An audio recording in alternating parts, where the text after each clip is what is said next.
Welcome everybody to the British Kart Championships Event 6. This is Rowrah.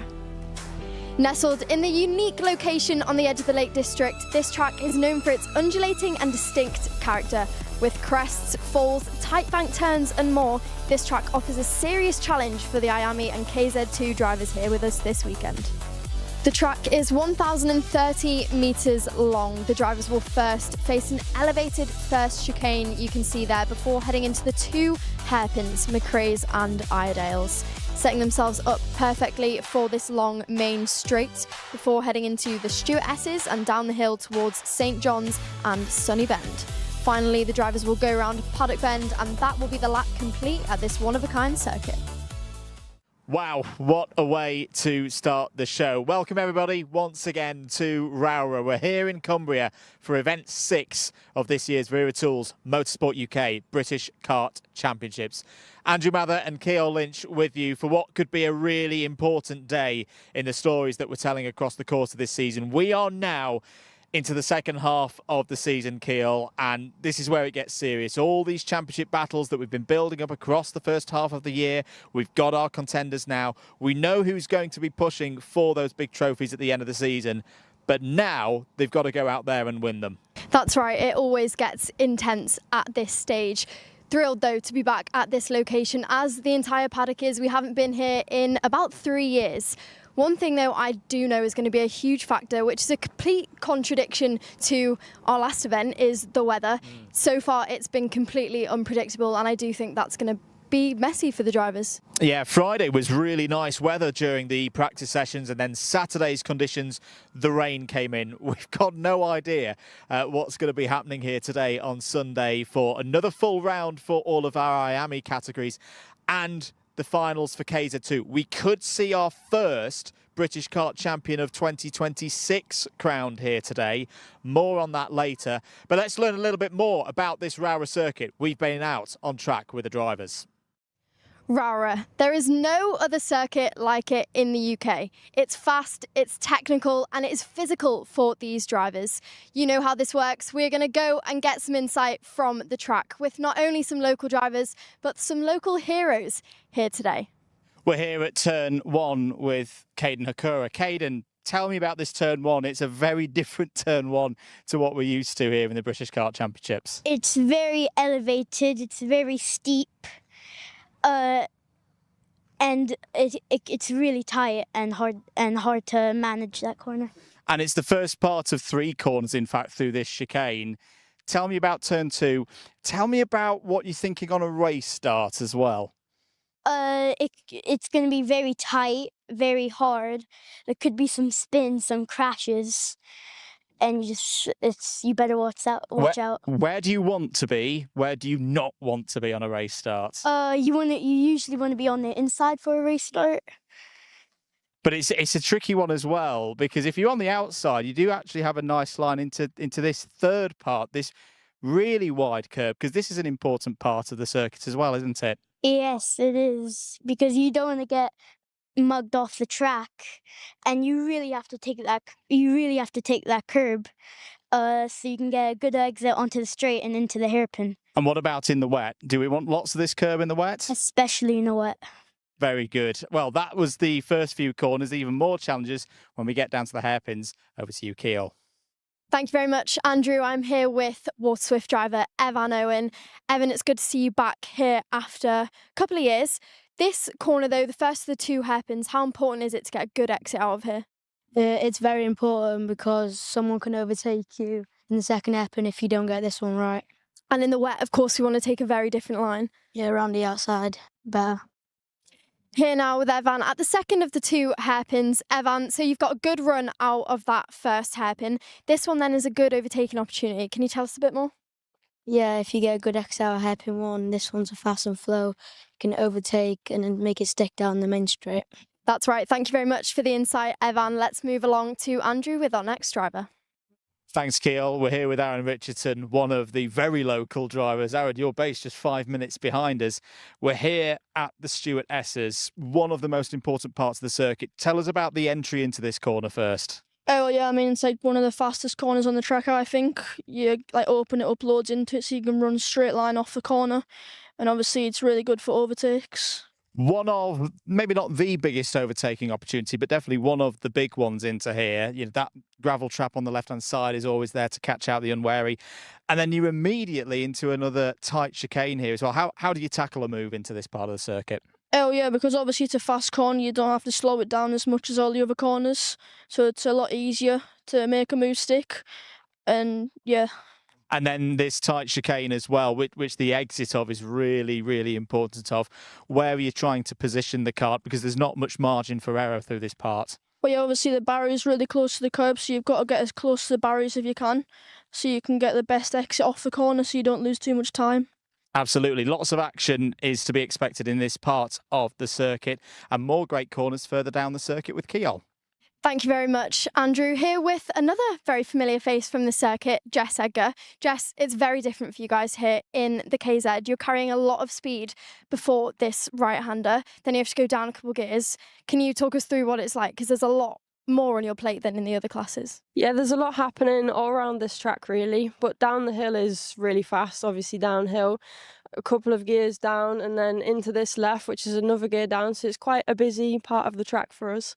Do you think this is one of the more physical circuits on the calendar for you guys? Yes, I think this has got to be in the top 2 or 3 of the most physical tracks for us. Yeah, I think a lot of you guys would agree. Another thing about you and your family about this circuit, they've been coming for a long time. You've all got a lot of history here.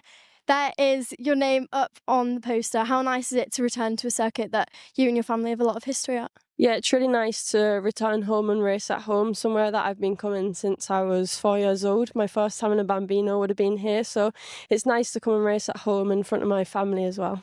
Living right across the quarry, you get to stay at home this one. Yes, it's nice to stay at home. Thank you very much, Jess, for the insight. Good luck for the rest of the weekend. Thank you.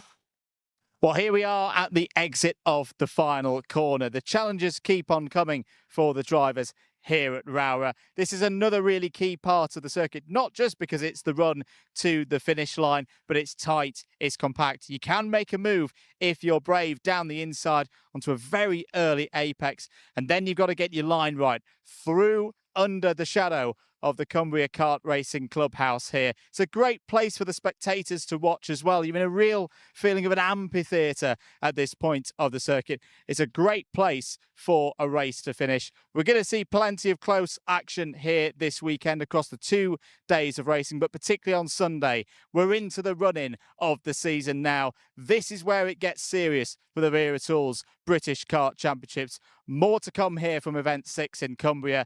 You can watch it all here on Alpha Live. I always enjoy getting the different perspectives on our track walks, and it was good to hear from not only some locals but some drivers who have performed really well here in the past. They have indeed. We'll take a short break. More coming up after this from Wera Tools.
Thanks to Wera Tools, a fundamental part once again of this championship. But now let's talk something completely different, the FIA International Karting Ranking. Let's hear more from yourself and some drivers about how this affects the championship. Back in 2024, the British Kart Championships became one of the first national series to be recognised as part of the FIA International Karting Ranking. In recent years, names such as Noah Baglin, Joe Turney, Lewis Werrell have all featured high up the list come the end of the season. But what is the FIA IKR? How does it work? And how is the championship involved? Here with Ian Rogers from the championship officials team. Ian, International Karting Ranking, what is it? It's a mechanism for drivers to rate themselves against other drivers, both nationally and internationally. So a bit like the tennis and maybe the golf, where the pros can see where they rank in the world. Exactly the same for kart racers and kart drivers. And how does it work? I'm imagining that different, like the tennis and the golf, different events are worth more points? Yeah, absolutely. So if you look at the international rankings, for example, you score depending on where you finished in a race, but also how many participants were included. So if you beat 2 drivers, that's great, but you don't get as many points if you beat 100 drivers effectively. So yeah. And why is it important to this championship in particular? I think we've promoted it now for the last 3 years. We've had some really good results, both on the national and international stage. You look at the moment, we've got a British driver, I think is top 8 in the world, which is fantastic. And on the international stage, we've got a UK driver who's actually number 1. So really important to us as a UK nation, if you like, for British drivers. I'm mentioning one of those drivers. Let's have a chat with Riley Cranham, who was our top junior driver last year. Here with Riley Cranham. Riley, welcome back to the BKC. Welcome back to Rowrah as well. You're here working for Future Motorsport this weekend. Thinking back to last year, though, the myriad of successes that you had, British champion, Kart Masters win, Euro Series, all those points that you acquired in the international karting ranking eventually got you to be the top junior driver. How did that feel?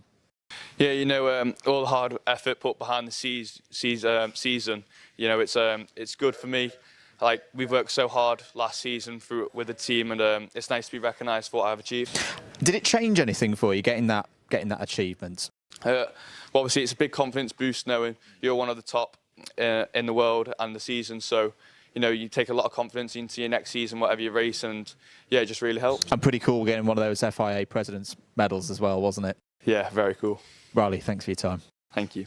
Well, from one of last year's top drivers in the international karting ranking from the UK to the current top driver in 2026, Harrison Whitcomb.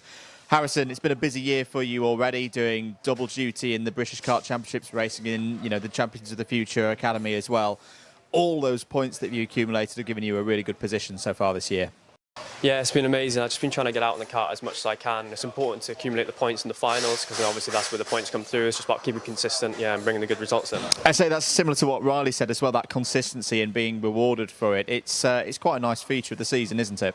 Yeah, like you have to keep winning, you have to keep on the podium because that gives you the maximum points. So yeah, it's just keeping the consistency. It's good to see like your points get toward like every other driver, not just your own class. So yeah, it's great to see it. How do you think you'd feel if you do get to the end of the season and you're still there, top British national driver? It'll be a great feeling because I'll be able to brag to my friends at college that I'm the top driver. But yeah, it's just a great feeling to be able to get rewarded for something else. Fantastic. Harrison, thanks for your time. Thank you very much. Well, there you have it. That's all you need to know about the international karting ranking and how it works here within the British Kart Championships. If you want to check out the latest scores, search FIA International Karting Ranking online. Thank you very much, Andrew, for the inside scoop there. But let's talk what's happening here this weekend at Rowrah. For starters, M1 Bambinos return with us once again. They do indeed. They had a good round yesterday. The likes of Presley, Knight, Teddy Smith, all looking good. Let's hear from Shay Downey ahead of the racing here today and catch up with the highlights from Saturday. Here catching up with Bambino driver Shay Downey. Shay, it's good to have you here at a very rainy Rowrah. But let's talk your season so far. How have you found it? So I found it quite good. At the minute, I'm keeping on the pace, and if I stick in that second and first, I might just get a trophy.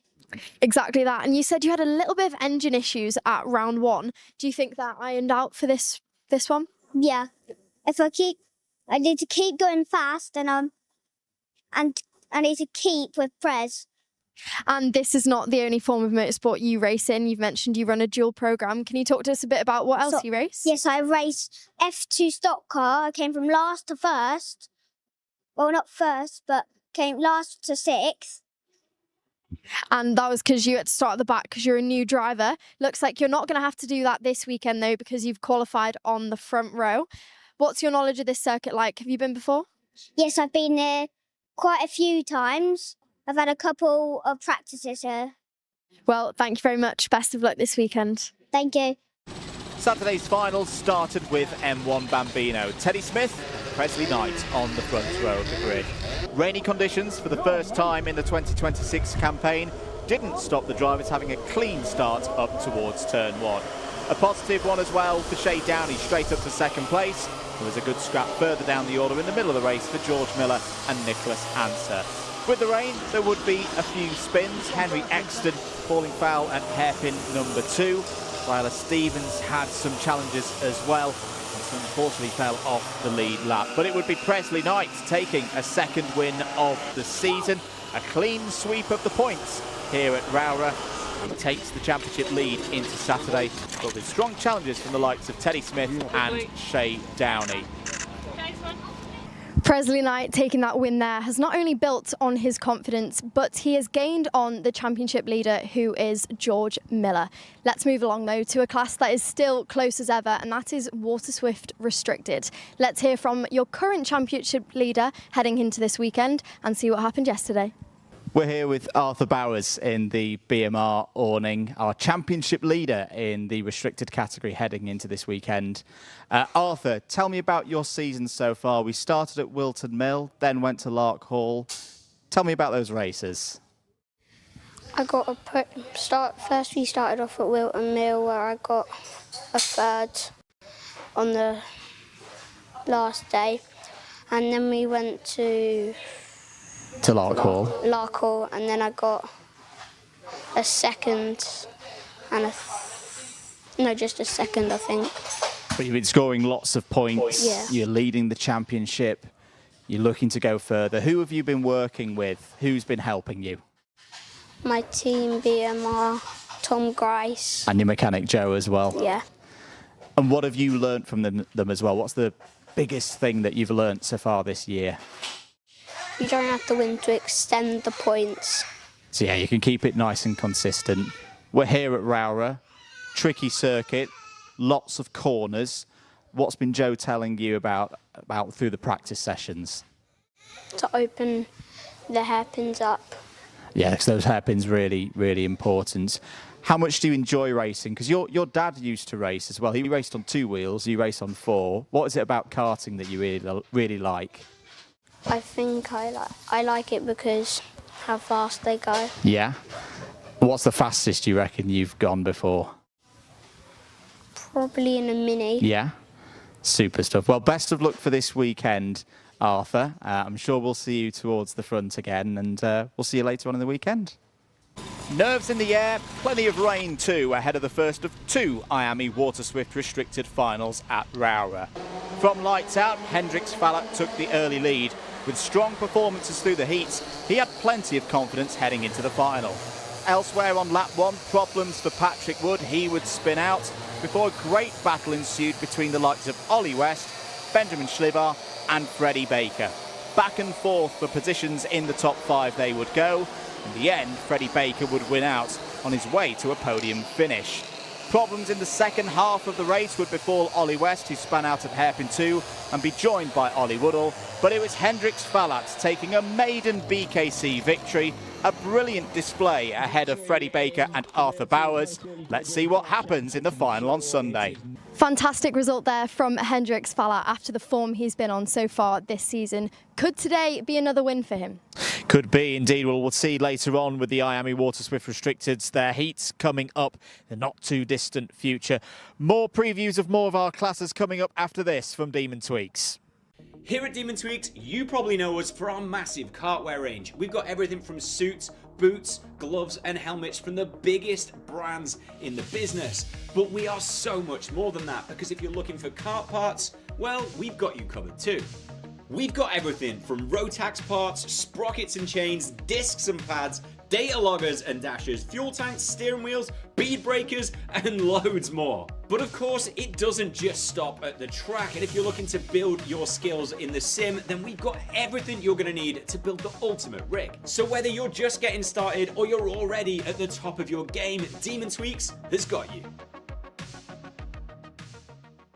Thanks again to Demon Tweaks, as always, for their continuous support of the championship.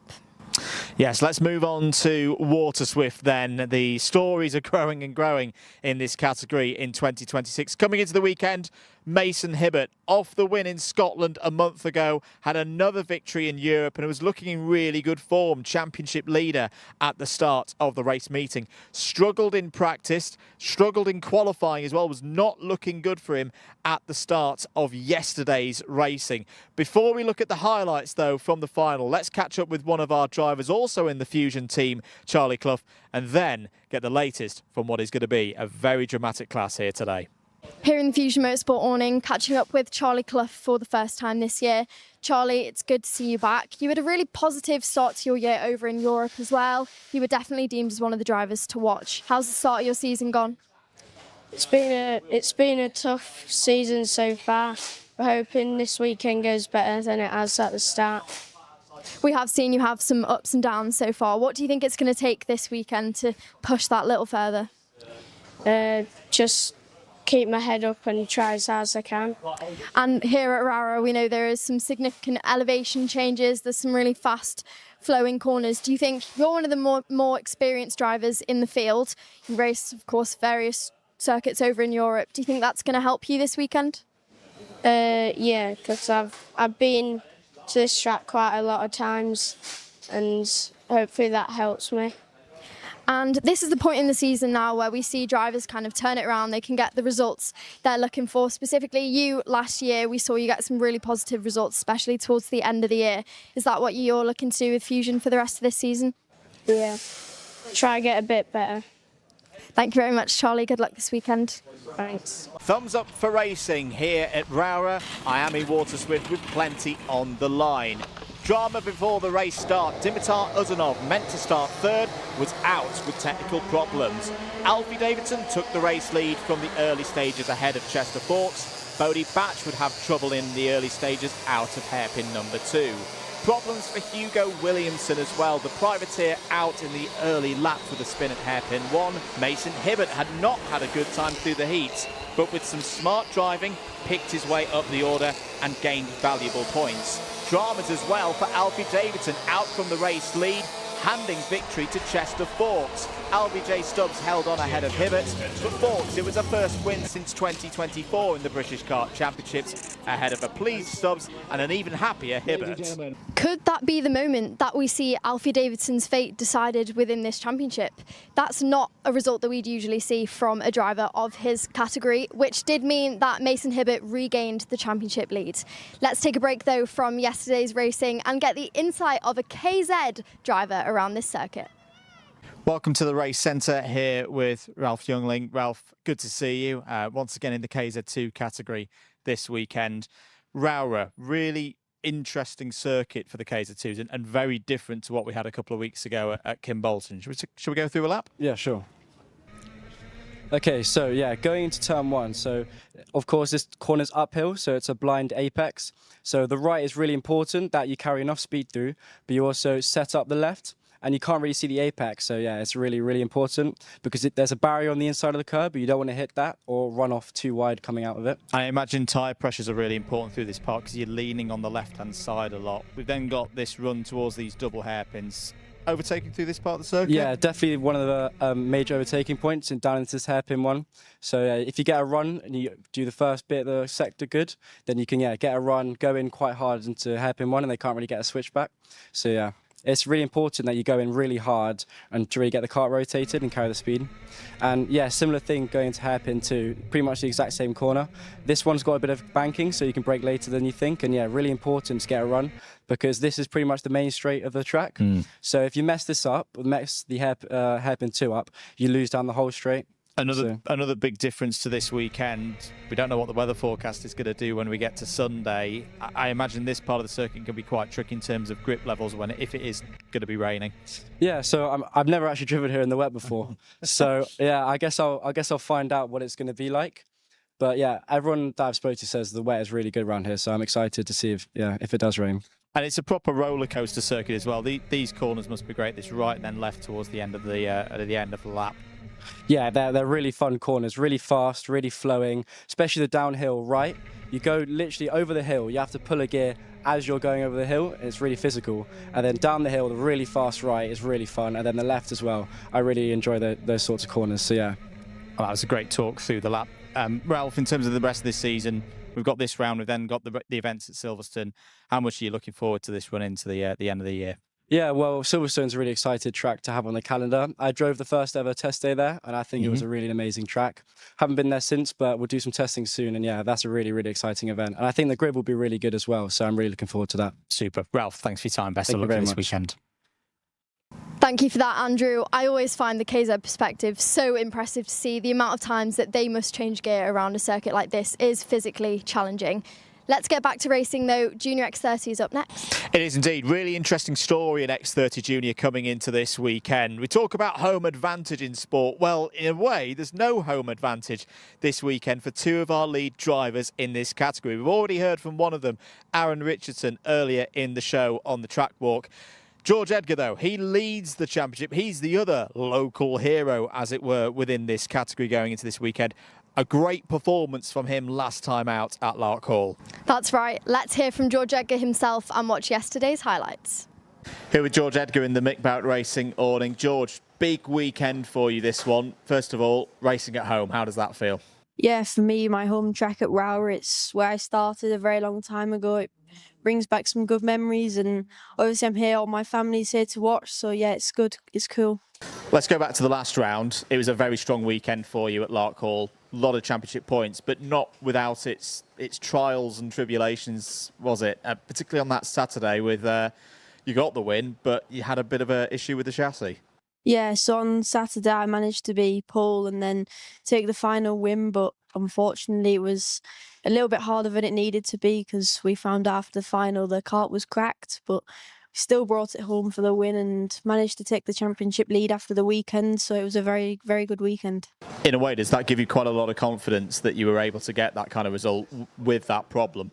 Yeah, obviously we knew on Saturday night that then there's still quite a lot of speed left in it, ready for Sunday, and I think we showed that on Sunday, winning the final by even more.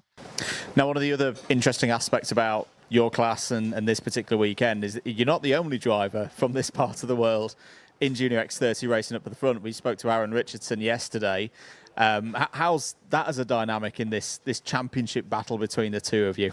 Yeah, I think obviously me and Aaron are probably in the main championship fight. Obviously for him, it's also a special weekend for him. We're both going to want to win at our home track, so it should be a good race to see who comes out on top. How's the feeling in the team as well? Pretty good?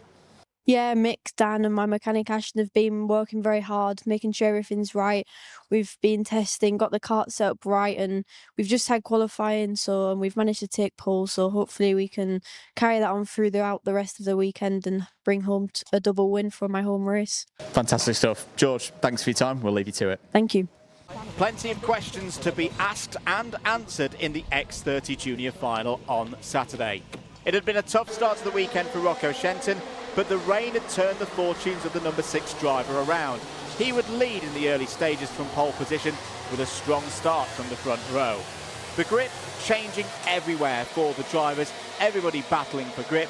Aaron Richardson, also on the home soil, was looking to make good progress. Archie Rogers-Tyler was out on lap 2. Alex Riley lost a number of his early gained positions. Katie Donaldson gained, whilst George Edgar would retire midway through from second place in the race.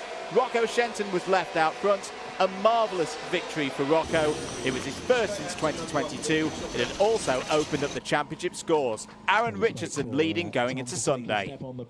Well, that's not at all what George Edgar would have wanted, especially at this stage and how the championship was playing out for him so far. But you have to be thrilled for Rocco Shenton, his first victory since 2022. And of course, he did it in the wet. He did indeed. There's going to be more fireworks in Junior X30 as we go across the course of the day. Not too long before we go racing. Let's hear, though, from another of the championship partners here from Kart Sim.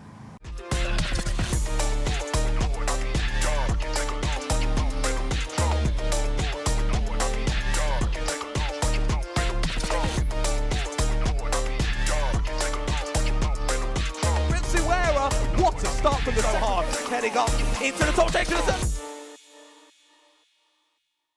Welcome back, everybody, to the build-up show for event 6 of this year's Wera Tools British Kart Championships. Less than 15 minutes before we start racing here today.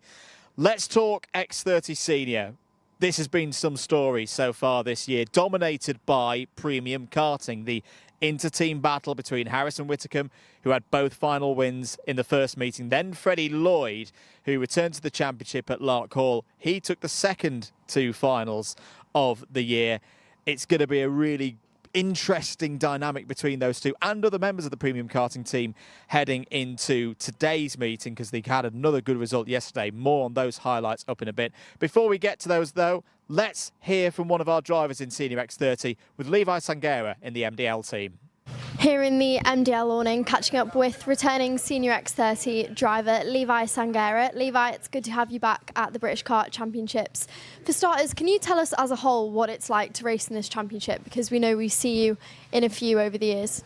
It's alright. It's quite tiring because I have to travel back and forth from America. I don't race here. I travel back and forth because I race in America now. I used to race here.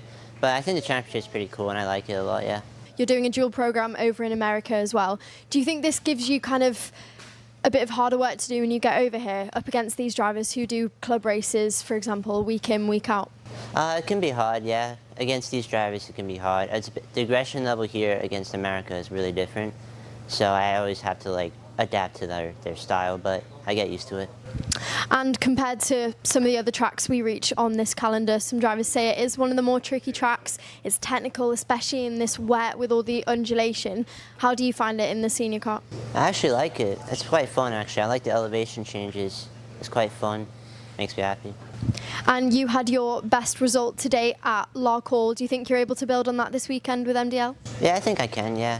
I always build off of my past results. Thank you very much, Levi. Good luck this weekend. Thank you. Full focus required for the seniors. The toughest conditions for them in a final so far in 2026. Lewis Bird started from pole position. Nat Johnston fought hard to retain second place ahead of Freddie Lloyd. Harrison Whitcomb needed points and positions, but disaster. Mechanical failure taking him out of Saturday's final and losing him considerable points. Luke Taylor also wouldn't see the checkered flag.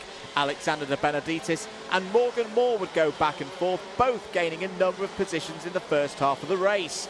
Moore using his rally skills to keep himself within contention. It was a close scrap in the midfield. But for Lewis Bird, a fantastic victory, his first at this level, ahead of Premium Karting's other driver Freddie Lloyd. Game on for Sunday. So nice to see a result like that for a driver like Lewis Bird with 8 British Kart Championships podiums and 5 seedings. It was great that he was the driver to continue this streak for Premium Karting.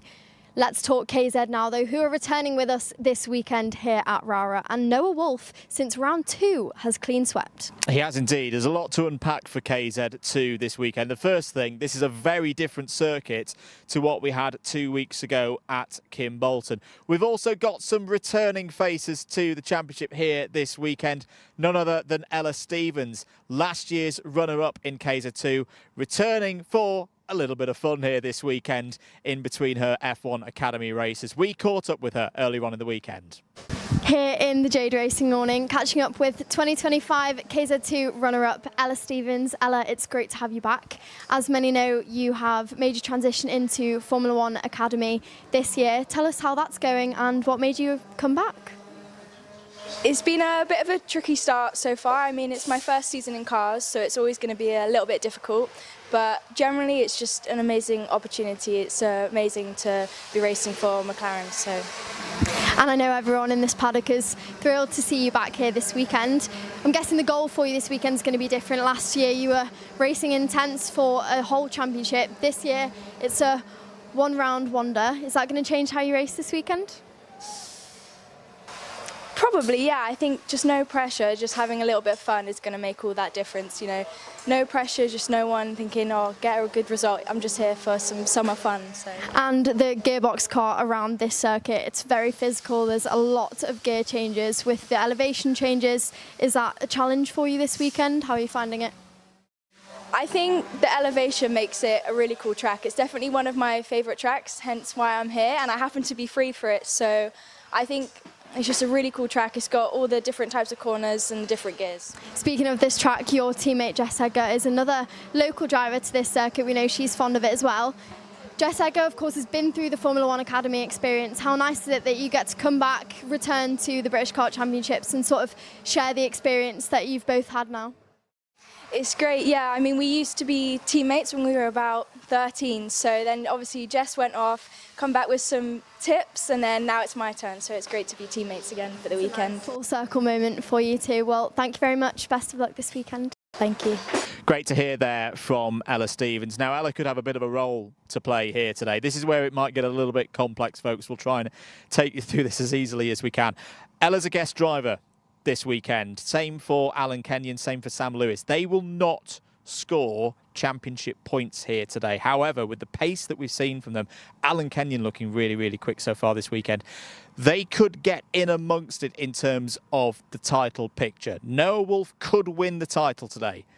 I'm going to be very careful with my words here, folks. If Noah Wolf is the top scorer of the regular drivers, him, Miles Murphy, Charlie Turner, those we've seen previously in the season, he could win the championship today, but he needs some other things to happen. This is where we consult the notes for this one. Charlie Turner needs to finish outside the top 3 in both the pre-final and the final.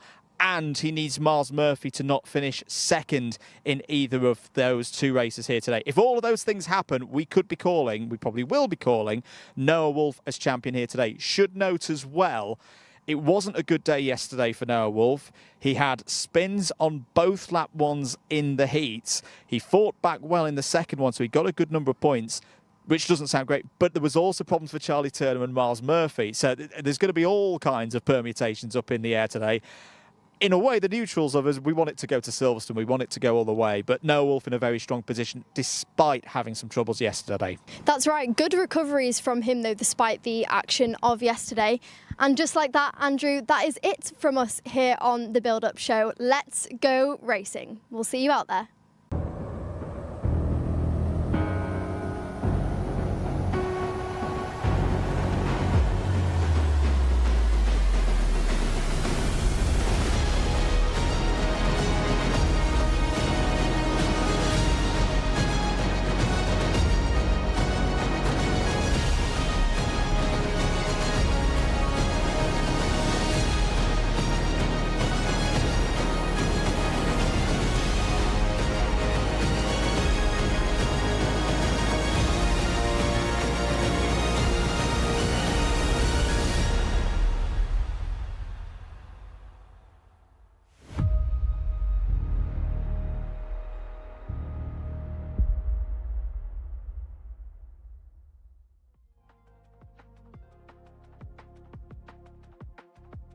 Just joined us to Rowrah, to the Cumbria Kart Racing Club for coverage of Event 6 for this year's Wera Tools Motorsport UK British Kart Championships. If you've missed any of the build-up show, don't worry, you can watch it back at your leisure.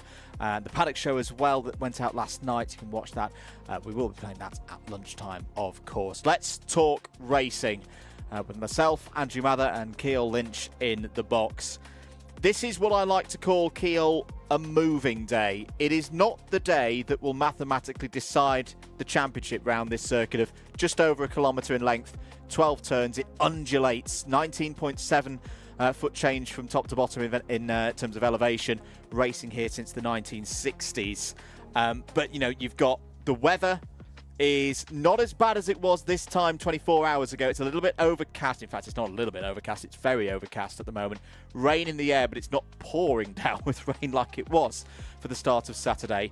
There are a lot of noise factors, to use an engineering term, for the drivers here today.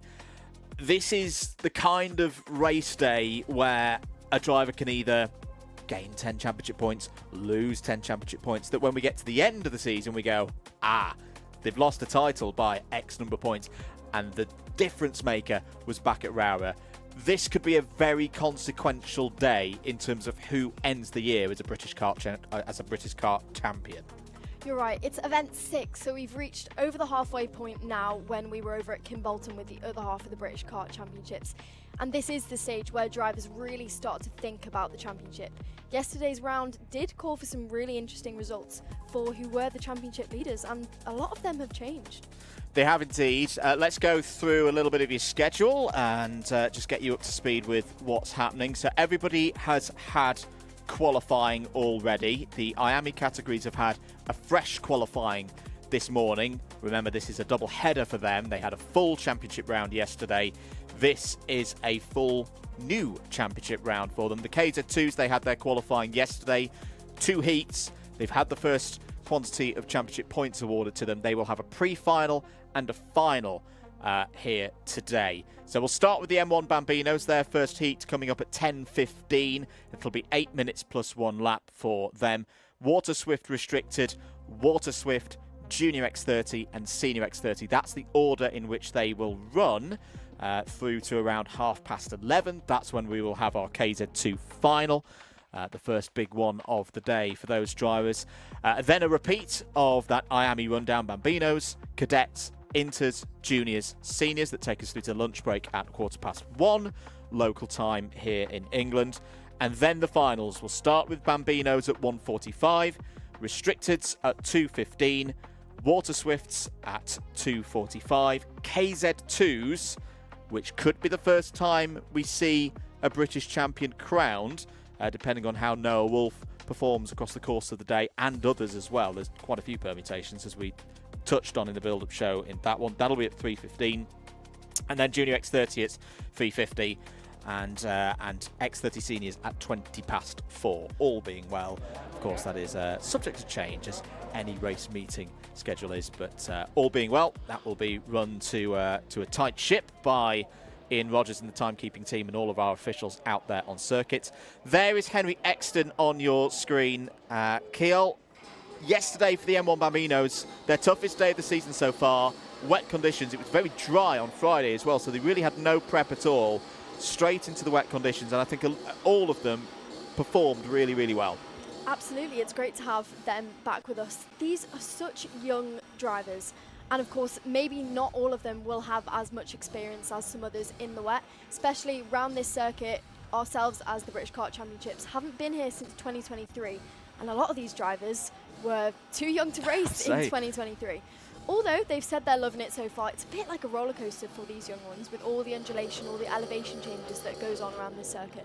Let's just give you a rundown of the championship scores. So these are the ones after 3 rounds completed. Presley Knight is on a run of 4 full hauls of points. So remember, they get a haul of championship points for how they do in the heats, and then another haul of championship points for how they do in the final. So Presley Knight has been P1 at the end of each championship stage through the last 4 stages, so 2 yesterday and 2 at Lark Hall. So now leads the championship on 374 points.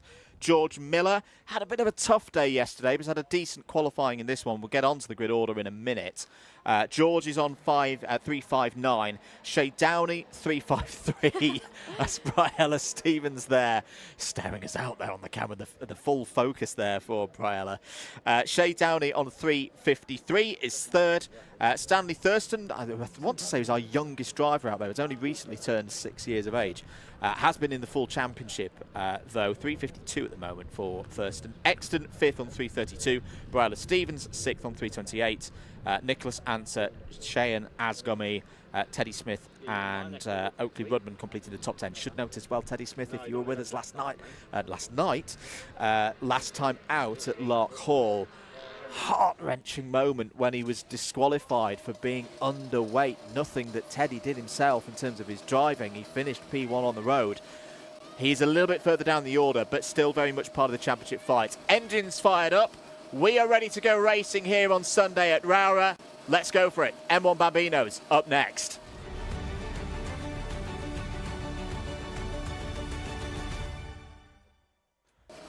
So 3rd heat of the weekend for M1 Bambino. This is the start of a fresh round for them, though. The 4th round of the season for the M1 Bambinos. We'll take you through the grid in a moment for these ones. And this should be a good way to start the day for all of these young drivers from typically the ages of 6 to 8. George Miller heading into this one. He was the championship leader heading into the first round they had this weekend yesterday. Lost out on that. This is kind of the stage where his family, his mechanic are going to be trying to tell him to push politely because he's so young, but he's also a privateer. There is quite the mix between privateers and the RCE team who have supported plenty, but here we go, Andrew, take us to the grid. Presley Knight starts on pole position, is in really good form. Teddy Smith joins alongside on the front row. Shay Downey and Jack Minot, they go from row number 2. George Miller starts on row 3 for this one, a better qualifying than yesterday. Henry Exton joins 6th on the grid. Browler Stevens and Nicholas Anser go from row 4. Sharon Asgamy and Stanley Thurston completes the 10 runners in this one. I think Stanley had problems this morning because the lap time that I'm seeing on the board here is not fully reflective of what we know Stanley can do. Drove very well yesterday, has not been outside the top 5 so far this season in terms of championship points awarding stages. So formation lap underway. This circuit is a real challenge for the drivers. Larkhall was a challenge as well, but these wet conditions, the British heatwave, has ended in quite abrupt manner for us all here in Northern England, and that was a good demonstration of it. Teddy Smith just lost the front end of the kart there a little bit, was able to recover it, but this is a circuit where there's not really much margin for error. It's an old school kind of circuit, Keel, in that there's no big tarmac runoffs or anything like that, so the drivers have got to have their wits about them in this race. Well, that's right, and like you said, there's no tarmac runoffs. The wet grass with the weather we've had this weekend is not where a driver wants to get to ever, so that's playing another huge factor. Not to talk about the weather all day, however, so far this weekend, I think we've experienced just about everything. That's in a huge contradiction to our last round at Kimbolton. The M1 Bambinos weren't there, but they would have loved it. So clear the grid instruction has been given. Just the drivers with themselves, their thoughts, and the officials out there on track. Green flag in the air then. It'll be a standing start for the M1 Bambinos. Event 6 here at Rowrah for the Wera Tools Motorsport UK British Kart Championships is underway in a racing capacity on Sunday. It's a great start for Presley Knight, but an even better start. Who was that shooting through? It was Henry Exton. Henry Exton from 5th on the grid, was it? Has, though 6th on the grid, has shot through into an early race lead. Presley Knight goes down the inside. Teddy Smith takes advantage of all of that. Good start for Jack Minot as well in the Tony Kart livery and the all-white helmet. What a start that was, Keel, from the M1 Bambinos. Plenty of action. That's right, they are not wasting any time around here as they come along the main straight for the first time. Teddy Smith leads after that unfortunate situation in the last round. He is going to be hungrier than ever.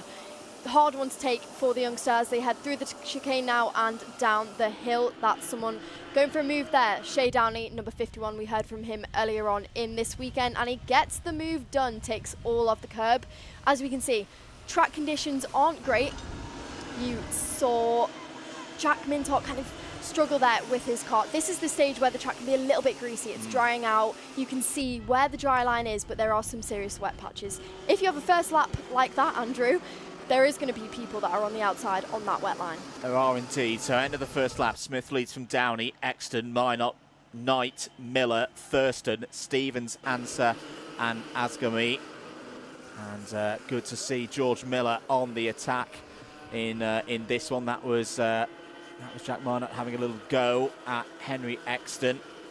Henry Exton so far this season, best results in terms of a championship stage, 6th place. So this race and then what happens later on will decide the next load of points, as there's a change for the lead. Shay Downey has got through past Teddy Smith. Shay Downey in very good form here this weekend. Loves his racing. It's not only in karting. Spoke to him earlier in the weekend and does a bit of stock car racing as well. Oh, but he's run wide there and does well to regain control and back onto the track. But Teddy Smith will say thank you very much, Shay. I am through, back into the race lead. What a brilliant first lap there for a few of those drivers there at the front. Teddy Smith, though, has kept it consistent, and this is where he picks up the pieces, and that's really where you see him gain so much on these first couple of laps. Another lap completed, and your man in the lead, Teddy Smith, takes the fastest lap so far. Shay Downey now trying to pick up the pieces that he left on your screen there is Henry Exton leading this next pack. with Jack Mintot working his way through the field once again. Side by side, heading into hairpin 2, a little touch of the wheels, but it's going to be George Miller to slot there in behind Stanley Thurston as they head along the main straight now. Teddy Smith there off in the distance. 1.3 seconds already, 5 minutes to go. Shea Downey's going to want to perform a lap like he did on that last one to catch that leader early on in this race. Minot had a little look there into the Stuart S's down towards St John's. Gotta love this part of the circuit and how it flows for the drivers, even in slippery conditions like this. It's a real test for the drivers. Shea Downey is caught back up to Teddy Smith. That is good stuff from Shea Downey on race pace. He's looking the quickest of all out there at the moment. That was a 1 minute 5.693 last time around, so new fastest lap of the race. A couple of notices coming in from race control and the officials. George Miller has received the warning flag out there. I think Jack Minot has as well, as here looks Downey down the inside into Iredale's. But this is the trouble with the track conditions at the moment for the drivers. It's starting to dry out a little bit. It's maybe gone from a wet line to a damp line in a select number of places. It means, particularly into those two hairpins, if you're trying to get off line and get down the inside, you're back on the wet line again, and that's where your grip is going to be limited to make that kind of move. Shea Downey, though, has got a good run out of the Stuart S's and has taken the race lead through St John's. Great run there from Shea Downey. Learning from earlier as well. That's a better run through Sunny Bend. New race leader here in M1 Bambino with 3.5 minutes to play, Keol. Shea Downey hits the front. That's right. Brilliant move there from that 51 car. We saw him learn from his mistake on that last lap where he overcooked it going in on the brakes in that second hairpin. So he waited about a lap to get a better run. But what can Teddy Smith do with this now? You see him make a little hand signal to maybe work together on this one, as Presley Knight is going to be hunting them down. Your current championship leader wanting to do better than that third position. Then Presley Knight is followed by Henry Axton leading this pack of three, Jack Minot and Stanley Thurston. George Miller then is next, but there's Henry Axton leading this sort of next pack. This is where the Bambinos are still learning the racecraft of sort of working together to reach that pack at the front. But so far, just as we say, that is Minot again working his way through the field. Minot's had a mixed race so far. He's shown that he's got good pace and he's kind of sticking in this pack. This can be the problem at this stage in a race when you've got these three battling. This gives those front three drivers to really build a gap for themselves.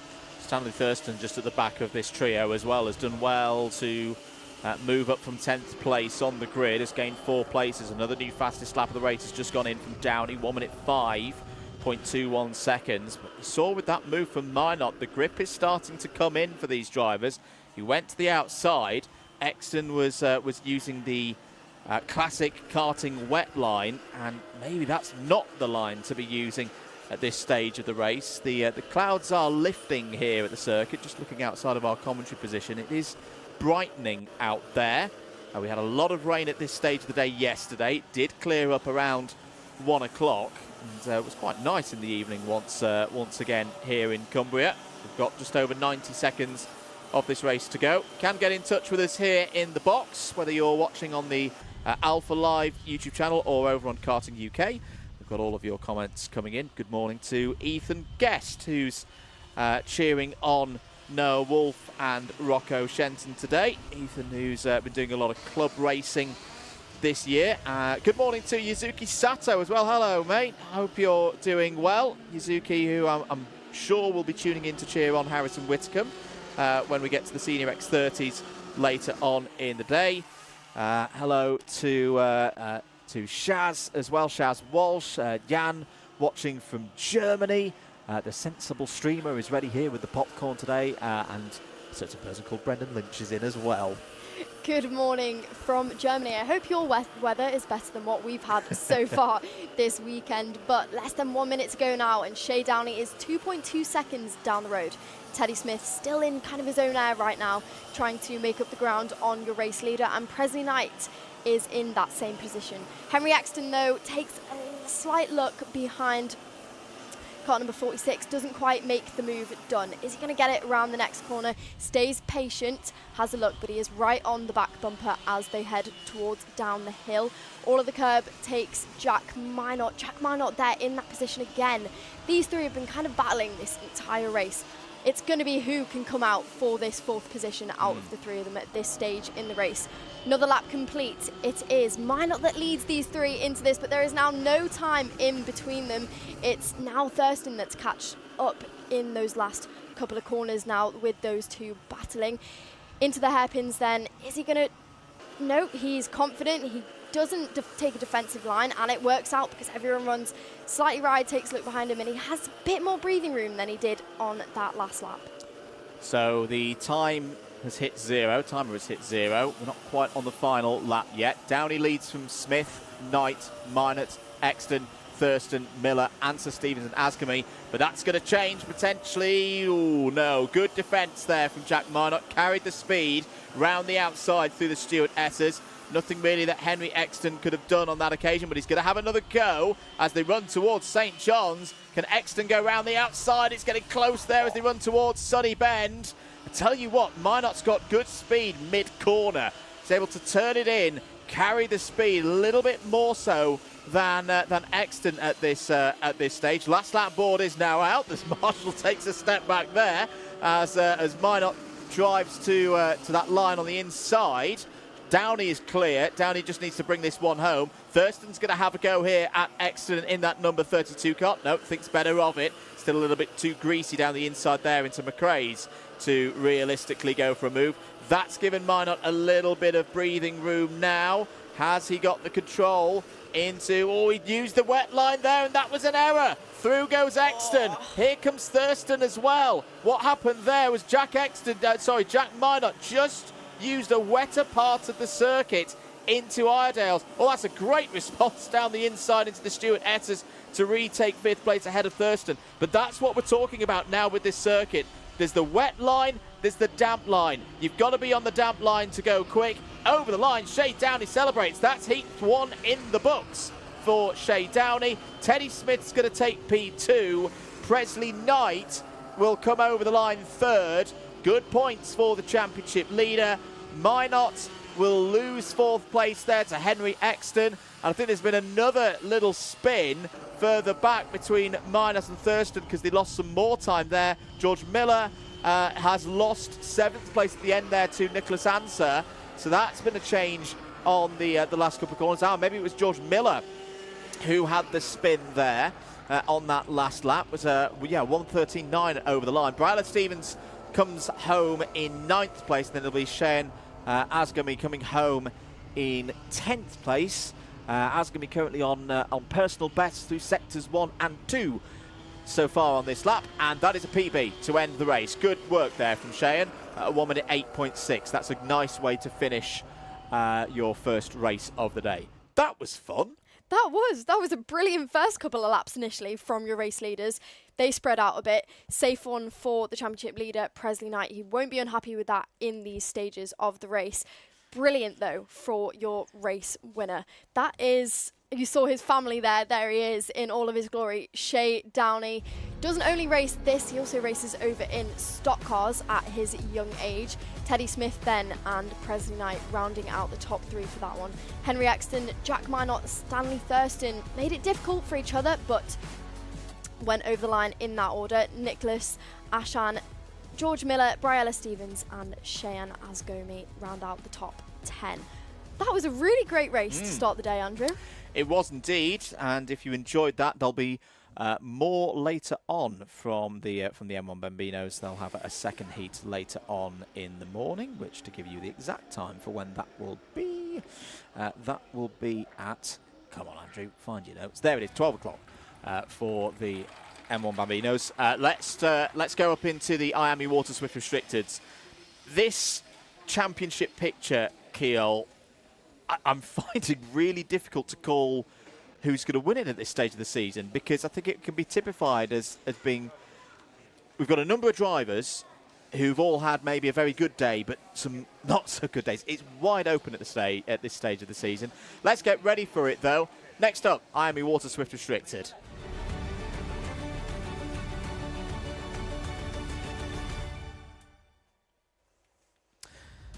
So, getting ready for it then. Here is your grid for IAME Water Swift Restricted. This could be a very interesting race. Hendrix Falat, winner from yesterday, continues the good form into Sunday, starts on pole. Benjamin Schlivar alongside on the front row. Bobby Slater and Caden Hakura have well and truly arrived here this weekend. They start on row 2 for Fusion. Freddie Baker and Arthur Bowers, current championship leader, start on row 3. Ollie West, new lid painting scheme there for the number 4. We'll check that out later. He starts on row 4 alongside Patrick Wood. Ollie Woodall and Louis Wilson there on 5. George Askew and Max St. Hilaire go from row 6. Harley Hibbert, Mason's younger brother, starts on row 7 alongside Riley Aston Wilkins. James Ferguson, Daniel Ferguson's younger brother, starts alongside Darcy Durnford on row 8. Logan Hodgetts and Noah Brad had difficulties in qualifying. They go from row 9. Cole, Parrish and Oishan Owen starts on row number 10. Now, we'll try and get the information to you. I think I saw on the pre-grid there, Keel, a mix of tyres. I think some have gone wets, some of them have gone slicks. That's always going to be an interesting scenario. Is that the case? I've heard that they are all on wets as of now. I think it might be a bit more. There's some treaded tyres there. Schlivar's. I think they have all gone wet. They've all gone wets. Safe choice though from our restricted. I mean, let's just talk about this second row quickly before they get underway. Really brilliant to see from Bobby Slater and Hayden Nakora. What are they going to do? Here we go then. Are they? No, they're not green at the first time of asking. Saturday Night Fever. Disco moves on the screen there. That'll be an additional formation lap. Okay, so I need my eyes checking again. They are all on the treaded wet tyres. Result from yesterday. We'll use the time to just run you down the what happened yesterday if you're not quite aware. Falat, Baker and Bowers were the podium finishers in the final. How that's changed the championship scores. Bowers leads at 610. Still waiting on that first final win. There's been very strong in the heat so far this season. There's quite a few 65 championship scores in that one. Remember, that's the max score that you can get at any single stage. So 610 at the moment for Bowers. Benjamin Schlivar is second on 595. Ollie West is third on 594. Hendrix Falat fourth on 585. Had a perfect score yesterday, 2 hauls of 65 to add to his tally. Patrick Wood is fifth on 577. Freddie Baker sixth on 570. And I think that order could change a lot here today with these mixed conditions for the drivers in IAME Water Swift Restricted. There's Freddie Baker in the number 92, starts on the third row of the grid. Into the tram lines. Are we away this time? No, that was a little bit too early from Hendrix Falat on the pole side of the grid. What race director Nigel Edwards is looking for? Oh, was that James Ferguson in a spin? Yes, it was. Hopefully James will be able to rejoin and get back to his intended grid position, but he'll need to do it pretty quickly.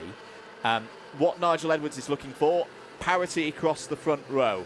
It's a little bit tricky here at Rowrah because it's a very, very long and constant right-hander pretty much up to the start line. So pole sitters just got to wait a little bit to give that outside line, Schlivar and everybody else, that chance to fairly get across the line with those rows intact. That's right, you can see the marshals all making it very clear now on this run because we want to get underway with their first heat of the day. Not only is this second row interesting, but Freddie Baker, someone who we have seen in the other half of the British Kart Championships, he had a brilliant start to his year and he showed really promising pace. Went a little bit missing in the last couple of rounds. However, this weekend, spoke to him yesterday quickly in the paddock show. He seems really confident. And with the position he was in yesterday, finishing second, I think he's one to watch out for all day. Will be indeed. So drivers need to get it right this time into the tram lines. This is looking better. We're green, we're racing in IAME Water Swift Restricted. It's a good start for Hendrix Falat. It's a good start for Bobby Slater as well. The Slater name back in a Fusion kart up to P2 in the early stages of this race. 3 wide, involving the championship leader in the middle there, Arthur Bowers. Bowers has dealt with that very nicely.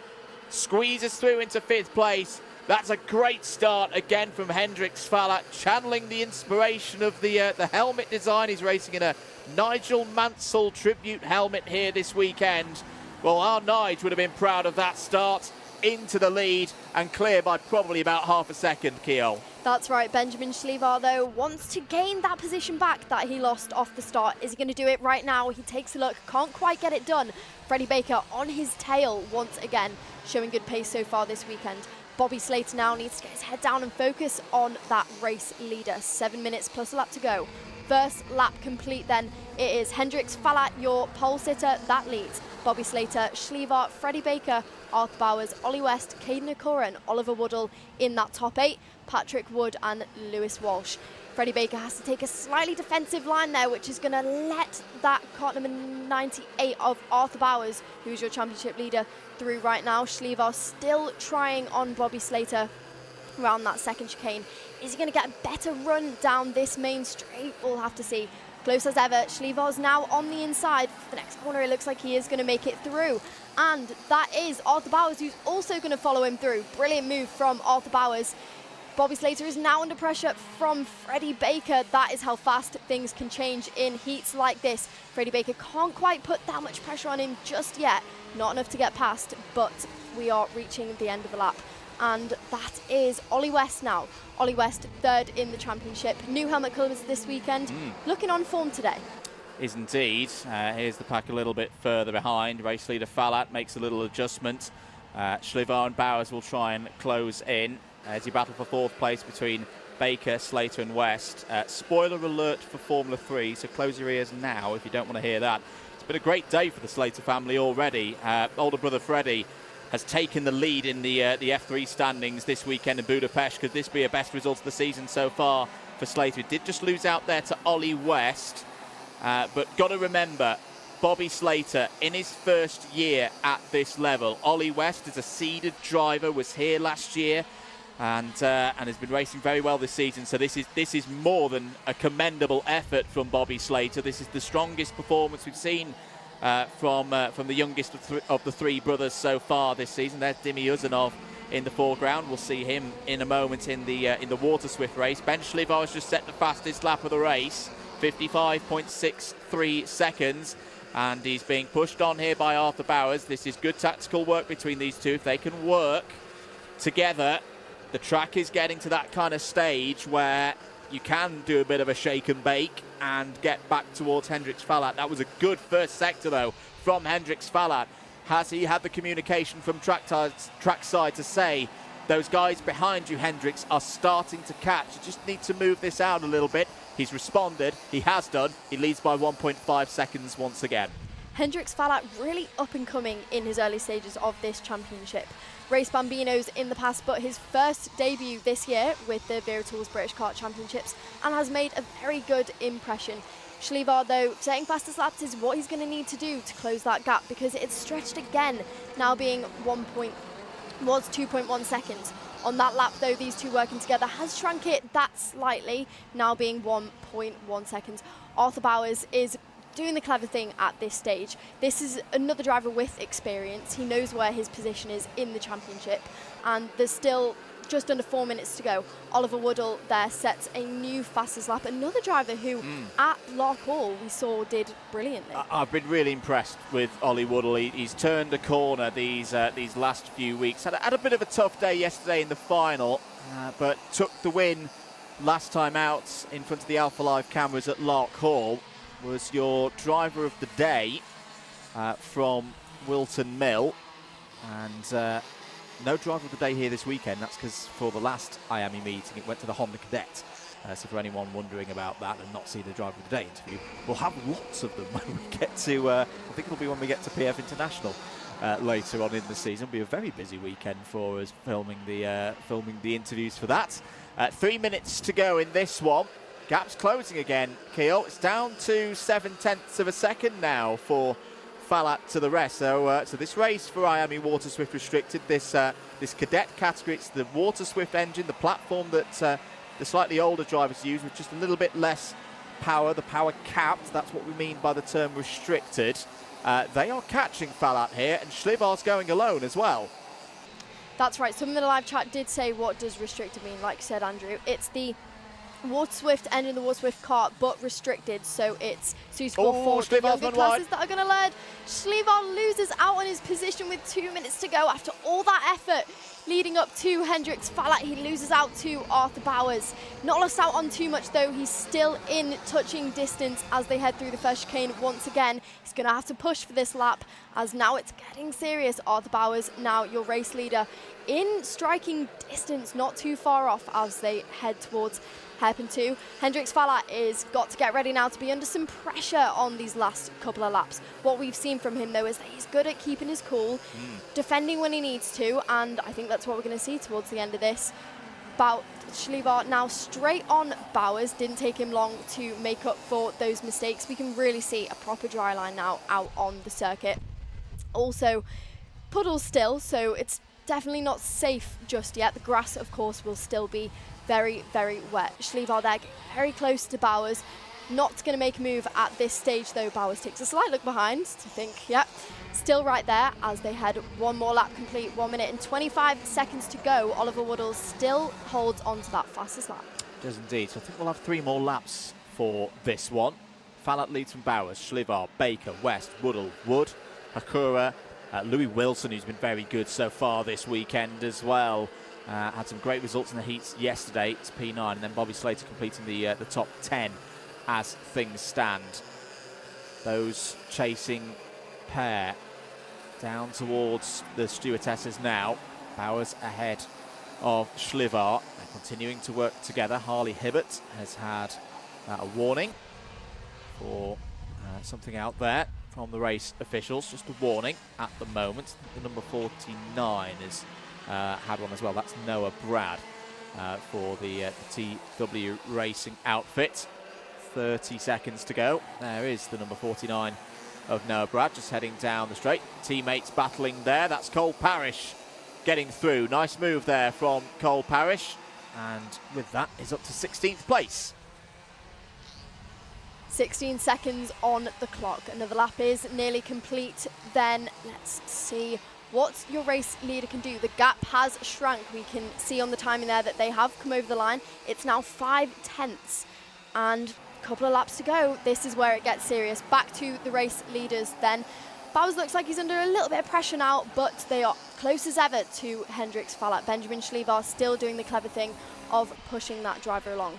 This is really where we see how their racecraft comes along. 2 experienced drivers there of Bowers and Schliever doing the right thing, and you really see how much this pays off. Fallat takes a look behind him there to see that they are close as ever.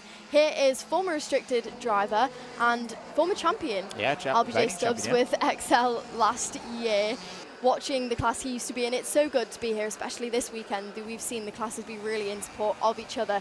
Freddie Baker, another XL driver, running in 4th place. Consistent weekend for him so far. 4th isn't a bad position to be in. Oliver Woodall, though, crawled his way through the field up 4 places, and it looks like he's going to get another brilliant move down the inside there at hairpin 2. And Freddie Baker is going to have no choice but to slot in behind him, heading into the stewardesses.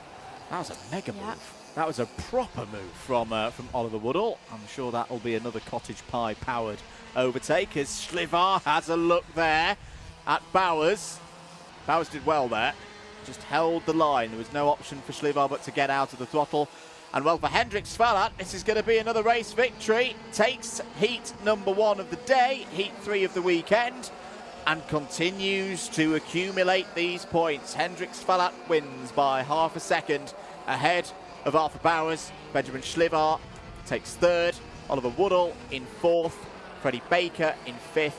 Ollie West, Patrick Wood, Caden Hakura, Louis Wilson and Bobby Slater in the top 10. Logan Hodgetts was one of your biggest movers. In fact, he was the biggest mover in that race, P11. It's still battles going on in the second half of the field, which is great to see. Riley Aston Wilkins 12th, Max St. Hilaire 13th, Darcy Durnford. Good drive from Darcy there, up 2 spots to 14th. Harley Hibbert completes the top 15. This result is provisional at this stage of the day, but shush to the rest of the field for by Hendrix Fallat there, showing a lot of confidence here this weekend and getting on with the job in a really professional manner here, Keel. Yeah, that is right. Like I said, he is an up-and-coming driver this year. He's been to be honest, a bit of a wild card because not having been in this championship not seen a before, driver. performing really well in both classes, I think his confidence is better than ever. Pole position, heat win. It'll be interesting to see what he can do today and what pressure Arthur Bowers and the likes of Benjamin Schlevar, there they are on your screen, are able to put on him. Schlevar there looked really, really eager in those last couple of laps. Challenge for roving camera op. We've not discussed Ollie West's new lid, which we've discussed. We're thinking it's about 2 to 3 tenths a lap. That's what it's worth. It's got some great designs on the back of all the circuits that we're visiting here this season. More on that later. We'll see the Water Swift restrictors out again later on. Let's move on to Water Swift.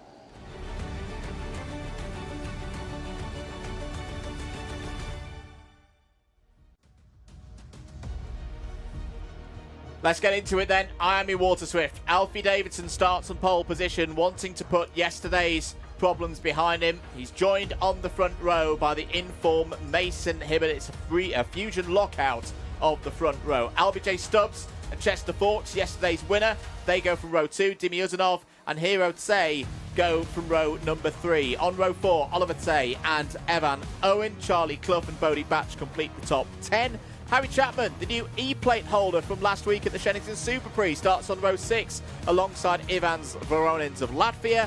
Ilias Sami has work to do from row 7. Is joined by Rudra Gokulnath, Hugo Williamson, one of 2 privateers in this field, starts 15th. So, yesterday, wow, what a final. This corner here could be one of the points that we look back at the end of the season. Alfie Davidson had the lead of the final, was looking good. I wouldn't say comfortable because it was tricky conditions for the drivers, and then went off the road. It lost him 14 championship points. That could be crucial going into the end of the season. Just to quickly run down those championship scores before we get into racing for this one. Hibbert on 600, Davidson 595, Sammy 583, Uzanov 581, Fawkes 569. Fawkes took his first finals win since Three Sisters 2024 yesterday. What's going to happen today in IAME Water Swift? We're going to find out across the course of the next 8 minutes plus 1 lap. It's a boisterous start through the first chicane, but a good one for the Fusions. Davidson had no, Hibbert's been beaten. Is that LBJ Stubbs? Yes, it is. LBJ Stubbs who took his first. Oh, there's a hit in the background. Is it one of the Tays? Yes, it's Oliver Tay who's involved, and Ilias Sami's involved. One of the championship contenders in trouble in the first heat of the day. We've got our first bit of Water Swift drama here on Sunday. That is always what we have to expect. LBJ Stubbs eager there, trying to get a move done for second place early on in this race. Doesn't get the move done though, and loses out on that run under some pressure there to Dimi Uzanov, who been consistent so far this weekend. Brilliant start though from those 2 Fusion karts. Also Chester Fawkes there in the mix. Dimi promotes himself up into the top 5. 1 lap complete then. Not disappointing as ever, as always, the Water Swifts are. Alfie Davidson leads. Hibbert, Uzanov, Chester Fawkes and LBJ Stubbs now down into 5th. Oh, there is some collision of the wheels there as they go around hairpin 1, but both make it out. It looks like LBJ Stubbs is going to lose out again there to Hero Tsay, one of the brothers. Those 2 have shown really good pace so far this weekend. Been a bit unlucky yesterday in the heats. However, they're 2. Now, if they can get some better luck, they're going to do a good job.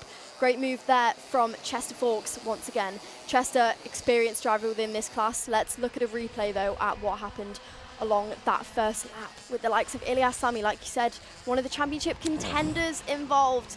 It did look like caught in the crossfire there for a few of the drivers. Ivans Voronins, one of the arrivers from the UAE as well, caught into that. Ilias Sami and that XL kart, though, did manage to get themselves going. They did indeed. For Sami, we'll come back to that because Chester Fawkes is under a bit of pressure here from Dimitar Uzanov. Dimi was really unfortunate in the final yesterday, had a technical problem. His starter motor failed. He never got the chance to start from 3rd place on the grid, but he's showing good pace here this weekend. Is that Hugo Williamson out of the race? Yes, it is. Hugo's had a problem coming out of Paddock Bend.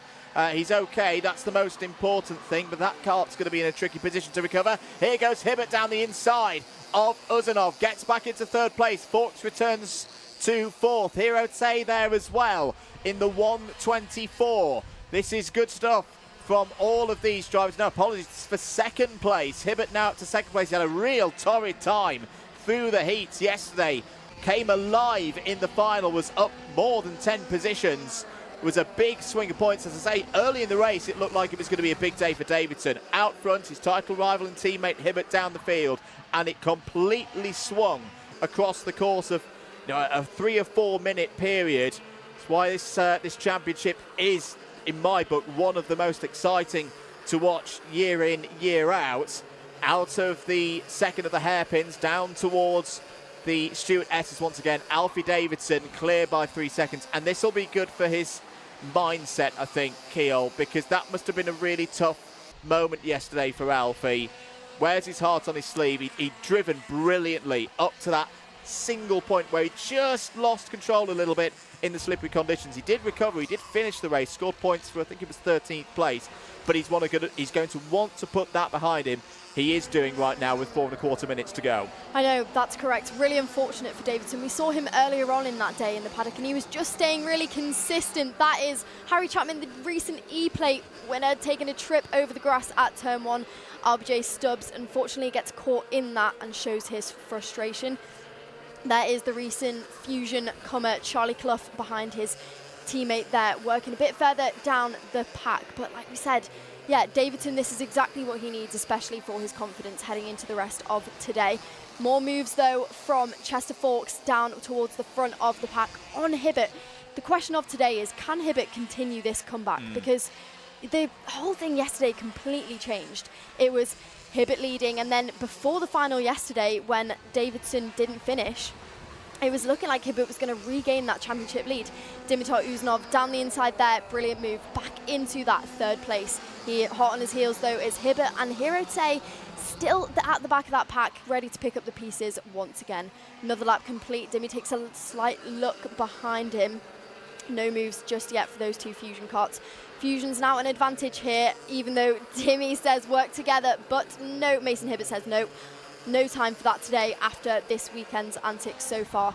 Hibbert is on a charge, as is Dimi though. Dimi was another person who didn't even get to start the race. Frustrating for him as he loses out slightly there to Hirose through and into 4th place.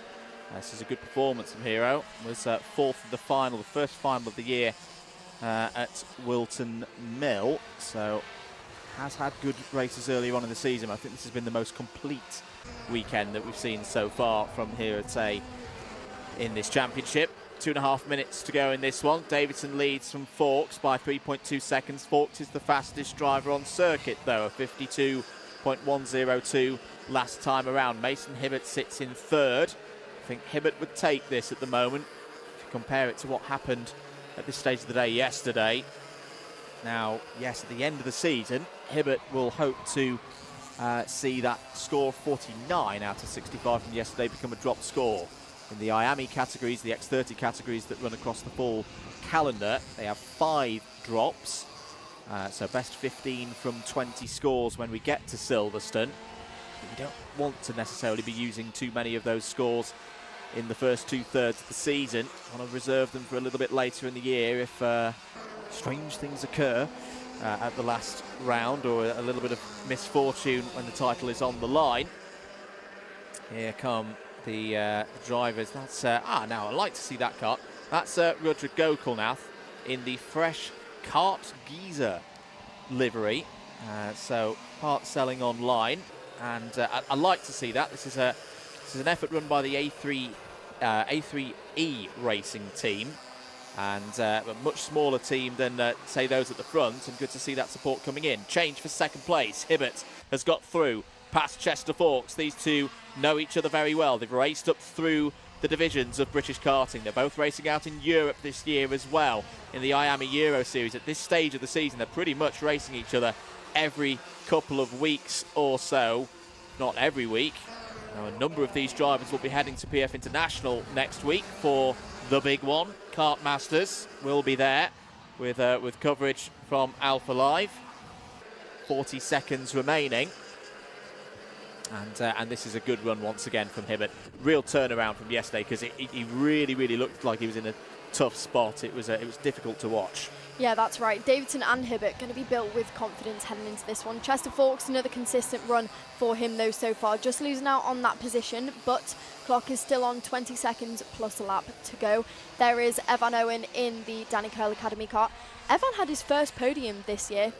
A driver who's got lost a little bit towards the start of the season, but still going to improve as the year goes on. He's a driver who had Bambinos, took a little bit of a break, so maybe didn't have as much experience as some of his competitors now. But now this year, coming back into it, we're going to see him really shine towards the end of the season, as he did at PF earlier in the year. Hibbert, though, sets the fastest lap, closes the gap significantly there to Davidson, but with the clock on 0, I'm not sure if that's going to be just enough time for him to take the race win. Yeah, Davidson looking good at the moment. Good morning to David Manchester, who's on holiday. Not allowed holiday in the middle of the karting season, Dave. What's Look at the sun, hey? But I'll see you next week, mate, and looking forward to it when we get to PF. And good morning to William Bennett, the Bennett family as well, tuning in. Know a lot about this category, racing it a lot at clubs such as Shennington. Not quite on the final lap yet. Final lap board is going to be out in a moment. There it is. Davidson across the line, 2.4 seconds clear of teammate Mason Hibbert. Hello to Ted Higgs as well. And yeah, keep your comments coming in. We've got all the racing here today for you, and plenty of bits on social media as well. Interviews, features. If you missed the build-up show earlier, we've got the paddock show from yesterday afternoon. It was put out yesterday, but if you did miss it, don't worry, you'll be able to watch it over the lunch break here today. It's a busy stage of the year. As mentioned, next week we'll be at Wilton Mill in 2 weeks' time for the next event, and then I think we're straight back to PF the following weekend. So plenty of karting to get your teeth into, and plenty of winning for Alfie Davidson to be pleased about out of the final corner. That's how you respond. That's a great drive from Alfie Davidson. He's back on form. He's got a win. I know it's just a heat. That psychologically, I think, is a really important result for Alf, and to do it comfortably as well. That's a calm drive, 2 seconds clear of Mason Hibbert. Hibbert will be pleased with that as well. That's a real turnaround from where he was 24 hours ago. Chester Forks still in good form, P3. Hero Tay comes home 4th. Did get the fastest lap just at the end of the race there, 51.8, indicating the track is getting quicker. That is good stuff from all of our Water Swifts. Big dub for Davidson. Hibbert 2nd, Forks 3rd, Tay 4th. Dimi Uzanov comes home in the top 5. Evan Owen 6th. Charlie Clough 7th. Albie J. Stubbs, Rudra Gokulnath and Harry Chapman all in the top 10 there. 2 more drivers to get to the end of that one were Bodie Batch and Ivan Zvoronins, who's having his first run in the British Kart Championships this year. Ilias Sami and Hugo Williamson were retirements. Oliver Tay also was a retirement. Did not get round the first lap. Let's have a quick look at some of the highlights. Look at that. Forks was right up on the edge. Now, I think what happens here is Oliver Tay is going to run wide, catch the wall on driver's right, and Ilias Sami's just going to be in the wrong place at the wrong time. Yeah, just loses the back end there. Poor Ilias. Couldn't really have done anything about that. Another one of the fusions was involved there. I think was that Charlie Clough in the 151 getting involved. Here were other moves through McRae's. Uzanov getting through. That was Hugo Williamson at the end of his race. Now there were some slick tyres on in that race, which is good to see. This was Harry Chapman taking a bit of a rallycross route through the chicane, but was able to recover. This is a great move from Chester Forks. I think we're going to see quite a few more examples of that move in the next few races. Hibbert responded back down the inside. Hibbert had a great run, a very impressive run in Wackersdorf for the IAME Euro Series, one about a month or so ago, or 3 weeks ago. It's been a long part of the year. That feels a lot longer ago than 3 weeks. But yeah, some really good racing there from the IAME Water Swifts. Johnny Shocks there in the background, doing a lot of the work on the engines for various drivers around the paddock. One of the best at tuning those Water Swift engines. Tyres will come off. Oh dear, that's not how you're going to take a tyre off. But as long as you do take the tyres off, because it is parc fermé conditions for the tyres. Kiel I'm going to pass this one to you. When are we seeing the Water Swifts out next? What time are they out? Because my old brain's forgotten. The Water Swifts are out next at 12:13. A little bit of time then in between, but of course we've got the likes of Junior X30, Senior X30 and KZ2 to go for their first heats of the day. Good run from the Water Swifts. That is usually what we see. Calculated, it's calm, they know it's the first heat of the day. Let's go for it then. X30 Juniors, they're out next.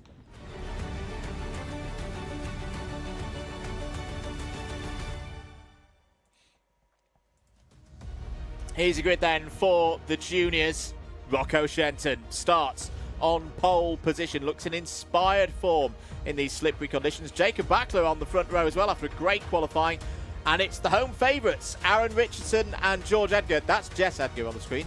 But they are the two of them on row number 2. Freddie Wood and George House on row number 3. Next up, Finley Lines and George Clark on row 4. Max Endicott and Archie Rogers Tyler on row 5. Sukmani Kira and Lucan Narroway go from row 6. Alex Riley had a great start to his final yesterday, then had some unfortunate moments. Starts on row 7 for this one alongside of Ryan Meta. Katie Donson was strong yesterday as well. Starts on row 8 for this one alongside Max Tay, Harley Musk and George Quinlan on row 9. Quinlan had an exhaust issue this morning in TQ. Colby Patterson due to go from the start, from the back of the grid at the start of this race. 19 of them in total. Right, results from yesterday. It was another very dramatic final. Rocco Shenton won it. First BKC finals win for him since 2022, since his Honda Cadet days.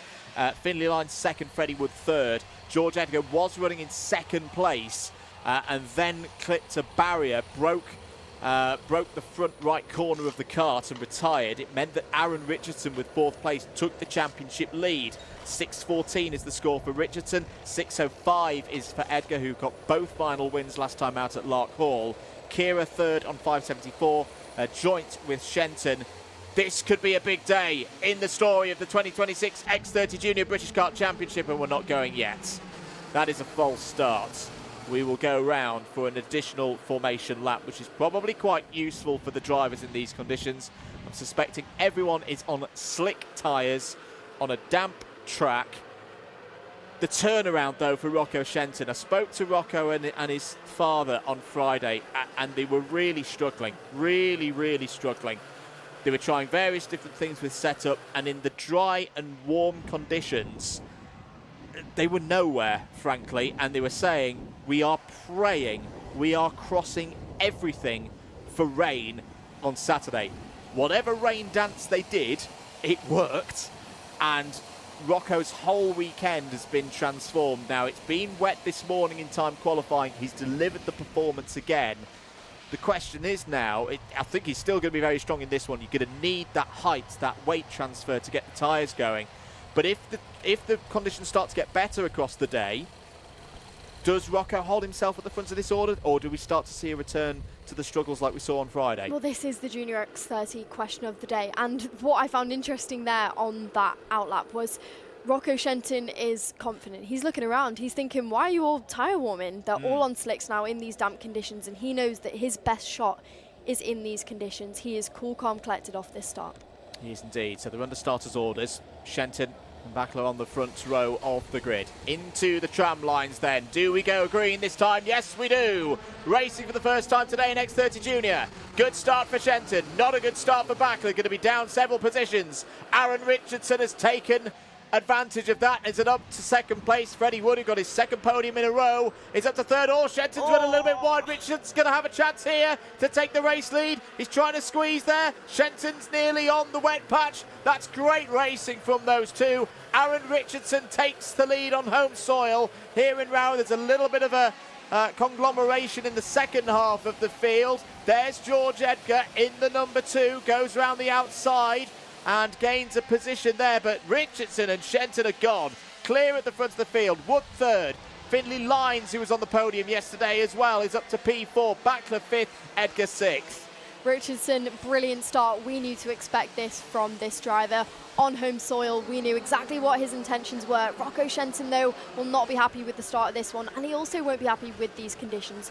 We know his favourable conditions, and where he has his best shot will be in the wet. That is George Edgar passing the likes of that. Jacob Bachelor. Jacob Bachelor getting past. He's got a bit of work to do in this one, however. Another driver on home soil, high hopes. George Edgar, after yesterday, it would be good for him to have 2 good heats today to set the tone for his day, as the likes of Alfie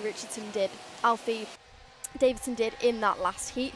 Richardson, though, leads Shenton, Wood, Finley Lyons, George Edgar in the top 5 of this one. Freddie Wood had a brilliant day yesterday, got a 2nd podium in junior for him. Dear, Orion Meta, George Quinlan, Luca Narroway, locked together. Now is that down at the exit of the Forest, so the Stuart Esses, the Forest Esses is a completely different part of the circuit used in the middle part of the year. 6 minutes of this one to go. George Quinlan has got going again. Sorry to cut across you there, Keol. Orion Meta's got going. That's a shame for Orion. Orion could be quite useful in these conditions. He had a great run in transitioning track conditions at the IAME Winter Cup at the very start of the season. It's not going to quite be the case this time around.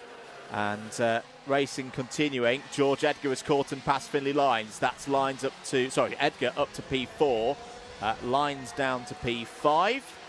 Had the joy of commentating on Finley's dad last weekend in Fun Cup at Donington Park. Means I've had Lyons on the entry list 3 weekends in a row now. George Edgar sets the fastest lap of the race. Another little detail in the home battle. They're from potentially rival villages as well. Edgar's from the town of Cleator, just over the back of the circuit here as Edgar goes up to P3. Richardson from the rival village of Frizzington. We'll see if that comes to fruition later on in the day. 5 minutes of this one to go. That's right, it's going to be some local rivalry that we have to expect. Love a local derby. There is George Edgar running brilliant in this heat so far. This is exactly what he would have wanted. He's going to be eager as ever. Pace is looking really good, but as we say that, Aaron Richardson sets the new fastest lap of the race, followed by George Edgar as he goes over the line. George Edgar trying not to lose out on too much time so he can hopefully catch that race leader. That'll be an interesting battle that will hopefully unfold throughout the rest of this day after George Edgar's unfortunate run. There is the likes of George House in that mid-pack. George House had a good qualifying, dropped back slightly at the start of this one, but that's another driver who's young. That was a brilliant move down the inside. Max Endicott, eager as ever, comes in down the main straight, side by side with teammate. He's going to get the run though, and the 2 XL carts are going to follow him through this second chicane on the circuit. Yeah, and George House coming through the middle of all of that as well, up to P9. Here is a fight for second place in this race. Rocco Shenton has got George Edgar all over his rear axle at the moment. It's a 2.2 second gap up the road to Aaron Richardson. This is what I was talking about. As the track starts to dry out, it will start to move in favour of those drivers who are a little bit shorter than Rocco Shenton, who locks up into Iredale's. Wood gets down the inside. That's really good driving from Freddie Wood to see that gap. There was nothing much that George Edgar could do about that. You can see how much they're leaning on the tyres now. Grip is still limited in the vast majority of places around this circuit. Finley Lyons on the back of this group as well as P5. Keep an eye out for Sakmani Kira as in goes Edgar. On Wood, down the inside into Sunny Bend up to P3. Sakmani Kira has gained 5 places in this race. Sugar's on the move up to P6. Aaron Richardson, though, this is a statement win at the moment. If he can bring this one to the end with 3 minutes of this race to go. 3.7 seconds clear of Shenton, who's having to defend now. This is what he's famous for, making that barrel number 6 as wide as possible. Edgar's having a look down the inside. That's sensible driving, though. Didn't go all in. Used his maturity. Does lose a position to Lyons as a result there. But knew Edgar, he could not just throw it in there and do something rash into Iredale's. Look at this. We now have a 5-kart battle heading into the next part of the circuit, led by Shenton, who is making that kart, like I said, as wide as it can go. Finley Lyons, though, is going to be the next driver to put him under some pressure heading towards Paddock Bend. We'll see what can happen. Freddie Wood trying to gain that place once again on George Edgar. Sakmani Kira, though, now right on the back of this pack. Now 5-kart battle. 5-second penalty for Alex Riley is given further down the pack. Let's see, though, what's going to happen. Still side by side, nearly go Finley Lyons and George Edgar, but no, they slot back in the same order. Smarty Kira looks like she's going to try to go around the outside. Doesn't get the run, though, so as to slot back in behind Freddie Wood. Takes a look behind him. Now these four have given Shenton that bit of breathing room, which is exactly what he needs as this track dries out. 1 minute and 45 seconds to go. Rocco Shenton has received a warning from the race officials. I would wonder whether that is for over-defensive driving, and it's in the driving code of conduct as to how much they can reasonably defend. But he has pulled away now. He's not defending at the moment, so this is all good. 1 minute and 20 seconds remaining in this race. He checks over his shoulder. Here goes George Edgar down the inside of Finley Lyons. This is for third place. Good move there from George Edgar. Checks over his shoulder. Lyons taps his helmet, say, yep, I'm fine with this. Let's keep working together as Kira goes in on Freddie Wood. These two have been very equally matched since the very start of the season. Big seasons for both of them here for Fusion Motorsport, their second year of juniors, which is always an important one for young drivers. Can be a make or break year for their racing careers. 50 seconds and counting on the clock. There's going to be 2 more laps, I think, of this one. Over the line again. Richardson's lead now 6.8 seconds. That shows you how heavy the defensive work has been for Shenton, and he's going to need to be defensive potentially again here because George Edgar closing in. George Edgar knows, though, with it being Richardson out front, he's got to get this second place, really, as Kira's down the inside of Lyons once again for P4, because this title picture is narrowing, and even just in these heats, one position can convert into championship points at the end of the 2 races. Shenton defensive again ahead of Edgar. Edgar's trying everything to get past on this lap. Is he going to get the move done, though, towards the end of this one? It doesn't look like he is. Shenton, once again, defensive as ever. Has to be careful, though, because he does have a warning under his belt. This has now brought Smarty Kira, Freddie Wood back into play already. Finley Lyons dropped to the back of this pack. Another lap complete, heading into the chicane. Shenton, Edgar, Kira, Wood and Finley Lyons close as ever. Finley Lyons takes a look. Oh. Doesn't get the move done, but Edgar's going to get the run now on Rocco Shenton into the second hairpin. Rocco has that inside line, has to slot in behind Edgar, though. Edgar's going to come out, looks like with a better run, cover off, and Shenton now into that second place. Shenton needs to be careful now because Smarty Kira is ready to pick up these places. Look how much the rear inside wheel on the rear axle for Rocco Shenton is picking up and hopping and tramping, axle tramping through the tight corners. Shenton really struggling now. Kira trying to find a way through. This is all going to be setup of the karts and how it's suited to each of the drivers. We're over across the line now. We're on the last lap now. Apologies there, a little bit of a moment on our timing tower. It is still a case that we are racing here in this heat. Richardson is clear by 8.9 seconds. Shenton trying to do everything he can to hold on to third place here. Can Kira find a move down the inside, not into Iredale's? It's through this part of the circuit that I think Rocco is really, really being tested at the moment. Look at the inside right. There again, boom, popping along there as he's not driving off the corner as a result of that. There's one kart off and out the race. I think it might be George Quinlan.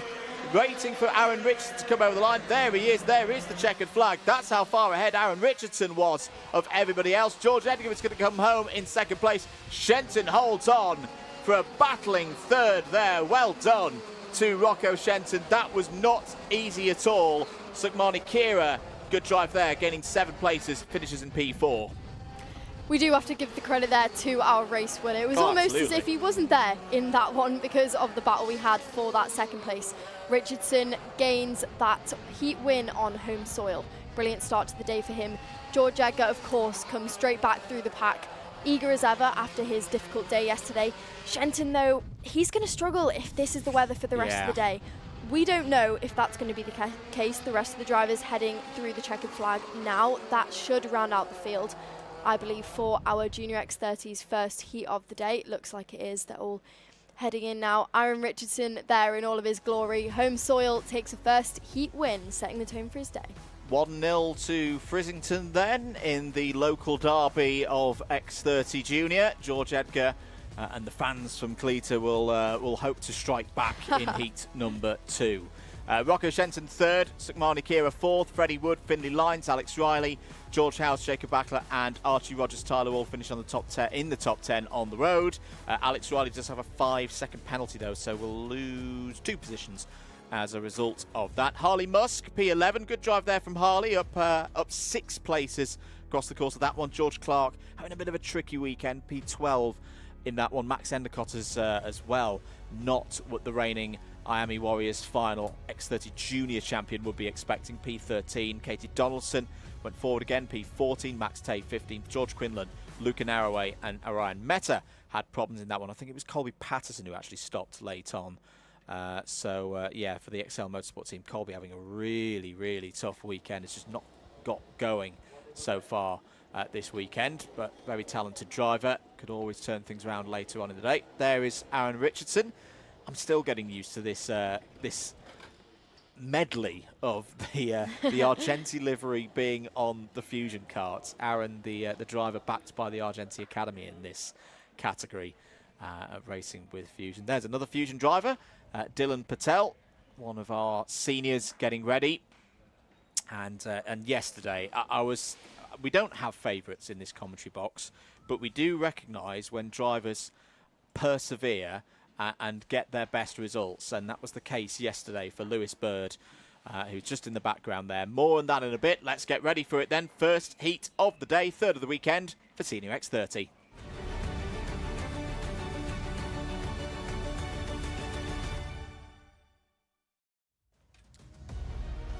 Let's take you through the grid then for this first heat of the 6th round of the season for Senior X30. Harrison Whitcomb bounces back after the DNF yesterday in the final, starts this one from pole position. Aaron Brown alongside on the front row has looked in very good form so far this weekend. Max Ewell and Nat Johnston, they form up an all Mick Barrett Racing row number 2. Theo Lestrange and Freddie Lloyd go from row number 3. Lloyd, the double winner last time out at Lark Hall. Yesterday's winner, a maiden win in the British Kart Championships for Lewis Bird. He will start this race from row number 4 and is joined by his premium karting teammate Sam Lewis. Scott Riley and Macy Hitter, they go from row number 5. Ryan Gill and Luke Taylor start on row 6. Jacob Marples was here last weekend, won in Club 100 as preparation for his British Kart Championships weekend. Starts this race as a wild card from row 7, is joined by Levi Sangera. Joey Brown and Alexander De Benedictis go from row 8. Adam Bourne and Morgan Moore go from row 9. Dylan Patel completes the 19-strong field here in this one. I was so pleased to see Lewis racing. Is that a problem for Macy Hitter? Yes, Macy was meant to be in the top 10. I think has had a spin on the early part of this formation lap. I was concerned that we might not see Lewis Bird race again at the end of the 2025 season. He came back. It's not been a straightforward start to this season as well, but he absolutely smashed it yesterday. It wasn't a fluke. It wasn't lucky. It was a pure drive from the number 7 seed from last year in the wet conditions. He beat Freddie Lloyd. He beat Harrison Whitcomb. This is not going to be a race start. The grid is not formed up properly at all. They'll go around for an additional formation lap. Now, there was one problem, though, and maybe, Lewis, this is where you need to get a little bit more practice with winning races, mate. So we often see drivers like to tap the kart. They like to tap the side pedal. Well done, Wagon. You've got me a win. And he clipped his finger on the rear left wheel. It's fine. He's medically clear. He's racing this weekend. But he had numb fingers on the podium. He struggled in a way to hold his first winner's trophy in the air. So, Lewis, if you do win again today, mate, don't do that again. That really scared a lot of us. That's right. That definitely hindered his win initially. It hindered his time on the podium. That's right. In one sense, he was celebrating. In another, he was thinking, oh no, can I do this again tomorrow? Indeed. Am I even going to get the opportunity to do this again tomorrow? But back to the grid. Hopefully we'll have a race start this time. Nat Johnston there on the second row. Really strong so far this weekend. We saw him have a good start to his year. Yeah, and third in the points going into today. Whitcomb leads the points, 597. Bird now up to second, 585. Johnston, 582. Brown 576, Lewis 561. If you're needing a little bit of a recap though, remember driver number 1, Freddie Lloyd, last year's champion, missed Wilton Mill, so he's a bit further down in the scores at the moment. We're green, we're racing in Senior X30, and it's a very even start between Whitcomb and Brown. Are they all going to make it through? Johnston off the road, it's all a little bit messy in the midfield. Wow, that was a frenetic start. Oh, round goes. Is that Ewell? Yes, it is Max Ewell, the second of the Mick Barrett Racing drivers in trouble. Was that a clash with Aaron Brown through McRae's? Macy Hitter's getting involved there with Levi Sangera in the 355. Morgan Moore's had a tough weekend so far and has got to do this one from the back. Is this a premium 1, 2, 3, 4 that we're seeing at the front of the field right now? I think it is. Look at this for domination from the top team, the unbeaten team so far this year in Senior X30 British Kart Championship finals. We're going to count them through at the end of the first lap here, Keogh, because a lot has changed. Whitcomb still leads. Theo Lestrange is up to second. Bird third. It's a 1, 2, 3, 4, 5. They've got the top 5 locked out at the moment at Premium Karting. Other movers, Joey Brown up 7 places to P8 at the end of that first lap. Morgan Moore, here's the moment then. Oh, now that's an interesting moment. Aaron Brown got popped up in the head. Don't think that was Aaron Brown's doing in all of that, but round went Max Ewell. He has got going again. Here's Lewis Bird down the inside for second place on his teammate Theo Lestrange. Sam Lewis is in there as well. Freddie Lloyd trying to move up from 5th place. He has only 1 drop score at his disposal across the course of the season. He's already used 4 of them, having not raced at Wilton Mill. He was racing in another championship that weekend, and he knows he's got to make business work. He's got to get up the order. What a first 2 laps we've had here, Keogh, as back comes Nat Johnston. There he is. Good recovery from Nat Johnston after heading over the grass at that first chicane on the initial lap. What a brilliant start for Premium Karting. Good move there. Now behind Nat Johnston, Sam Lewis is pushing, making his way down. Aaron Brown, though, back down the inside. Great start for Premium. Whitcomb, textbook start. Lewis Bird, though, up into that second place. Look at that. He is clearly confident as ever. Hand isn't too hurt by the looks of it. He is able to make some places initially. That wasn't like a usual senior heat start. That was intense. That was a bit junior for the first 2 laps of that one.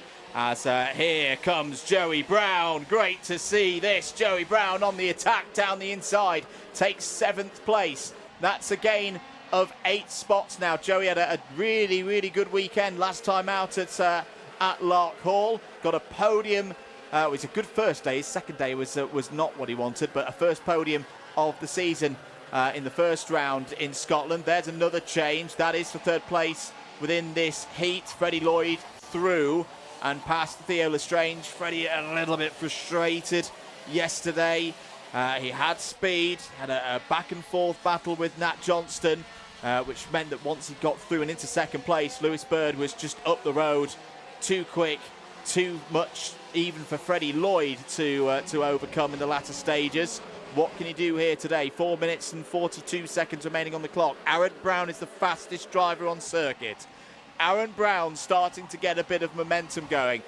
Racing for the PF International Karting team. That is the same operation that drove Gus Lawrence to 3 British Senior X30 championships. And this is starting to click for Aaron Brown. Looking down the inside. Oh, that is a mega move from Aaron Brown up to P4. And remember, we go to PF next. This is an entrant that could make life a little bit difficult for some of those drivers higher up the order as we go into the last 2 meetings of the season. 4 minutes of this race remaining. Theo Lestrange has got a 5-second penalty. He's going to drop down the order in this one. It's Whitcomb from Bird from Lloyd. Top 3 covered by 2 and a bit seconds. Aaron Brown now up to P4 after that send into the Stuart S's. Theo Lestrange 5th. Joey Brown now 6th. Nat Johnston looking on the back foot here. Sam Lewis thought about going down the inside there out of Iredale's. Here comes Brown once again. That's super. That's spot on from Joey Brown. That's how you make a move into the Stuart S's. He's up into the top 5. It's important there for Aaron Brown. He was the one that got to split up those premium carts, which is exactly what the other drivers will want to see. There is Nat Johnston still recovering just behind Theo Lestrange. Joey Brown up into 5th. Good run from him so far. Aaron Brown sets the fastest lap as we are on to another lap.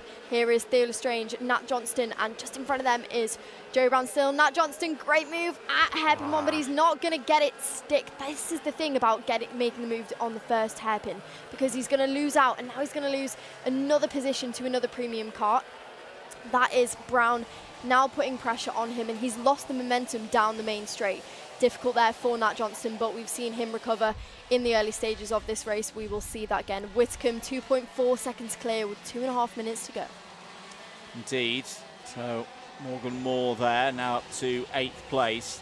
A difficult time through time qualifying, but very strong driver.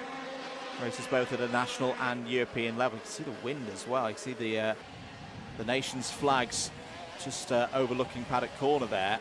Really, really bustling in the wind there. There's a nice move from Levi Sangera. Spoke to Levi earlier on in the weekend. Scott Riley's been not 100% fit so far this week. And, well, he's just lost 11th place there. There are those flags that we were talking about. Here's the battle between Nat Stappen and Moore. Nat Johnston. It's a very up and down race pace at the moment for Nat Johnston. 1 second he looks like he's on the attack. Then he's instantly on the, body language looks like he's on the defensive. There's Sam Lewis down the inside. I like that move a lot. And Morgan Moore is going to have to concede that one. There is Jacob Marples. Jacob Marples, your top championship rookie in this race at the moment there. Is a wild card for this weekend for the MDL team, and running nicely there in the top 10.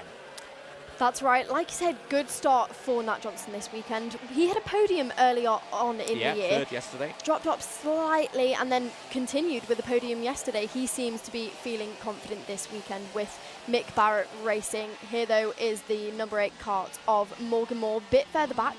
Nice to see Morgan back once again. Gone a bit missing this weekend so far, but making their way up. Here is Aaron Brown. Aaron Brown, really strong so far.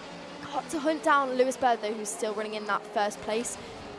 50 seconds on the clock, another lap complete. And Whitcomb, it looks like he's got this one. Yeah, looking comfortable. We'll just be hoping that it can all hold together. And happy birthday to his mechanic Liam, 22 years young. What a time to be 22 years of age. 25 seconds remaining on the clock for this one. 20 seconds for the drivers to sort themselves out before they see that last lap board. There is Lewis Bird running in 3rd place at the moment, showing that the pace is still there from yesterday. There'll be 2 more laps. Aaron Brown, you should note, because there's 2 Browns, they're not related, slightly different spelling as well of their surnames, but Aaron Brown 4th, Joe Brown fastest driver on circuit as things stand. Here is the fight for 8th place. Sam Lewis, Morgan Moore and Jacob Marples. There is Luke Taylor down the inside. Gets through past Scott Riley for 12th place. Luke running within the Danny Curl run DK Academy team. Bit unlucky yesterday. Didn't see the checkered flag, but good to see Luke moving forward and gaining another position. That's right, the clock is on 0, Andrew, and Whitcomb is 1.9 seconds now. So Freddie Lloyd is closing that gap ever so slightly, but being on the final lap now, it looks like he's not going to have the time to make it a heat win. Exactly what he needs to do, though. We know Lloyd could still win this championship. Oh, yeah. But he's got to be really consistent from this point on. As he has been, there he is with Lewis Bird right behind, and Joey Brown, who just set the fastest lap. Aaron Brown, too, in that top 5. Freddie Lloyd could win, but the problem is, like you said, he's used 4 of his 5 drop scores. It really is a case of consistency, but not only that, being at the front too. And he would have to finish 20 points ahead of the leader because he won't get the attendance points.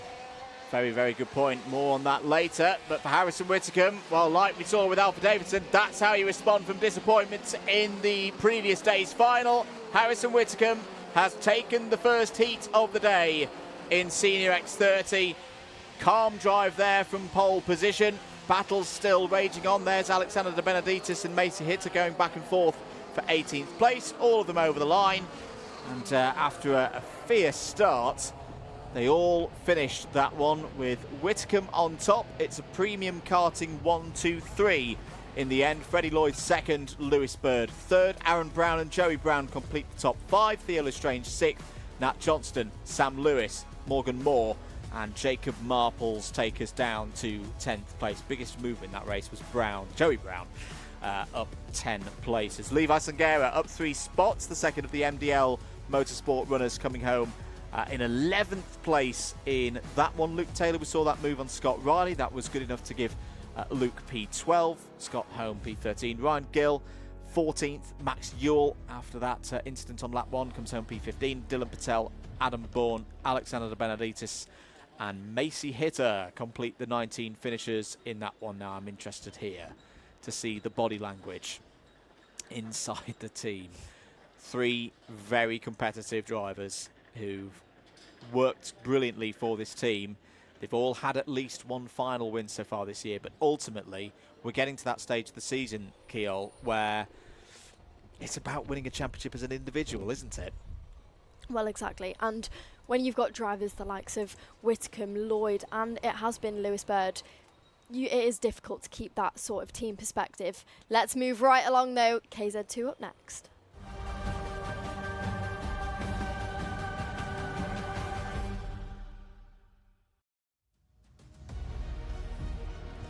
Here we go then. KZ2, their pre-final is next. And Alan Kenyon, completing a great run yesterday, starts on pole position. This grid determined by the results of the heats yesterday. Great to have Kenyon back in the championship. He starts in the front row alongside Jess Edgar, who is looking for a big score here today. Ryan Green and Noah Wolf go from row 2. Ashley Lewis and Harry Walsh start on row number 3. Sam Ward and Charlie Turner go from 4. Miles Murphy and Lee Ward complete the top 10. Ralph Youngling and Ella Stevens alongside each other on row number 6. Stories from yesterday then. Well, Alan Kenyon mastered the conditions, took pole in TQ by half a tenth or thereabouts ahead of Sam Ward. Charlie Turner was 3rd, Ashley Lewis was 4th, Noah Wolf qualified 5th. Then the heats. How do I describe the heats in half a formation lap? Chaos, I think, is the word I will use. I would say unexpected. Unexpected, yes. For Wolf, he had good starts on both of them. Span on the first corner for each of those starts. To be honest, his second start, he was really unlucky. He got too good a start. He had to go down the inside. We've been talking today about dry lines, damp lines, wet lines. Got on a wet patch and just didn't have enough grip. Ella Stevens got caught up in start incidents as well. We had a rain shower in heat number 1 that blew the field apart. I think we only had about 7 finishers in that one. And it's why you've got this really mixed up grid. Let's take you through the championship standings because that's important at this stage of things as well. So Noah Wolf is on 632. That is after the first haul of championship points were awarded yesterday. We've got a note as well. Kenyon, Ward and Stevens do not score championship points. They are guest drivers. What happens if, let's say, they go 1, 2, 3 here today, which isn't beyond the realms of possibility? The next driver down who is a regular gets the full 65 championship points. So in yesterday's case, take Kenyon out of the championship scores, it was Jess Edgar who got the 65. So we're going to have many abacuses out today in that regard. So 30 points is the lead for Wolf over Turner at this precise point. It's then another 19 points back to Miles Murphy. Jess Edgar is a further 9 back. Very possible today that Noah Wolf will get into the range of points where essentially signing on at Silverstone will get him the bonus 20 points that you get for attending every single round. But he could win the title today. This race could be quite influential as to whether he does that because he's ahead of his 2 championship rivals, Charlie Turner and Miles Murphy. You see them there starting a little bit further back. Turner going from P8 and Murphy going from P9. I do not know what's going to happen in the next 12 minutes or so in this one because we've seen all sorts so far this weekend in KZ2. And don't forget, Ella Stevens starting from the very back of the grid there. We have got a couple of drivers missing by the looks of things. There's a bit of a gap where I was expecting others to start. We're lights on, we're lights off, we're racing, and look at that start from Alan Kenyon. Once again, Kenyon leads through the first chicane. Ryan Green will hold second place. Has beaten Jess Edgar off from lights out. There's Noah Wolf trying to go around the outside on Jess Edgar. Gets a little bit oversteery, keeps it under control. Ashley Lewis is there as well. Green retakes second place ahead of Edgar. Believe it or not, everybody, that's the calmest start that we've seen so far this weekend in KZ2. That is right. Look at this. Noah Wolf already up into that third place, eager after yesterday's antics. Jess Edgar lost out there to Ryan Green off the start, and then Noah Wolf also. Ryan Green now is under pressure from Noah Wolf. What are they going to do? Jess Edgar, unfortunate start for her. It's been really great to see the two Edgars up at the front of the grid on their home circuit. Noah Wolf takes a look. Doesn't quite get the move done though. He wants to be careful there, as that was where he had one of his troubles yesterday. Goes in for it again, takes a slight look down the inside, can't quite get it done. Tries to get a better run. Is he going to try around the outside here at hairpin 2? He thinks better of it. He slots in, and it looks like he's going to get possibly a better run. Ends up on the grass slightly, which is going to make him lose out, and that is Charlie Turner now. Jess Edgar, unfortunately, we can see her there dropping back another couple of positions. Unfortunate through the Stuart S's, but here we go. Noah Wolf not quite managed to get past Ryan Green yet, but he will want to, because Kenyon, like we saw yesterday, has the ability to drive off. He does indeed. In terms of championship points, Ryan Green would take the 65 right now. This is a standalone race in terms of those championship points. But look at Charlie Turner. He has come forward. There goes Wolf in on Green. Gets second place and gets another 3 championship points. That's important. Turner and Murphy both know now they've got to get past Ryan Green pretty quickly. Miles Murphy was in great form 2 weeks ago at Kim Bolton on the podium. He's got down the inside of Charlie Turner. They go through the cup through the KZ2's U's. That's a good move. That's a forceful move from Wrexham's finest. Through goes Miles Murphy, but he's now got to do likewise on Ryan Green. He knows he can keep this championship campaign going towards Silverstone. Wolf starting to disappear up the road. He'll want to win this race for grid position for the final. He won't gain anything in terms of the championship for it, because Kenyon is a guest driver and doesn't count. Oh, there's a big incident there for Sam Ward and Miles Murphy. Both of them out of the race. Ward nearly flipping over. Is that the end of the championship dream for Miles Murphy? It was a big send from the number 12. That is not what More Racing would have wanted. That was teammates. That was More Racing driver versus More Racing driver. Out go both of them, and that is a bitter blow, particularly for Miles Murphy. That is not what you want to see. Like you said, teammate Sam Ward was not scoring points today, so Miles Murphy, that will be an even harder one for him to swallow. That 3 seed, is that going to have a huge effect on his championship? It possibly is. Alan Kenyon, though, out there in front. Noah Wolf is back in that second position and closing the gap to the race leader. Ryan Green, Charlie Turner, Jess Edgar round out the top 5. Jess Edgar managed to wake her way back into the top 5 after those first couple of laps.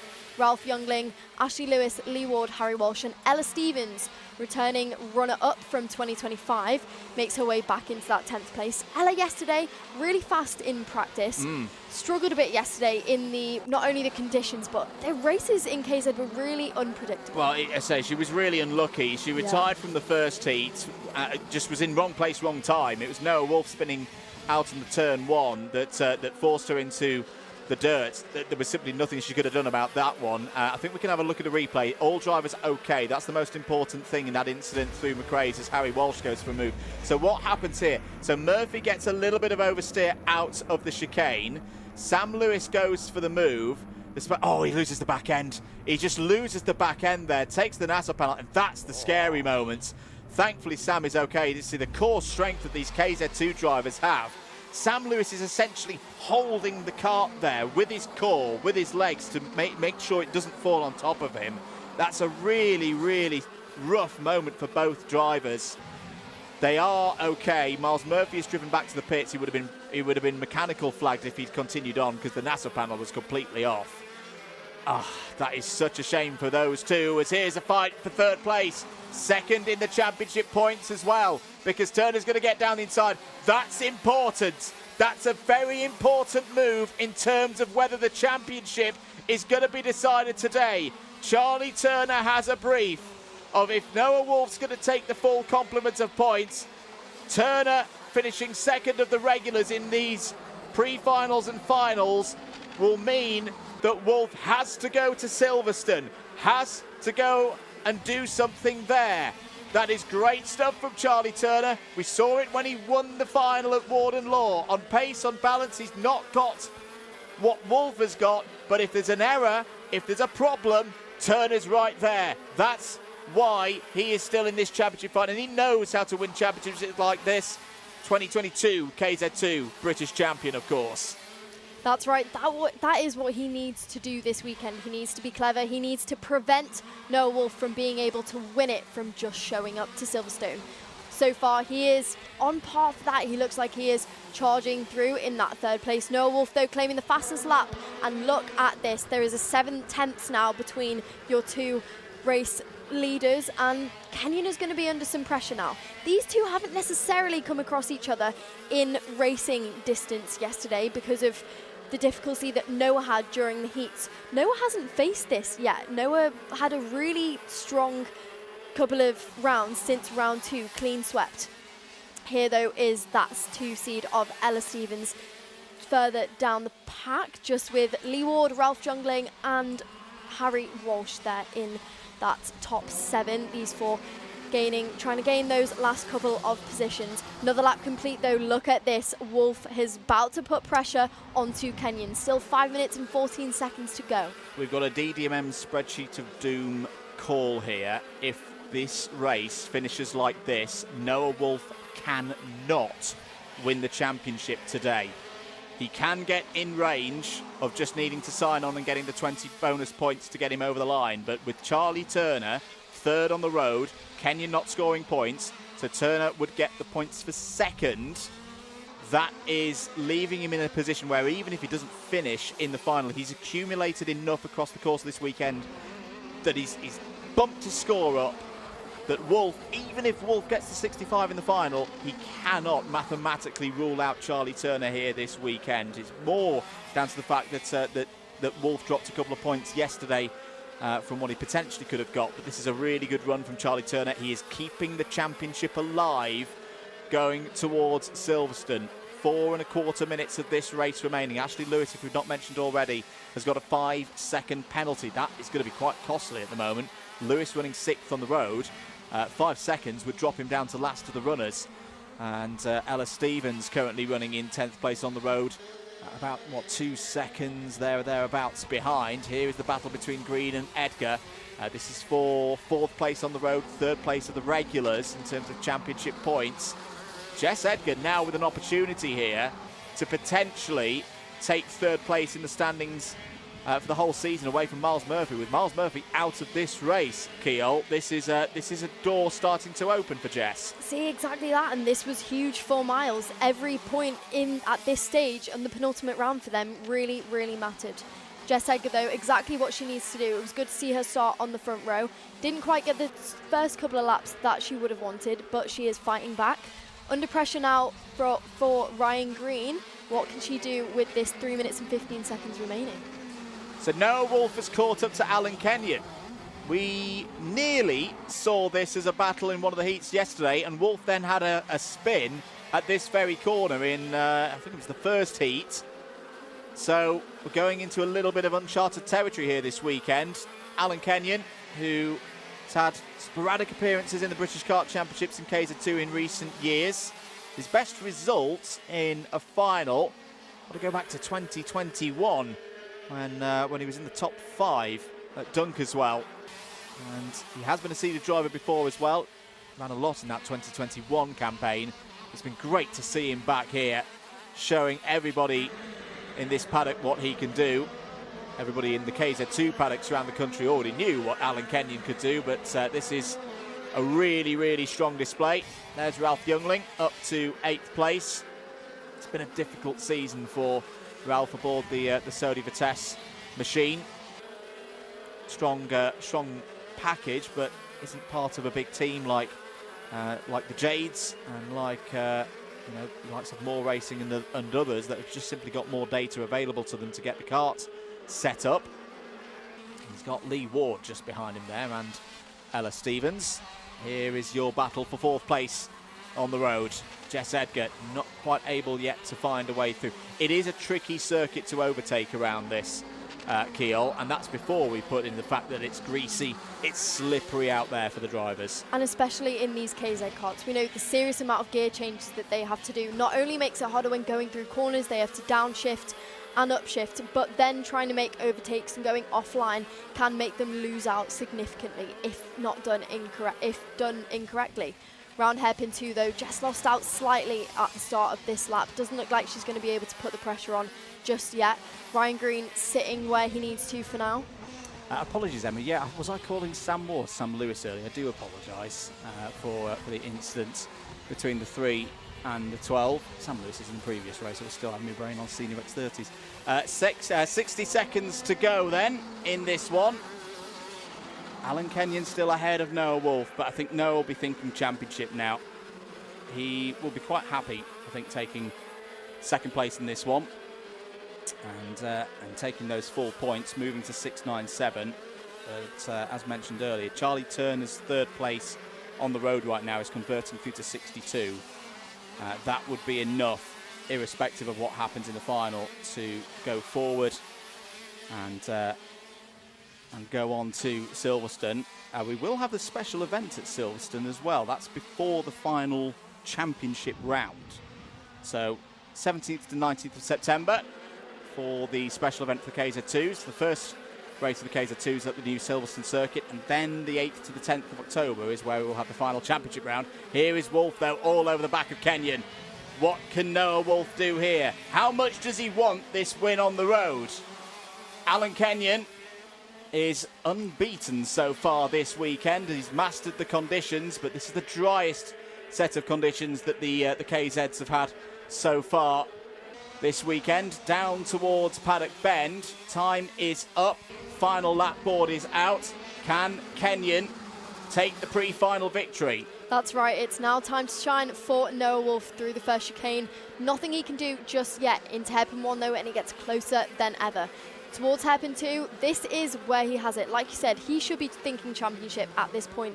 If Charlie Turner finishes in this point, he will have to go to Silverstone to get the opportunity to win. No time in between these two. Kenyon, like you say, unbeaten as of yet. Unexpected for him heading into this weekend with having Noah Wolf unbeaten since round 2. He's clean swept everywhere.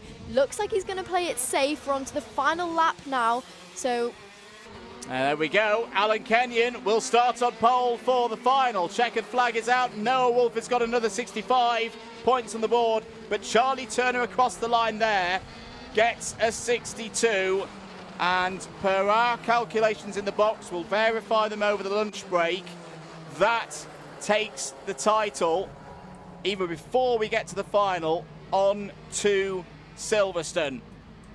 Good drive as well there from Ryan Green. Green did hold off Jess Edgar in the battle for 4th place, so there are your positions for the grid in the final. Kenyon and Wolf will start in the front row, Turner and Green row 2, Edgar and Lewis row 3, Walsh and Youngling row 4, Ward and Stevens on row 5, Miles Murphy and Sam Ward will start from the back of the field after their incident in McRae's. now, Andrew, if Noah Wolf sticks on this form, what I think is going to be interesting, there's your race winner, Noah Wolf there behind, is the situation with Noah at the start of the year was that Marcus Kayak was here for that one round, and Noah probably would have been better there to play it safe. No driver is going to do that at the start of the season. He wanted to make an impression, and he lost out because of that. And this driver can't gain points. I wonder if we are going to see Noah kind of play it safe if he's not able to wrap up the championship for the rest of the day. Maybe so. I say he's still very much in his control. Good to see Sam Ward. Apologies earlier with calling him Sam Lewis. The 12th place as a result of that incident with Kayak at Warden Law, it's going to end up as a drop. It's going to end up as a drop score. The drivers in this one, it's best 12 from 15 scores, so it won't officially become a drop today. I had a good chat with John Ward, who I was on commentary with last weekend at Donington Park about drop scores and how some people like to call them early in the season. Oh yeah, it'll end up as a drop. Well, it's not officially a drop until it is a drop. Yeah. You know, until Wolf has got 12 scores better than a 12th place, it's not a drop yet. So, although with Noah's form so far, well, yeah, it would he's be got 10. He's got 11. He's got has he got 11? No, he's got 10 at the moment. Better than that 12th. So yeah, it is looking likely that he'll get rid of that score in the first part of the meeting at Silverstone. He's done what he does. He's done what he needs to do. And we'll see the KZ2s for their final. What time, Keel? We'll see the KZ2s for their final? The KZ2 final is at 7 minutes past 3. Is indeed. We'll take a short break here on the comms and back for more very soon.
Wera, what a start from the so hard. Heading up into the top section.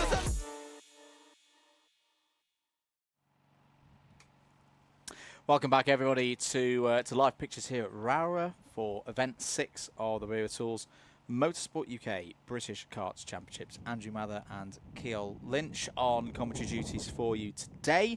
The sun has started to come out here a little bit, Keel.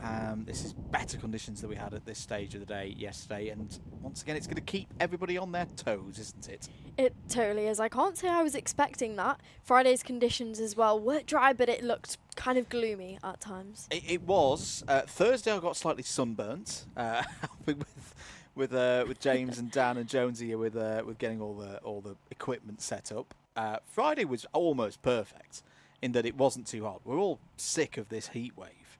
It's not raining. This is a comfortable temperature, and then Saturday was poor to say the least in terms of what the weather threw at us. But this is okay for us all out here at the moment. Keep your comments coming in. Let us know who you are cheering on. Hello again to the Bennett family. Noah for the win. Harry Walsh showing great speed. Harry Walsh is showing great speed. I know I've said it several times so far this season in KZ2, but he really is getting quicker and quicker all the time in that category. Hello to Gillian Bennett as well. Hello, Gillian. Cheering on Aaron Richardson as always. Aaron's had a very good start to the day in Junior X30. We've got another round of heats coming up, haven't we, for our IAME classes. We'll see the KZ2s again after the lunch break, and pretty much all of the IAME classes this morning, plenty to talk about, but particularly the M1 Bambinos. That was a very exciting start to their day. It was great. Yesterday, in the wet yesterday, I think they struggled a little bit more because a lot of them were new to this track and new to the wet. So they played it a bit safer yesterday. Coming into these greasy conditions, they were clearly more confident. They were ready. Championship leader had some good points under his belt. Yeah, it was good from them. We are on a scheduled pause. Don't worry, anybody. It's not, we've got any problems at the moment. We are not due to start in the original timetable this race till 12 o'clock. What have you spotted? Well, considering that there's 2 wheels on the track over there, I hope that we're on a scheduled pause. Yes. Well, I think a couple of people just taking a quick moment to take some light refreshment and a little bit of a break. Whilst he's away, something that was very rare to see on an Alpha live stream. The eagle-eyed amongst you will have spotted our producer James Fitzhugh just popping away from his position. In a way, we could say anything we want right now. He can't turn us off. He's left us hanging. I know. It's a very dangerous state of affairs. But yeah, so about 6 minutes away from the start of the next M1 Bambino heat.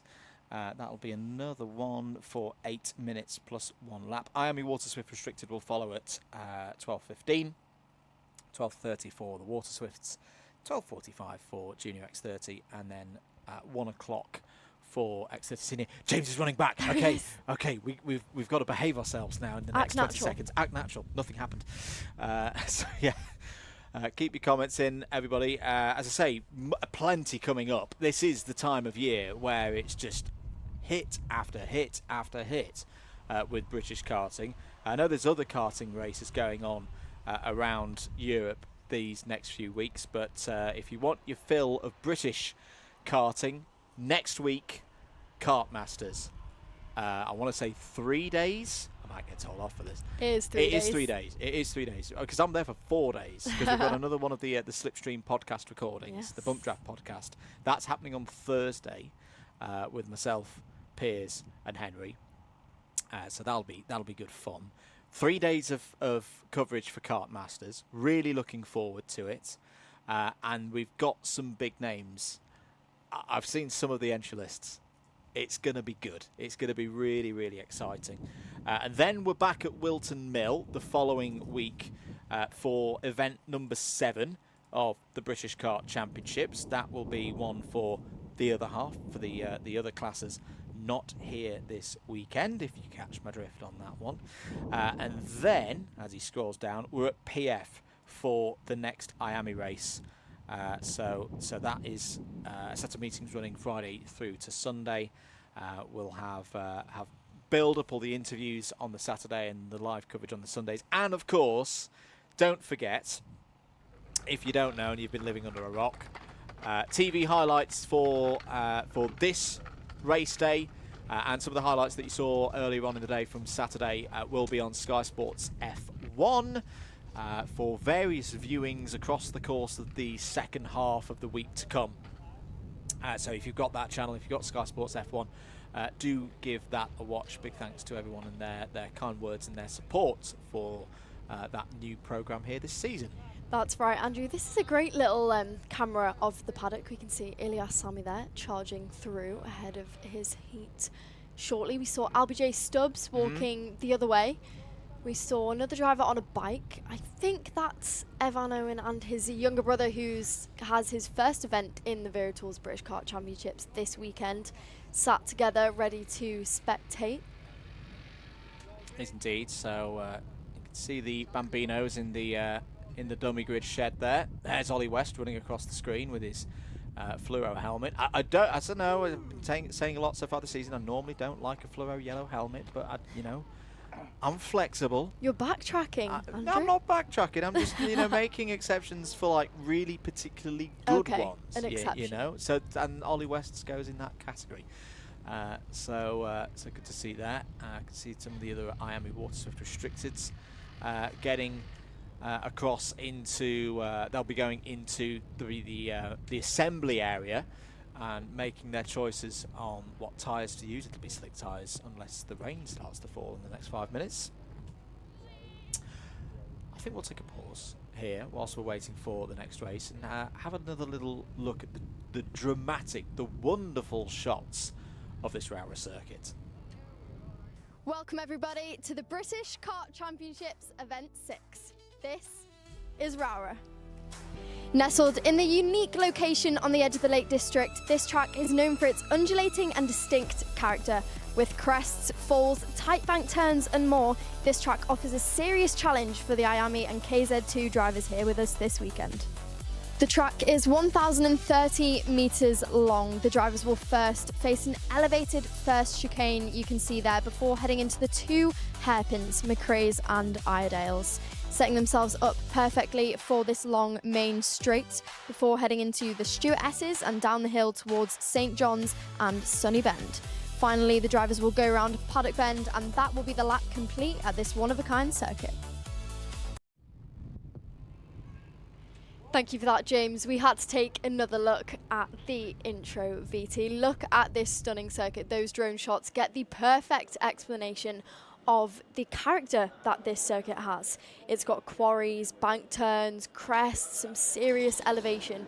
And for the drivers who haven't got that much experience around here, it really is one of a kind. And with it being event 6 here in the championship, this is where it gets serious. This is where each race, each heat matters even more. Here though are our Bambinos ready to go. You can see Briella Stevens there with her bright pink helmet. Let's get underway.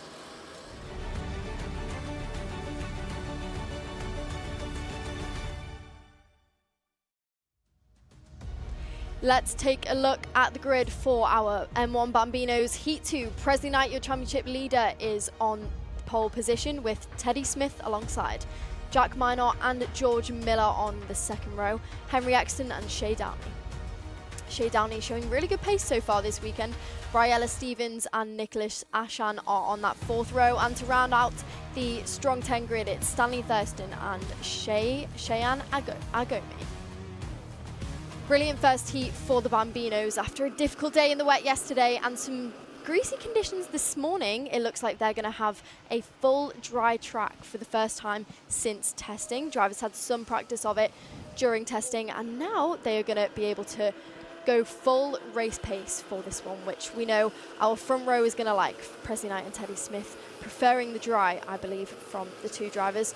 Pole position set Presley Knight with a win yesterday too, so he's going to be feeling confident as ever, the youngster. Second place yesterday was Teddy Smith, Shay Downey then in that third place. So not too dissimilar top 5 as compared to what we had yesterday. Pretty similar, just slightly mixed up. George Miller is going to want to have a better run than he has done in the final and the likes of today. He was the championship leader heading into this weekend. Andrew Mather is joining me again in the box, just in time for the start of our M1 Bambino Heat 2.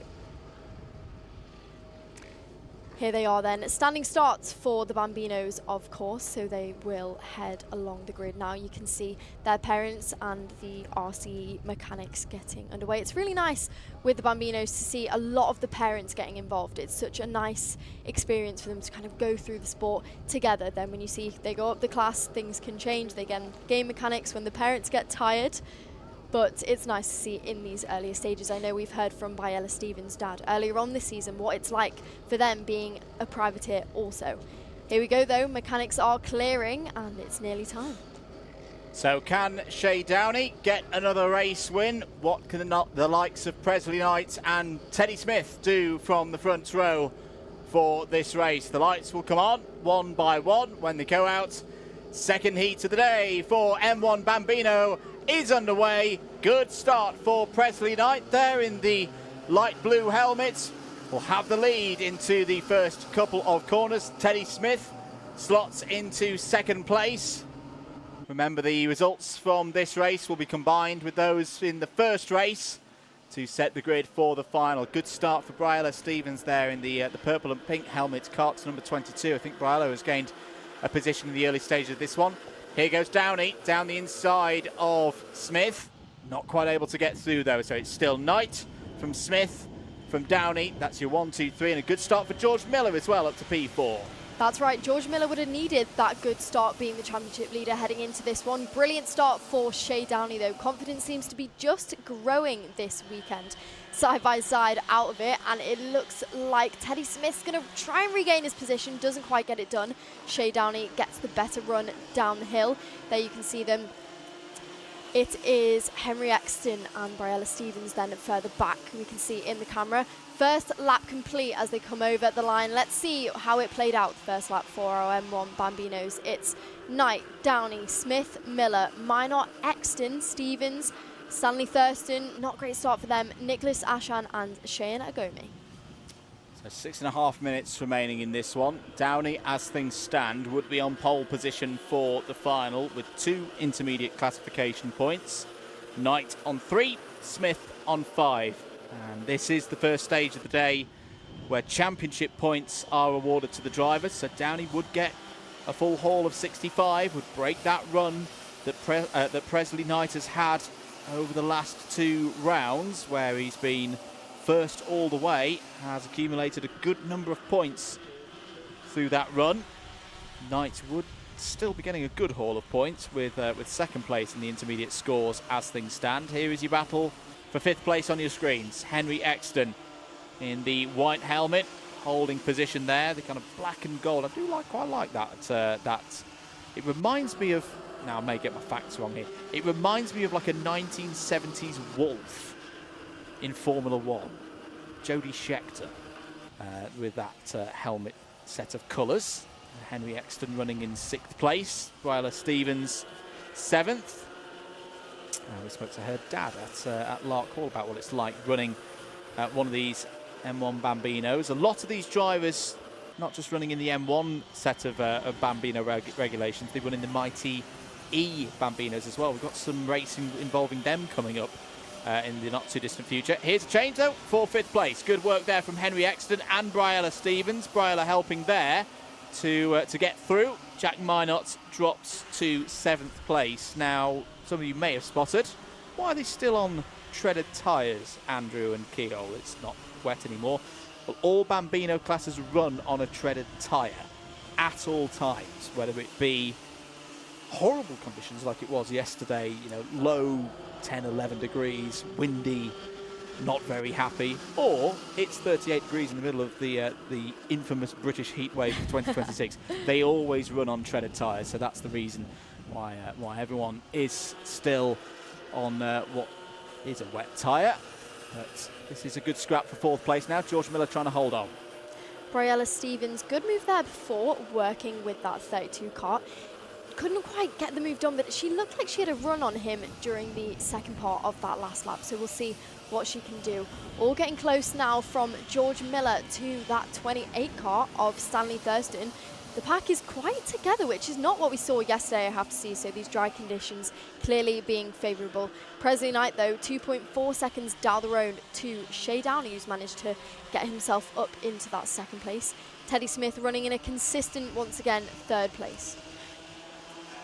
5-second penalty for Cheyenne Agome. I wonder if that's for a start infringement, because Agome running 10th on the road at the moment, and just behind Nicholas Answer. So 3.5 minutes of this one to go. In towards McRae's. Any moves coming in yet? No, not at this point. Stanley Thurston has joined this group, takes a tighter line. Oh dear, as Briella gets a little bit half on the exit curb there, but keeps her foot in. That's good driving from Briella. May lose the position on the exits of Iredale's, but that's okay. Thurston up to 7th place. There's Nicholas Answer just behind. The purple and yellow Kart is a big Sir Lewis Hamilton fan, if you hadn't gathered, wearing the replica helmet of the multiple-time world champion.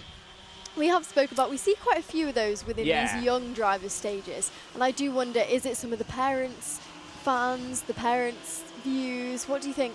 I think it's a mix. Although I'm very interested in the next race. I want to know, is it Hendricks' choice? Because off the back of your question there, Keogh, is it Hendricks' choice or is it Dad's choice that he's wearing a Nigel Mansell helmet? Well, I have a feeling that we're going to hear from him later on. Oh, that's getting a little bit rough with George Miller and Jack Minot involved. That's for 4th place. But George Miller holds on to it. George Miller needs this. George Miller didn't have a good round yesterday. Not great this morning. Not what you would want as a championship leader. So To defend off here would be quite important. 2 minutes plus a lap to go, so he's going to want to find the pace so he doesn't have to defend too far. Got a little bit of a gap there out of the S's, so it doesn't look like he's going to be in a bad position onto this next lap. Thurston through past Henry Exton, that is for 6th place, and Bryla Stevens and Nicholas Anser went back and forwards for 8th place, but still Stevens holding onto that spot at this moment. Here's your battle for 2nd place. Shay Downey in the orange helmet ahead of Teddy Smith with the blue and the yellow. As Shay runs a little bit wide there, but is able to carry the speed off of that curb. 2.5 seconds or thereabouts behind Presley Knight. And remember that if drivers are tied on intermediate scores, we go back to TQ, we go back to timed qualifying, and that acts as the tiebreaker, and that tiebreaker may well be required because Teddy Smith, with a good bit of driving, has got down the inside of Shay Downey and taken 2nd place. That will move Downey to 3 points. Presley Knight is now on for starting at the front of the grid, on pole position again for the final, and taking another haul of 65 championship points. Teddy Smith showing how eager he is after the antics at Larkhall. Not what you want to see for a younger driver losing out on that win. It's confusing, it's disappointing after the hard drive that he did have within. Looks like he couldn't quite get the move done though. Shay Downey leads him once. Oh no, he did get the move done. Sorry, my bad. Shay Downey is now putting the pressure on into hairpin 2. No move made just yet though in these dry conditions. What do you think, Andrew? What do you think is going to happen for the rest of the day? I think, well, Shay Downey is definitely going to have a go here. I'll come in with a bit of a different take of how Teddy Smith wants to play this as Downey goes to the 2nd place. I think Teddy needs to hold this position. The reason why, he's trying to claw some points back in the championship. He's going to try and claw back from that DQ for the underweight at Larkhall. He does not want Presley Knight scoring more championship points, which it's the strange thing that happens sometimes with these intermediate scores. If he overtakes Shay and beats him, it doesn't help him. It doesn't move him further up the order on the grid for the final or in the championship points. It only really helps Presley Knight. It's the difference of 3 points at the moment in the championship if Shay Downey loses the advantage at the moment. So in a very strange way, not go Teddy right now, stay Teddy in 3rd place. Well, that's because correct. you want Shay Downey to take a few more championship points off of Presley Knight, which right now he is doing. That is right. But not anymore with that move down the inside there. So back goes Teddy Smith into 2nd place. Into 2nd place. George Miller's got a 5-second penalty. Here comes Downey again. I'm not expecting these drivers to know this, of course. They're 6, 7 and 8 years of age. They're just going to race. But Presley Knight, he's going to take another race victory, and it might be pole position for the final. We're going to have to wait to see who's going to finish 2nd. Shay Downey's going to finish 2nd. Teddy Smith will not realise this, but that has actually quite helped his championship cause in the grand scheme of things, and he'll still start 3rd on the grid for the final, and he's got a good amount of points himself. Rest of them coming round and over the line. Stanley Thurston, oh, what a drive there from Stanley. One of the youngest drivers in this category, has fought through to P4, gained 5 places in that race, and will start on the inside of row number 3. What a good race that was. So we'll go through the provisional grid. It'll be Downey and Knight on row 1. Downey takes 65 championship points, Knight 62. Smith and Minot will be 3rd and 4th on the grid. Smith will take 60 championship points. Minot will be on 59. Then it's 1 point down from each position. So Thurston and Exton row 3, Miller and Anser row 4, Stevens and Asgamy on row 5. There's your provisional result for heat number 2 of the day, heat number 4 of the weekend for the M1 Bambinos. Presley Knight takes another win, and Shay Downey will go wheel to wheel with him in towards the first corner again when we get on to the final later on today. Remember, that final will be the first one of the afternoon. It'll be at 2 o'clock. Teddy Smith, Stanley Thurston, 3rd and 4th. Jack Minarton, George Miller, 5th and 6th. Henry Exton, Bryla Stevens, Nicholas Anser and Shane Asgamy all got to the end of that race and were all part of the main pack as well. So we talked about Shane Asgamy picking up pace, and he's done so again in that race. So really good stuff. The whole field, in terms of single lap pace, covered by, 2 seconds, I think, in that one. But Presley Knight will be happy with that one. The running road of, I don't think Teddy Smith's too happy there. Teddy, it's okay. Got some good points in the championship, and he got a good position on the grid for later on today. There are our Water Swift restricted drivers. There is Oliver Woodall, Woody Woodpecker on the back of the lid, your Wera Tools driver of the day from the first IAME meeting of the season at Wilton Mill. Fresh tyres for a lot of the drivers because they haven't done any running on these tyres so far today. They had a wet qualifying. It was a little bit too damp for them in around the time of heat number 1 to run slick tyres, so this could be a pretty quick race. There is one of the Paralympians running there. I think that's George Askew in the number 12. There is Hibbert, Harley Hibbert, Mason's younger brother, racing in the same team. Focused, ready for this one. Logan Hodgetts at the back there will start this one with work to do. Can Hendrix Fallat take another victory? We'll find out next with IAME Water Swift Restricted.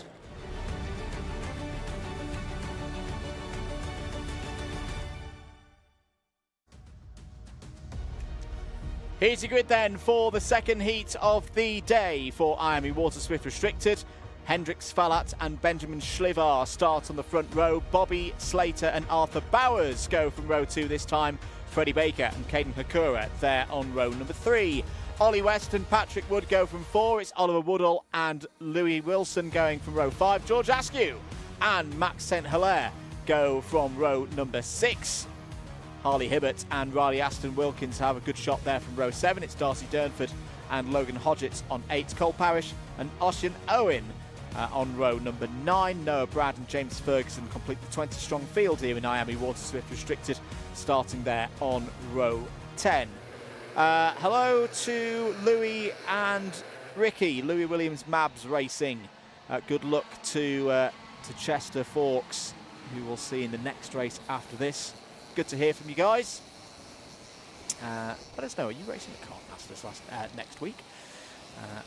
It'll be good to see you there. So formation lap underway.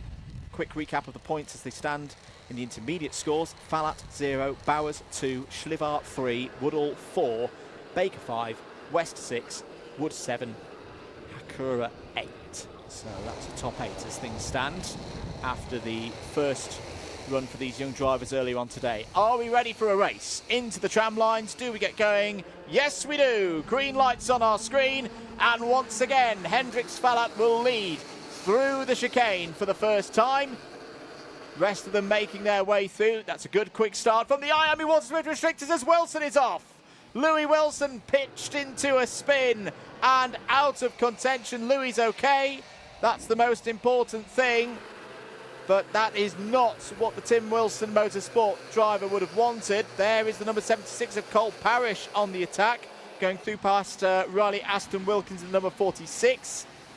Ollie West on the move as well. Bowers, now Bowers down the order a little bit here. This is going to be one of those testing moments that all championship leaders must face at some point of a season here, Keol. Arthur Bowers has not had the best of starts. He's down and around 5th or 6th place now. Patrick Wood's going to have a look down the inside as Oliver Woodall goes on the attack. There is Louis Wilson walking back to the marshal post. Fallat leads from Schlivar, Bobby Slater, Freddie Baker, Ollie West, Arthur Bowers. This is going to be a real test of his nerve running here at the moment in 6th place. Yeah, that's right. It was a really good start for the front row. Bobby Slater was in that 2nd place. Schlivar just overtook him there, and he's now about to be under some pressure from Baker and West. West showing his true pace today, on form more so than he was yesterday. We spoke to his dad. His dad said he wasn't quite on his best form, but in his new colours, looking strong as ever. Another striking start though for Hendrix Fallat. Still 6 minutes and 30 seconds to go, and he's got a 1.5 second lead already. Yeah, the R9 helmet has gone though. If you're new to karting, you sometimes see this from drivers that they'll have a wet lid and a dry lid, and the dry lid's the really, really snazzy one. The newer one with the newer paint scheme. The drivers don't want to have that out in the drizzly, in the wet conditions.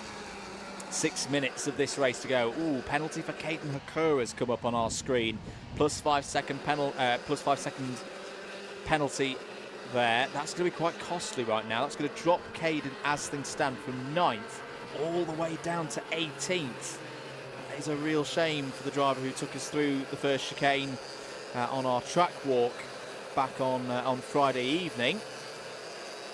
There's Patrick Wood trying to find a way through past Arthur Bowers for 6th place. Out of the Stuart S's.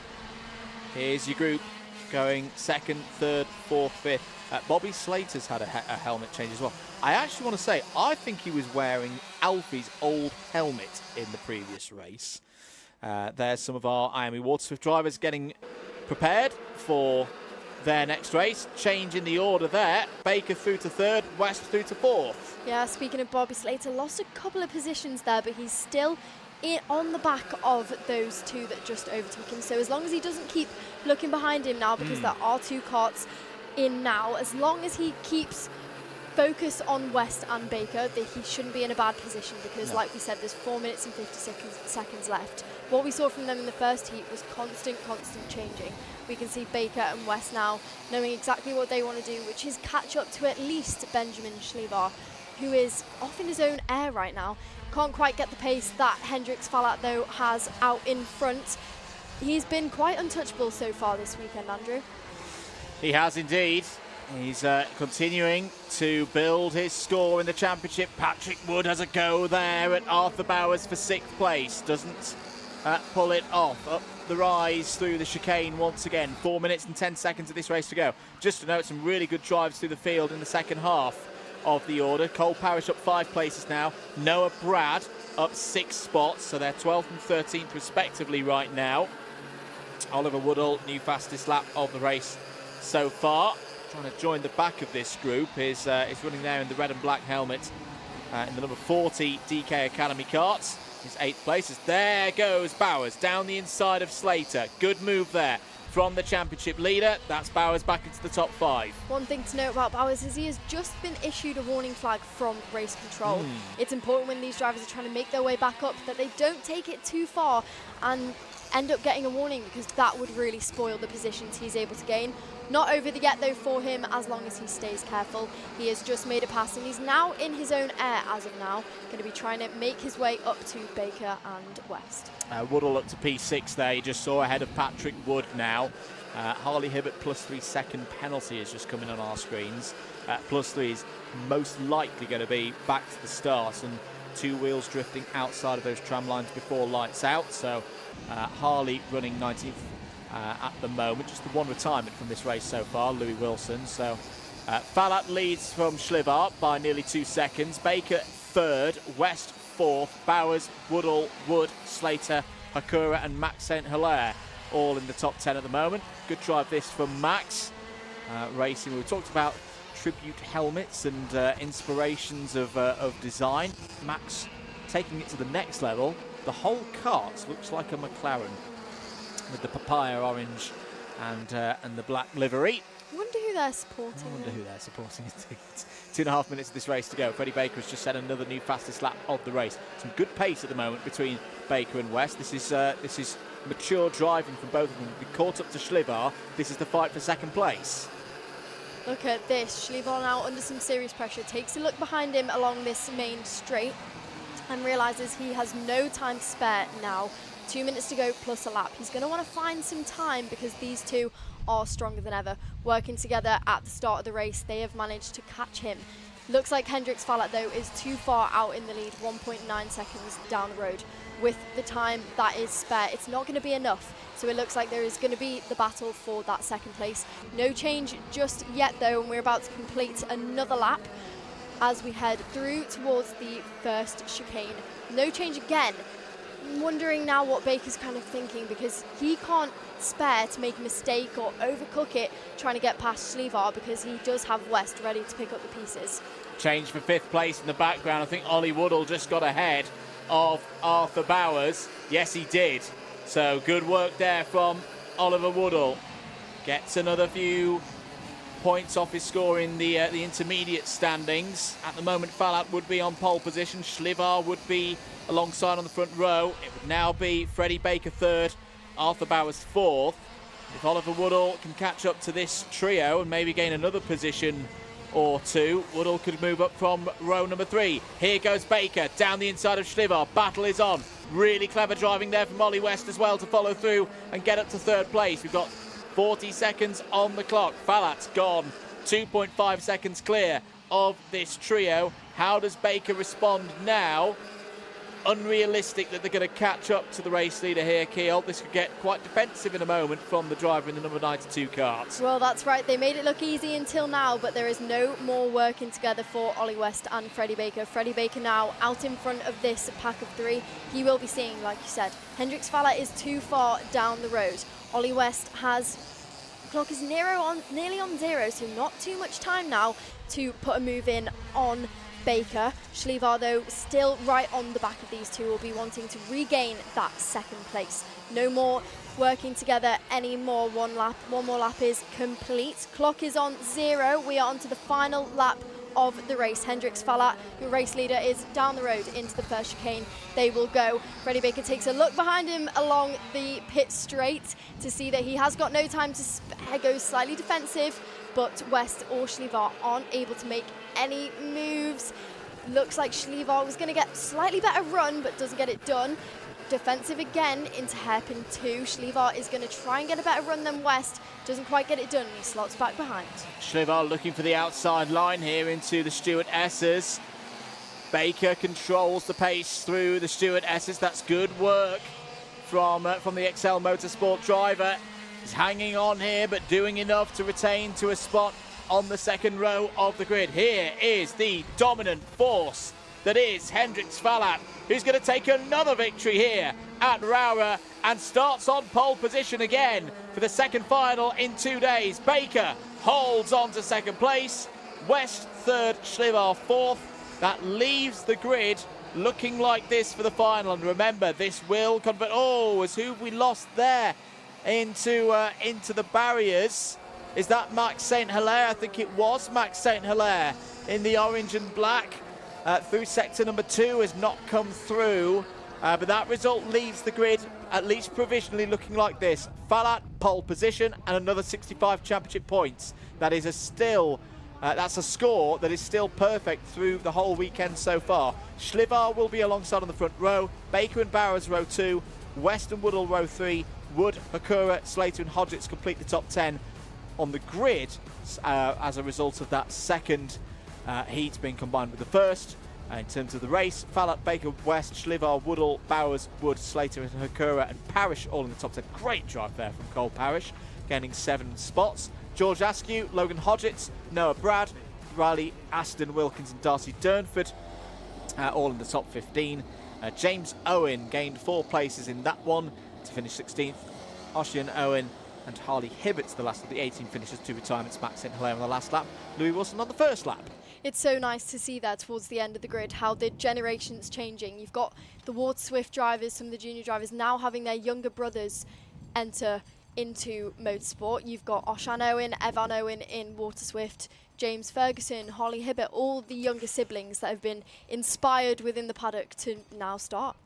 Real load of work to be done there on Max St. Hilaire's. The sprocket arrangement is not arranged anymore on that one. That's going to need some repairs before the final. Here's some of your highlights from that second heat in IAME Water Swift Restricted.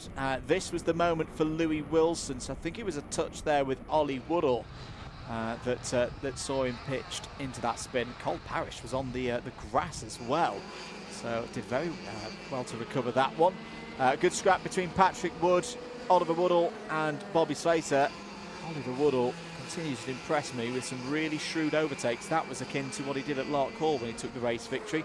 Baker got through past Schlivar for second place. West with a very good supporting role across the course of that heat. But Hendrix Falat looking in really, really strong form here this weekend. 4 seconds the advantage for Falat over the rest. 18 finishes in that one. Max St. Hilaire also not making it to the flag. Shortly, we are going to see the unrestricted for Water Swift, but before that, we're going to take a slight ad break, so we'll see you after. Here at Demon Tweaked, you probably know us for our massive cartwear range. We've got everything from suits, boots, gloves and helmets from the biggest brands in the business. But we are so much more than that, because if you're looking for kart parts, well, we've got you covered too. We've got everything from Rotax parts, sprockets and chains, discs and pads, data loggers and dashers, fuel tanks, steering wheels, bead breakers, and loads more. But of course, it doesn't just stop at the track, and if you're looking to build your skills in the sim, then we've got everything you're going to need to build the ultimate rig. So whether you're just getting started or you're already at the top of your game, Demon Tweaks has got you.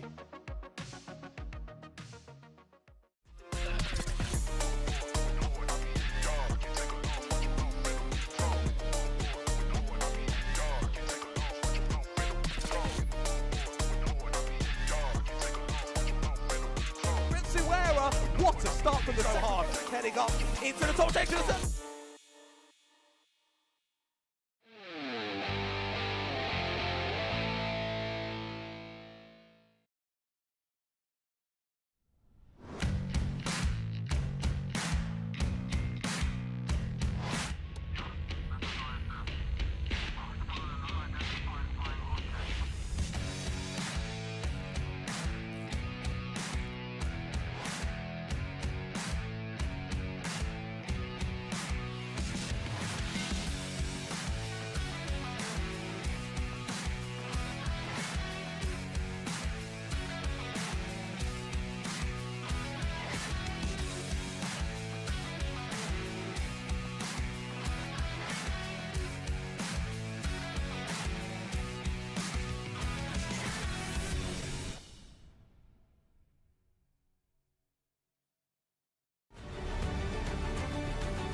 Thank you very much to our championship sponsors. We are moving straight on to Water Swift.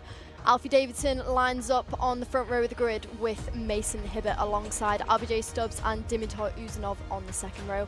Chester Fawkes and Oliver Tay on row 3. Really strong for both the brothers, as he is followed by Hero Tay and Harry Chapman on row 4.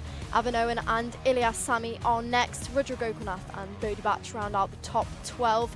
Then rounding out the back couple of rows of this grid is Charlie Clough, Ivan Tveronins and Hugo Williamson.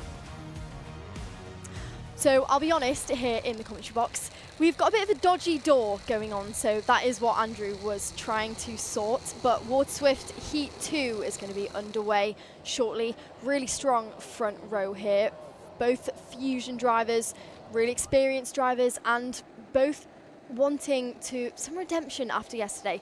Hibbert's day didn't start how he would have wanted, but it ended that way too, and we are going to get underway. Let's see what the Fusion front row can do. It looks like a good start for both heading into the first chicane down towards hairpin 1. No change for those two just yet. Dimitar Uzanov looking really strong so far today. RBJ Stubbs also there trying to pick up the pieces on the start. Heading into hairpin 2, there is Chester Fawkes. Chester Fawkes managing to make up some good places in Heat 1, aiming to do the same again. The Charlie Clough, Evan Owen then towards the back got some work to do, as well as Ilyas Sami, who had an unfortunate first heat. Brilliant start though for Davidson Hibbert, RBJ Stubbs and Dimitar Uzanov. Here they are. Here's Albie managing to get in front of Dimmy in these early stages. So does Chester Fawkes go through. The driver who did have the E-plate, no longer though, because Chapman is now on that, the new XL newcomer. One lap complete then, and it's Davison, Hibbert, Stubbs, Fawkes, Uzanov as your top 5 so far. Yeah, Davidson looking to get pole position for the final. That's a nice move from Hero. Oh, it's a nice attempt from Hero Tay to get down the inside. Sorry, Oliver Tay to get down the inside of Uzanov. For the second time of asking, he achieves it, gets through, and is up to 6th place. There is another move from Chester Forks. RBJ Stubbs trying to slot in right behind. He signals to work together. They don't want to lose sight of Davidson and Hibbert. They know how important that is at this stage of not only the race but the championship. The Tay brothers are then to follow, the first one being Hero. Really promising drives from both those Fusion drivers so far. A bit further down the grid then, you've got the likes of Bodie Batch, Evan Owen, Ilyas Sami trying to do that redemption charge. We can see them down there. Are we going to see a change further down the order? No, not just yet. That is RBJ Stubbs being put under some pressure once again by Hero Tay. He's going to try and put it down the inside at hairpin 2, and he gets the move done. Made it look easy, did Hero Tay. Now he's going to hunt down Chester Forks, who's running in that third place. Two Fusion drivers though, teammates. This is when it's hard to catch up for the likes of Chester Forks in the DK Academy kart. He's got teammates working together. They've done it before, they've done it again, and that is also what we saw from Chester earlier on this year with his teammate Dimi Uznov. They're catching back up to the back of RBJ Stubbs, trying to get the move done. You can see some of their younger siblings and teammates having a watch. Demi signals to work together. He also knows, experienced driver on this field, how important it is to get the moves done. Ilyas Sami making a successful way back up, now onto the back of this pack of 4 karts. Dimi Uznov makes the move down the inside at hairpin 1, gets a good run, and he's going to be able to make that stick. Hero Tay now though, losing out on a couple of positions on that one. Ilyas Sami now putting him under some pressure as they head along the main straight. Dimi Uznov leads us then in this battle for 4th position. Ilyas Sami getting past Hero Tay there, unfortunately losing out once again. Not sure where the other Tay ended up. A little bit further back, down into 8th. We'll see what he's able to do for the rest of this race. Hibbert, though, sets the new fastest lap out front. The two teammates working closer than ever together. RBJ Stubbs, though, trying to gain that position back from Dimi Uznov. Well, the two Fusion drivers at the front of the field are used to this. They've been doing this tactic a lot so far this season, whether here nationally or overseas in the IAME Euro Series. Pushing off the front, working together, and then fighting for the win later on in the day. 4 minutes remaining in this one. I do think this is a really important race in the context of the championship for Ilyas Sami, as Forks has a look at trying to get through past Hero Tay there for 3rd place. The reason being, this could end up being a drop score for Ilyas Sami at the end of the season. He's 9th at the moment in the intermediate classification, which would be his lowest score of the season so far. But you cannot guarantee that at this stage of the year. We've still got another full meeting to go at PF. We've still got another one after that at Silverstone. There's another 9 times, if you include the final today, where something could go wrong. You don't want to be using those drop scores too early, too soon.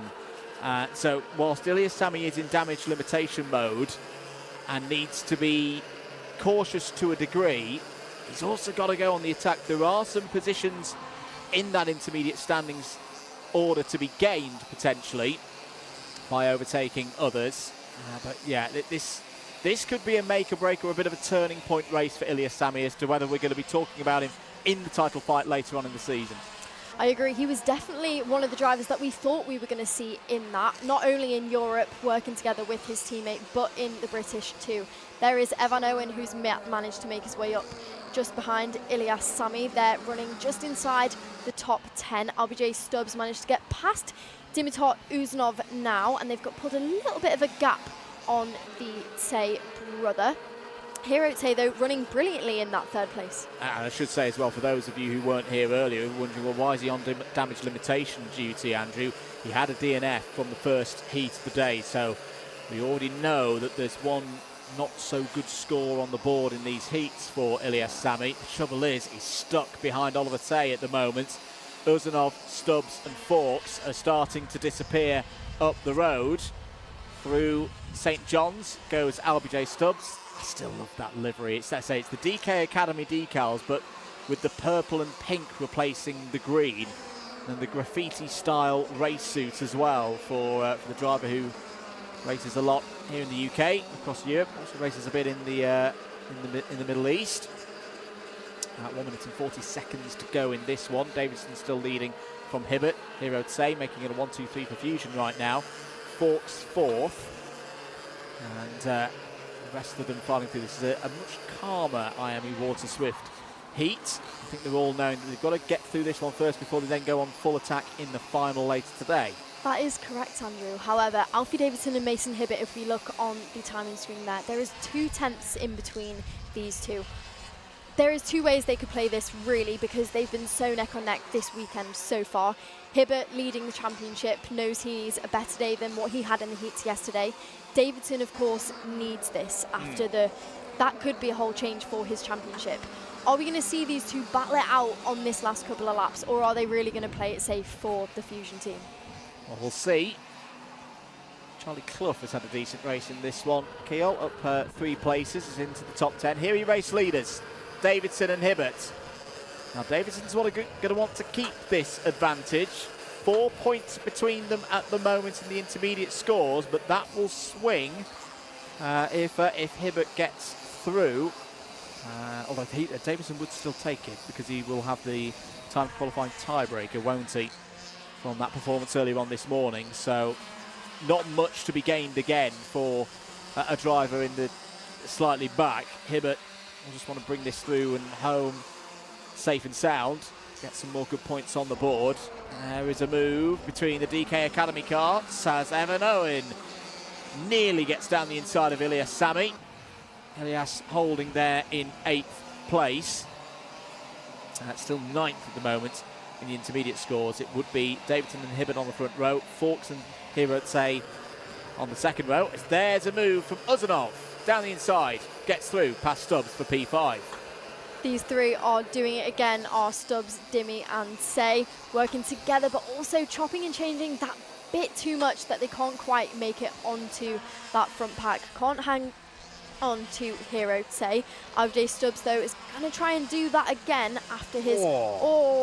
That is a brilliant move there down the inside from Oliver Say, who, again, another driver who would have won a better result after his also DNF. He was caught in the same difficulty as Ilyas Sami in that last heat. The camera angle that you've kind of got with the lens doesn't quite do justice to how difficult that move was from Hero Say. We'll come back to it later. Well, in fact, no, we'll talk about it now. That is a downhill run into Sunny Bend. So on a day like this, not much grip available, you're on the brakes into that corner. The front just wants to push on. It just wants to go downhill. So that was really good from Oliver Say, that he controlled the speed into the corner, hit the apex, got the move done. Here are your drivers not really fighting for the lead. I think they're giving this a bit of an exhibition finish to bring this one to the line. Alfie Davidson gets around the final corner. Hibbert's going to trot alongside. Oh, it's like the Ferraris at Indianapolis a few years ago. Davidson wins it by 0.02 of a second ahead of Hibbert. And, well, they will go from the front row for the final. I think that was a bit of showmanship. Hibbert wasn't necessarily going to take anything bigger than just a heat win if he'd got through there, but it was good fun nonetheless. Well, exactly. On those last couple of corners, you did see Davidson started to hesitate, but we will get on to that in a minute. Here you go, Andrew. Yeah, this was the run. I tell you what, I'm thinking I might try and do that one again later on today, where it will be for a bigger prize than a heat victory. That is what 0.019 of a second looks like. Davidson from Hibbert from Hero Say. That is your 1-2-3 in this race. Great drive there from Hero Say, the driver flying the flag for Hong Kong. Up 4 places in that one. Chester Fawkes 4th, Dimitar Uzanov 5th. How that influences things for the grid, it's those same 5 drivers, just with a slightly different order in it, that it's Davidson, Hibbert, Fawkes, Say and Uzanov for the grid later on today. We'll calculate the points and how that affects things over the course of the lunch break. Back to the race result. Oliver Say with that great move into Sunny Bend, P6. Ilyas Sami 7th, 8th for Evan Owen. LBJ Stubbs and Bodie Batch in the top 10. Should just note Bodie Batch under investigation. It's just popped up on our screen here at the commentary position. Charlie Clough 11th in that one. Harry Chapman, the E-plate holder, P12. Ivan Svoronins 13th. And then the 2 privateers, Rudra Gokulnath and Hugo Williamson. A little bit of a chat going on there. Mason Hibbert won at Lark Hall, if you were with us earlier on in the season. And looking to repeat that feat again here today. Let's have a look at some of the highlights from that race. Here we go for the race starts. It's a clean one between Davidson and Hibbert. They rise up to the chicane there. All getting through the chicane at the first time of asking. Later on in the race, Chester Forks had a good move down the inside of Dimitar Uzanov. Hirotei moving up the order as well in the 124. This was all 4 places inside the top 6. Chester Forks looking to pick up more points, having won the final yesterday. Oliver Tay on Dimi Uzanov for a move into McRae's. Uzanov pointing forward. Hirotei with some very efficient work in this race. That was him getting past LBJ Stubbs for 4th place. Back and forth once again between Uzanov and Stubbs, with Ilyas Sami trying to get involved. It's been a bit of a difficult day so far for Ilyas. There was Oliver Tay losing out off of McRae's. Uzanov slipping through on his way to a 5th place in that race. This was the move that got him down the inside of LBJ Stubbs. And then this was the fine flourish for the two Fusions. 0.019 of a second over the line. Davidson takes the win and will head into the final undefeated here today through those heats. There is George Edgar on your screens, poised and ready for the next heat, Keel, which will be an X30 Junior.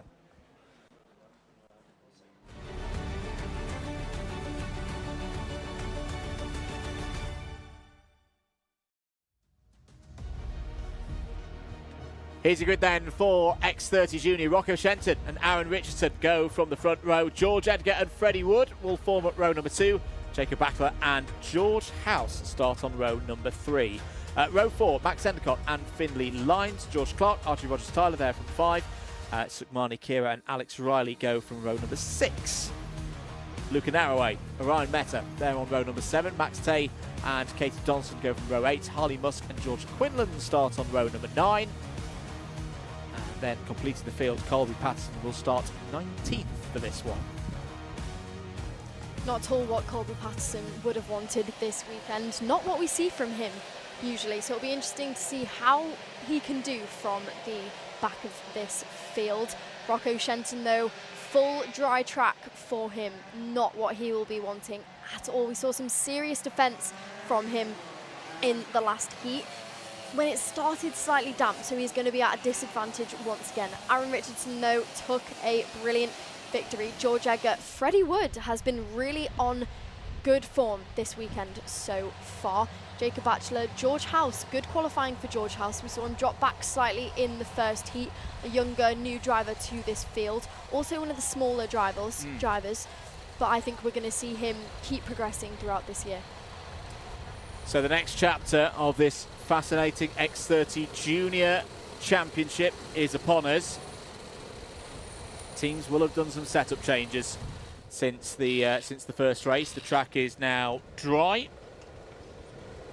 It was damp for them earlier on in the day when Aaron Richardson took that race victory ahead of George Edgar, Rocco Shenton, Sukmani Kira, Freddie Wood. That is your top 5 in the intermediate scores heading into this one. We're into the tram lines. Are we good to go racing? Yes, we are. Away we go once again here at Rowrah. And it's a good start for Shenton. Not a good start for Aaron Richardson. Aaron Richardson got squeezed there a little bit. Had to back out of it. It's down to around, I reckon, 7th place. George Edgar is up to P2. Backler 3rd. Wood 4th. Good start for Max Endicott as well, as Backler has a little go at Edgar off of Iredale's. Finley Lines is now having a go at Aaron Richardson. It's not a disaster, Keol, for the championship leader, but there's definitely suboptimal there. Aaron Richardson has got a lot of work to do in the remaining 7 minutes and 20 seconds of this race. That is correct. Not at all what he would have wanted. Rocco Shenton, though, out front. But is that going to be for long? Because George Edgar, another local face to this circuit, is right behind, waiting for the perfect opportunity. He's going to try and get the run down the main straight. Not going to do it just yet along the pit straight, but 1 lap complete. Shenton, Edgar, Wood, Batchelor. Max Endicott now up into that 5th place. George House in 6th. Not what Richardson would have wanted at all for that one. Shenton leads once again into hairpin 2. Slight more bigger gap now to Edgar. There you see Aaron Richardson making his way back past George House. He's got some ground to make up now in the remainder of this one, Andrew. He has indeed, so he gets past George House for 6th place. George House will be hoping that the weather improves. The driver in his first year in X30 Junior, last year's IAME Euro Series mini champion. 6.5 minutes of this race to go. Shenton not as defensive as he was in the first race at the moment, but George Edgar does look quicker, and Freddie Wood looks quick as well. Wood closing in, 3rd on the podium yesterday. Back-to-back podiums in finals. We'll see later on today whether he can continue that run. Here goes Edgar down the inside, takes the race lead. Wood goes through as well into 2nd place. There's not going to be much that Rocco Shenton could do about that. He was on the outside line, heading in towards Iredale's. That is a big, big move for George Edgar, who can get his head down now.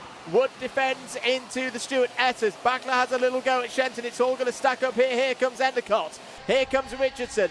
That wasn't quite the right read from Jacob Backler, who tried to force that one a little bit, in my opinion, Keel, and he's lost out there a couple of positions. Here comes Richardson.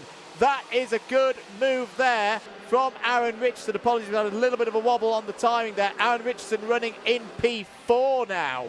That's right, timing is back up to speed. George Edgar, that is correct. He now leads. Freddie Wood back in that 2nd position. Brilliant moves so far from Freddie Wood this weekend. This is George House, though, that leads this next pack.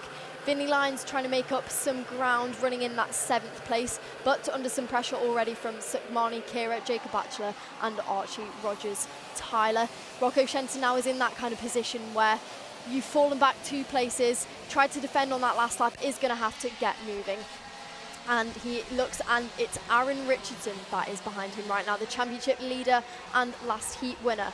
That is not someone who, if you're not optimal in the wet, that you want side by side you now heading into this. This is for 3rd place, and he looks like he's going to take the place. If we catch them again on the camera, there we go, gets the move done. Rocco Shenton takes another look behind him because Max Endicott is the next person waiting.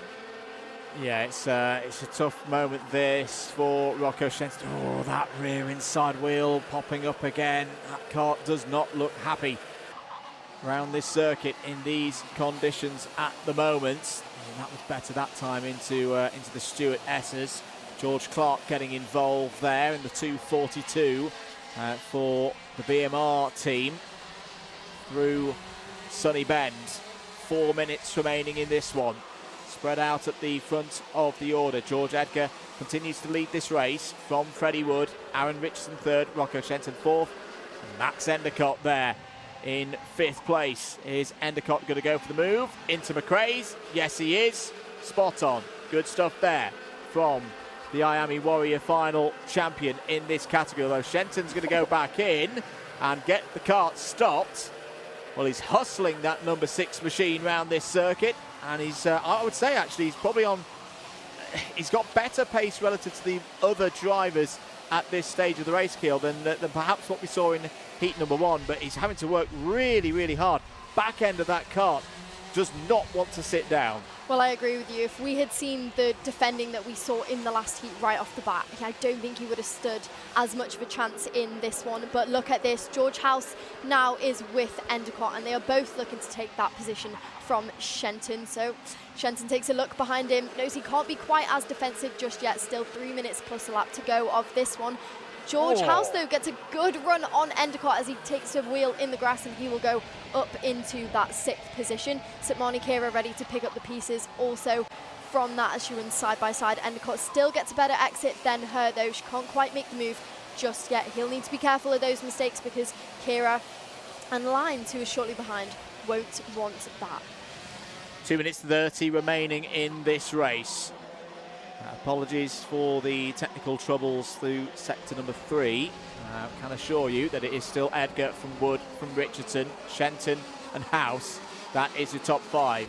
If things were to stay this way, George Edgar would be on pole position, but I think more importantly at this stage of the season, Keel, that would be another 65 championship points haul for the FIA Motorsport Games gold medalist of a couple of years ago. But Freddie Wood, if he goes down the inside and takes the lead away from George Edgar, well, that's going to change things.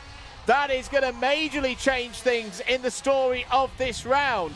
For Wood, that's going to put him a little bit further up the order. Remember, it's 0 intermediate points for win, 2 for second place, as Shenton and House go wheel to wheel once again for P4. But that move from his teammate Freddie Wood puts Aaron Richardson back on pole for the final. It gives him another 3 championship points. It swings back in Frisington's favour over Cleater here in Cumbria. 1 minute and 15 remaining on the clock now. Has George Edgar got anything to respond? Because Wood's looking good in this race. That's right, Wood is on fire, not only this weekend, but especially this heat, this best run that he has had so far. Managed to get himself into the lead and has about a half a second gap on that last lap to Edgar.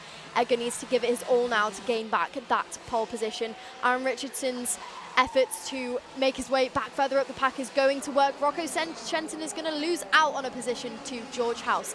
George House running brilliantly so far in this heat. The youngster clearly favouring the dry conditions, now promoting himself up into that 4th position. Aaron Richardson will be the next to hunt down, who is just that bit further ahead. Marnie Kira, though, ready to have a go on Rocco Shenton next out of hairpin 2. She's going to hope to get a good run down this main straight. You can see Endicott drop back slightly. Finley Lyons in the mix there. George Clark, Jacob Batchelor, all heading round the Stuart S's now. Freddie Wood, though, he doesn't have long left. Can he make this one stick? I think he can, you know.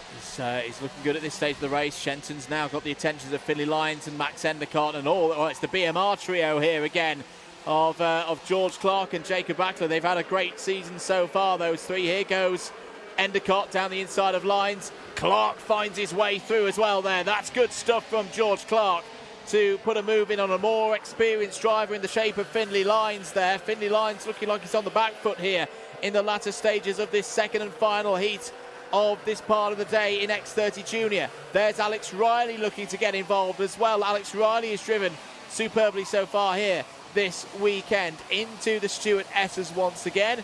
No changes in position as they go through there. Oh, there goes Endicott down the inside of Shenton. Somehow both of them make it round the corner. George Clark goes, thank you very much, lads. I'll have that for another 2 positions. We're on to the final lap now. As it's out there. Alex Riley, Archie Rogers-Tyler get together through Paddock Bend.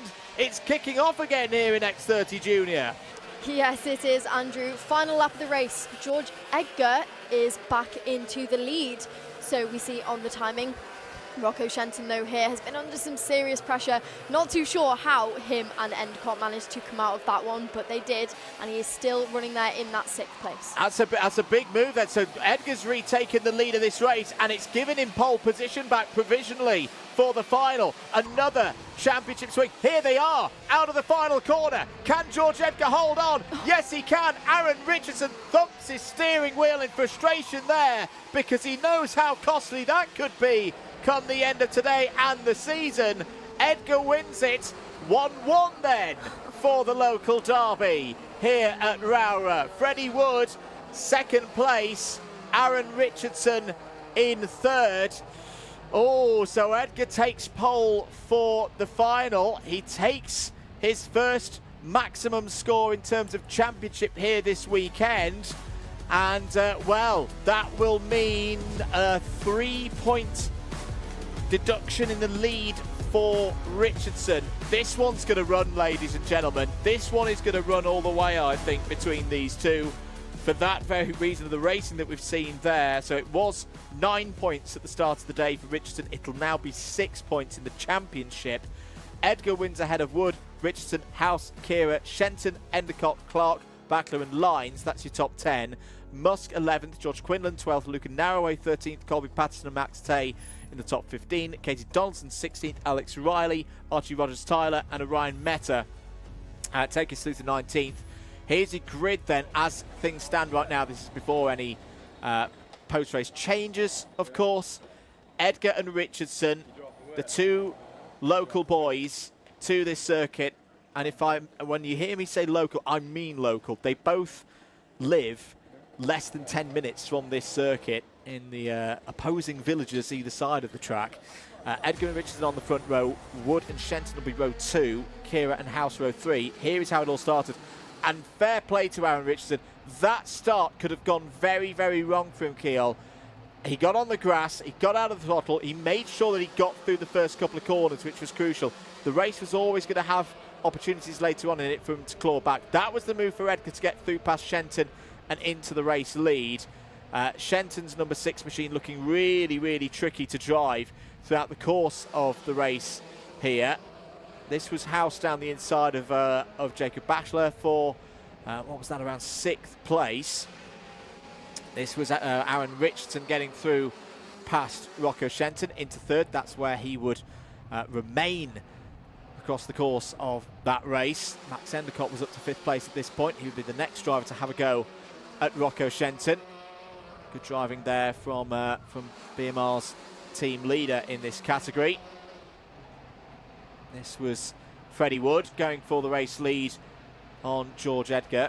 Freddie Wood continuing to get stronger and stronger. He tends to prefer the sweeping courses, as that was Shenton losing out to House. He tends to like the more Euro-style tracks, the ones with faster sweeping corners. He'll be very strong when we go to PF. I think he'll be very strong when we go to Silverstone, because that's proper Euro. This was the moment between Shenton and Endicott that nearly ended in disaster.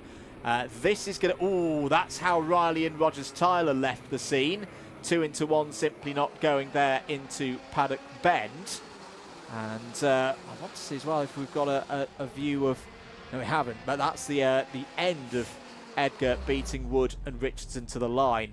Such small margins this season in this one. We'll leave the juniors for now. Their final will be the penultimate race later today. Next up, seniors.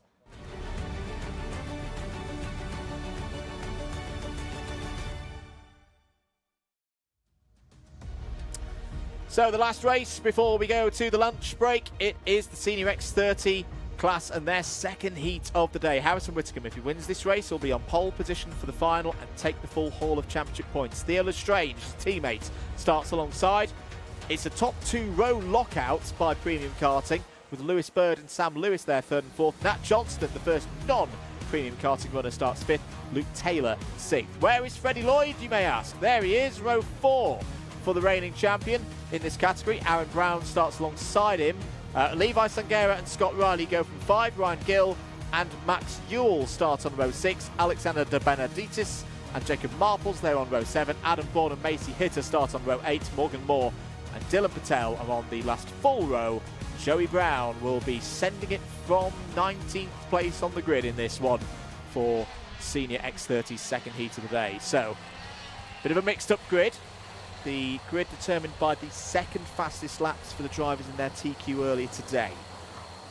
So that's why it's a different order to what we saw earlier on in the morning. This is a big race, you know, for Harrison Whitcomb, with Freddie Lloyd there in the bright blue suit starting a little bit further back. You feel like this is a must-win race for him, and it's not starting yet, because that is a false start. We'll go around again for another formation lap. This is an interesting one. Freddie Lloyd has not had this recently. The last round, he completely clean swept when he arrived back at X30. Recently, in the other half of the British Kart Championships at Kimbolton, he pretty much did the same. So this is unusual for him to have to make his way really work for it so far this season. And I think what he can do in this heat is definitely going to have a part to play in how the final turns out for the likes of Harrison Whitcomb. Harrison Whitcomb has not had a P1 finish in an intermediate score through these heats so far this season. He was 5th in the first round at Wilton Mill, started on the 3rd row of the grid for that first final. 3rd in the second round at Wilton Mill. 2nd through the heats at both rounds in Scotland, and then he was 7th yesterday. This could be a really, really paramount stage for Harrison Whitcomb, the championship leader, trying to turn the balance back in his favour versus his teammates. Here we go then, into the tram lines. Green on our screen, we are racing again here at Rowrah. It's a good, solid, controlled start from Harrison Whitcomb. He will lead from Lewis Bird out of the first chicane. Little bit of rough and tumble in the midfield. Freddie Lloyd getting involved, clips the curb there. I think he's up to 6th place. He's had a decent start. Has the reigning British Senior X30 champion. The rest of them running through. Jacob Marples and Alexander De Benedictis going side by side there off of Iredale's. Good clean start for the seniors. There's Aaron Brown down the inside of Levi Sangera. Good move from the PF International driver. Now, hang on a minute.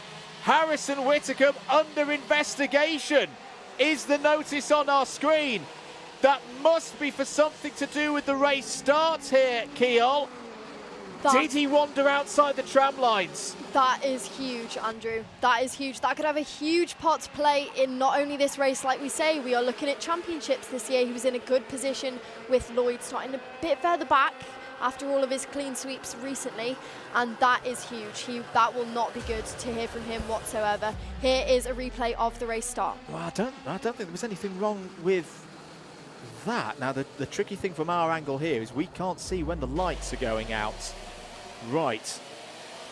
Well, we'll leave that one. We'll update you on any further news as and when we receive it. We've got 6.5 minutes of this race to go.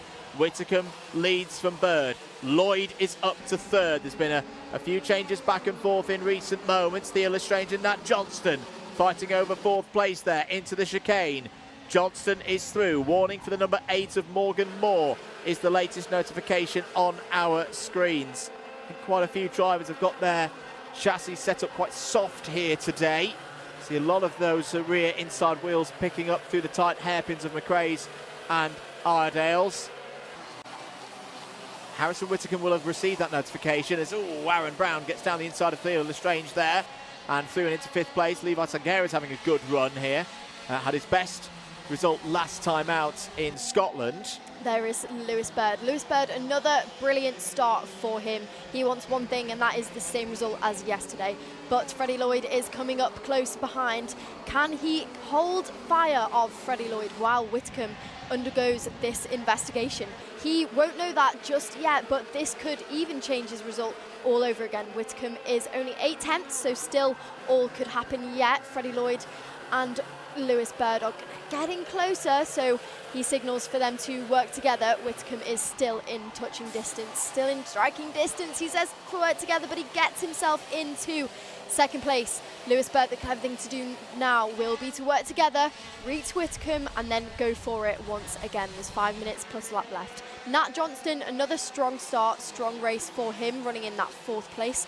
Aaron Brown, Levi Sangera up into 6th, really strong. Levi has not, best round was at Lark Hall, had a top 10, I think it was 8th place, so looking for a new personal best. Joey Brown and Luke Taylor, Sam Lewis, and then Theo Lestrange, after an unfortunate start, rounds out the top 10. It does indeed, as things stand, as Macy Hitter goes down the inside there of Alexander De Benedictis. That is for 17th place. This would be a best championship score for Levi Sangera so far this season. He's 7th in the intermediate standings right now. Wants to convert that to get a best round result later on today in the final if possible. 4.25 minutes of this race to go. Whitcomb leads, but Lloyd has just gone purple through sector number 2. Took a 1/10.5 out of the race leader. There is the race leader. New fastest lap from Fast Freddy. 45.848. 3/10 quicker than the Welshman at the front of the field. Harrison Whitcomb is going to have to dig deep here if he's going to win this race. Now, the thing in his favour is the TQ. 4 points is the difference in the intermediate scores at the moment between these two. So if Lloyd was to overtake, yes, he would draw level, but Whitcomb would still take pole for the final virtue of the timed qualifying tiebreaker. But if Lloyd was to get ahead, could he then start to bring the likes of Lewis Bird and Nat Johnston back into play? These two are the two favourites for the Senior X30 British Kart Championship title this year. Yes, they are teammates, but they're championship rivals. Lloyd has gone for the move down the inside. They're still side by side as they run towards Iredales, and Lloyd is through. Lloyd takes the lead in heat number 2 here today, and look at what's happened. That's brought Lewis Bird into play. That's brought Nat Johnston into play. Freddie Lloyd is going to be delighted about that, Keol. He now has control of this race. Look at this. It looks like Lewis Bird is ready to put Whitcomb under the pressure. Nat Johnston waiting on the back of these 3 premium karts for his best opportunity. That is, like you said, what we are expected to see. Lloyd, Whitcomb, teammates, but there isn't really many loyalties at this stage in the championship, especially for those two. Still 2 minutes and 25 seconds plus a lap to go. Not a good stage to have defensive lines, so we are going to see how this plays out for the 4 of them. That's Aaron Brown and Joey Brown. We saw how close those top 4 bunched back up. The 2 Browns aren't in a bad position at this stage if we start seeing battles for those podium places. Bird down the inside takes second place away from Harrison Whitcomb. That will move Freddie Lloyd into provisional pole position for the final, and it'll be a 6-point championship swing for Lloyd, and it could get worse for the Welshman. Nat Johnston's having a look down the inside with a move there out of Paddock Bend through into 3rd. Goes Nat Johnston. Aaron Brown could be on the scene pretty soon as well. We've said how quick Aaron Brown's been looking so far this weekend. Whitcomb half defends there. He had to do that to make sure that Aaron Brown wasn't going to go for a move into McRae's.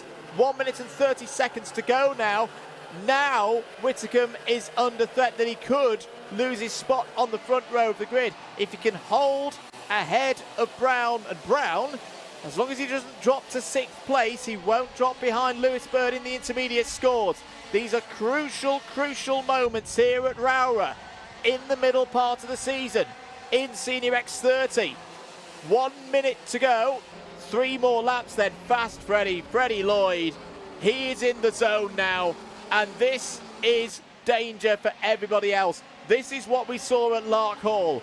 This is what we saw in other classes at Kimbolton. This is what we saw a lot out in Franciacorta in Senior X30 in the IAME Euro Series. As down the inside goes Brown. Whitcomb's got to give that one up. He's got to think championship. Through goes Aaron Brown, but Joey Brown's now going to have a go. You know Joey Brown's going to have a go. He's gained 13 places so far in this race. What a brilliant drive from Joey Brown, but these are really difficult times now for Harrison Whitcomb. That is right. 13 places gained. Is it about to be 14? Whitcomb looks like he is under some pressure. Can't unfortunately stop looking behind him, and it's going to draw him level with Joey Brown. He's got him right over the exit of Paddock Bend. He now leads that pack with Whitcomb included into that first chicane. Gutting for Whitcomb there. He now lost that pole position as of right now. It's not over yet though, because Nat Johnston looks like he's wanting to challenge Lewis Bird for the 2nd place. Lloyd is down the road slightly, not just yet. They pulled actually Lloyd in that lap by a couple of tenths, 7 tenths. It was about a second, so not a bad start for those two. Nat Johnston is saying, nope, let's work together. There is still time. He's still in striking distance to try and work together and catch up to the race leader. Nat Johnston on brilliant form. These two this weekend really eager to battle with the likes of Whitcomb. Nat Johnston, this is his 1st year in senior, and to be up here, that is really positive. Yeah, same for Harrison Whitcomb. Lewis Bird, one of the most experienced drivers in this British Championship for the Senior X30 classes. Raced a lot out in Europe as well. He's been in really good form so far here this weekend. Johnston is not going to have a move. That was shrewdly covered off by Lewis Bird. You see how he just gently moved towards the apex a little bit earlier, saying to Nat Johnston, don't even think about it. We're on the final lap though, and Freddie Lloyd, well, this is a big victory. He came to this race with a bit of a deficit. Not anymore. He takes pole for the final later on today.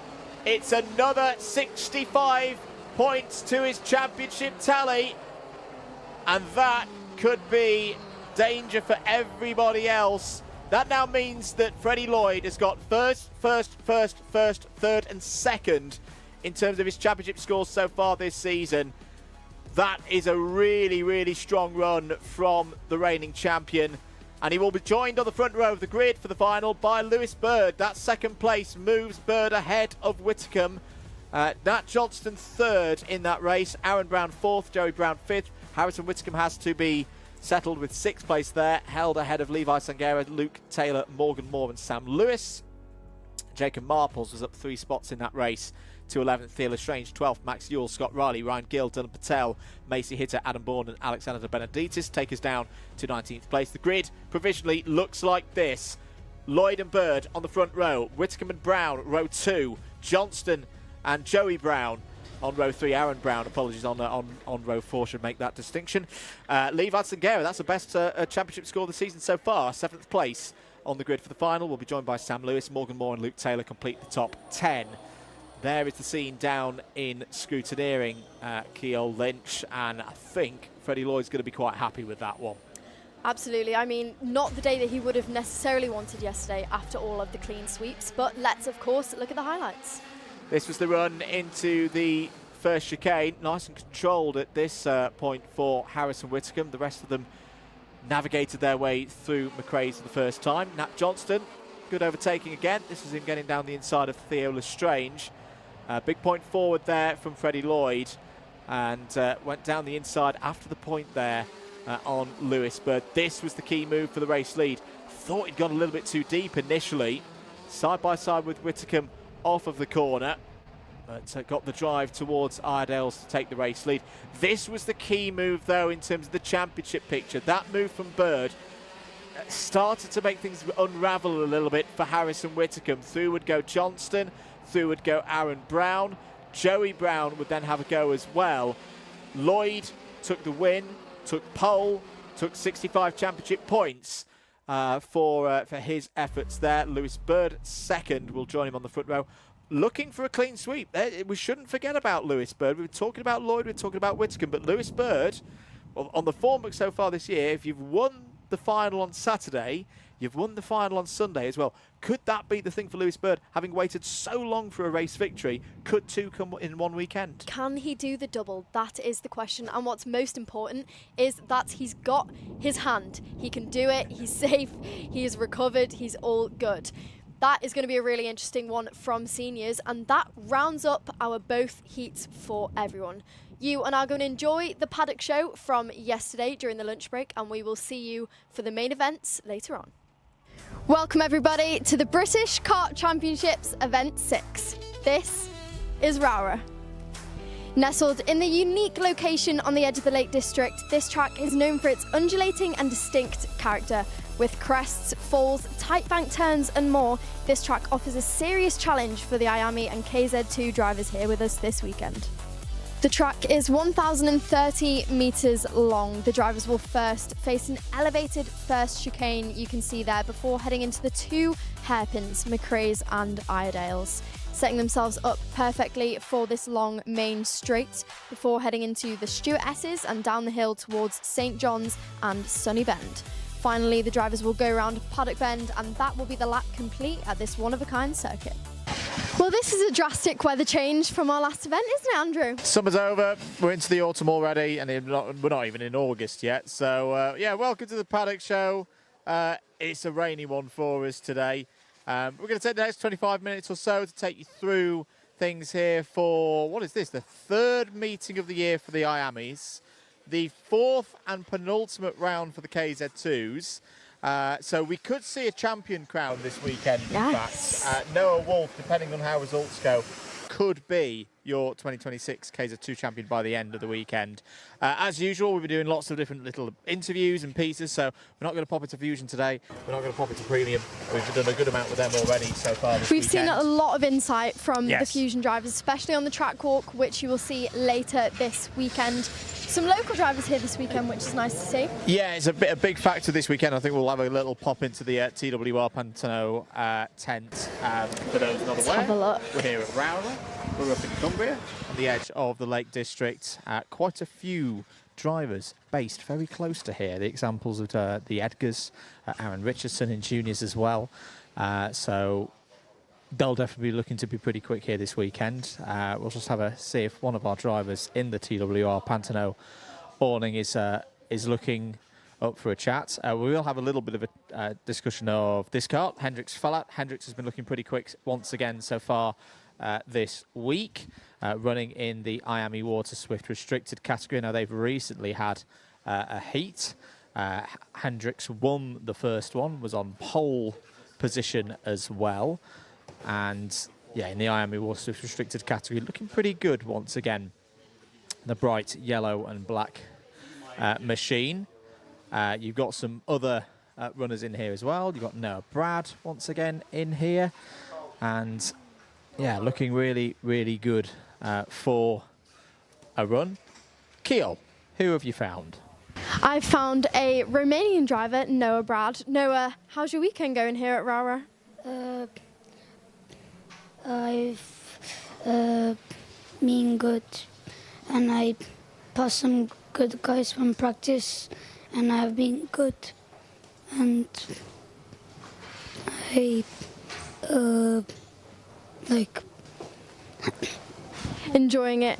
Being an international driver, Noah's English isn't the best, but how are you finding the wet racing in the rain? A little bit not good.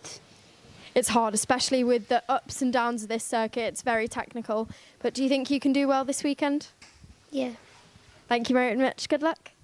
Thank you. Good to get some insight there from a Water Swift restricted driver. It looks like Andrew has already found us another. Yeah, here with Hendrix Fallat, who quite recently has come in off circuit, having taken the second heat as we're filming this on Saturday. Hendrix, a very good start to the day. How are you feeling? I'm feeling very confident for the final, and I'm just trying to keep composed.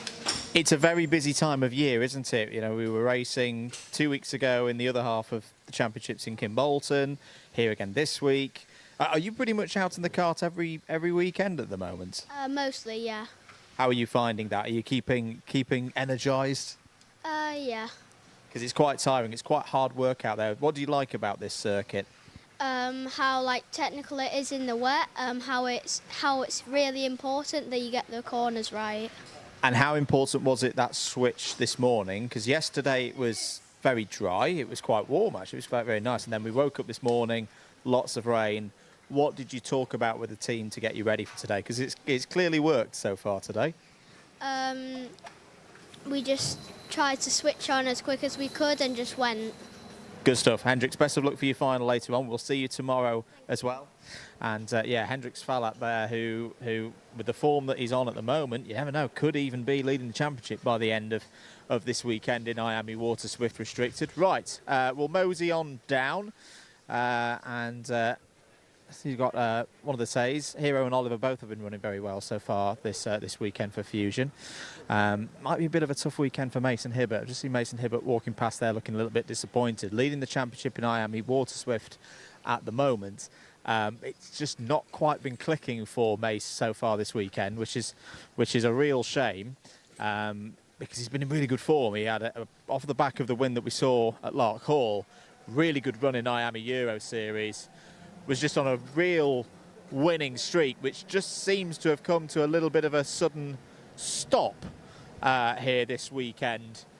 Well, at least the first part of this weekend, Kiel, and that can be really tough for a driver when, you know, it's all flowing really well and then all of a sudden it just isn't flowing anymore, and how that can affect the mind. Well, especially the youngsters that we have out with us here this weekend. The good thing about this event and a lot of the IAME events is that they're double headers. Yes. So whatever happens today, they are able to refresh and go again tomorrow. But of course, for a driver like him, there is only one goal in mind, and that's the championship. So every weekend does matter. Every race, every heat to him matters. However, they still have a heat and a final yet to go today.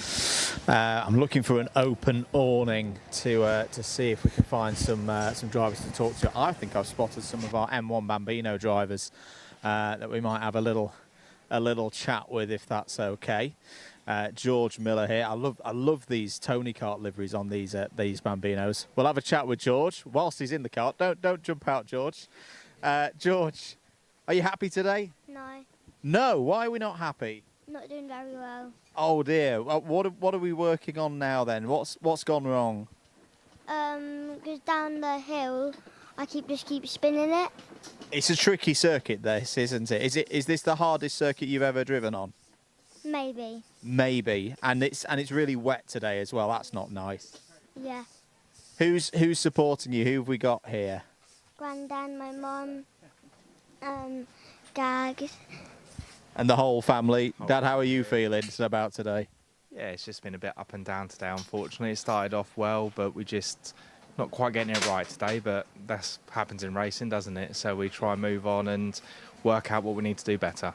And I say it's a double header for you guys as well, so there is that opportunity tomorrow to bounce back. Yeah, 100%. So just keep working hard and we'll get there. Fantastic. Good to talk to the Millers there. Best of luck, everybody. Oh, Paddock Pooch on the scene as well. Hello. There we go. It wouldn't be a British Kart Championships paddock show without a bit of Paddock Pooch. We'll just file on out here. Sorry, Jonesy. Keel, who have you found? We found another youngster. Come on, Ivans, let's walk and talk while you're heading back to your awning. This is a Water Swift driver, Ivans Veronins.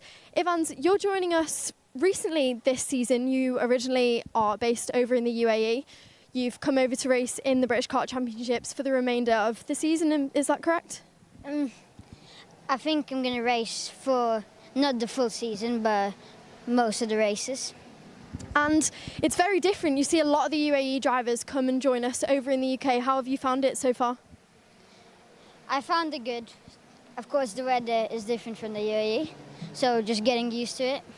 That is one of the biggest factors. It's the rain racing. How have you found it adjusting to this wet weather? I mean, it feels fun. It's just so different from driving in the rain. You have to make up the lines on the outside and just find a grip where you won't find it in the dry.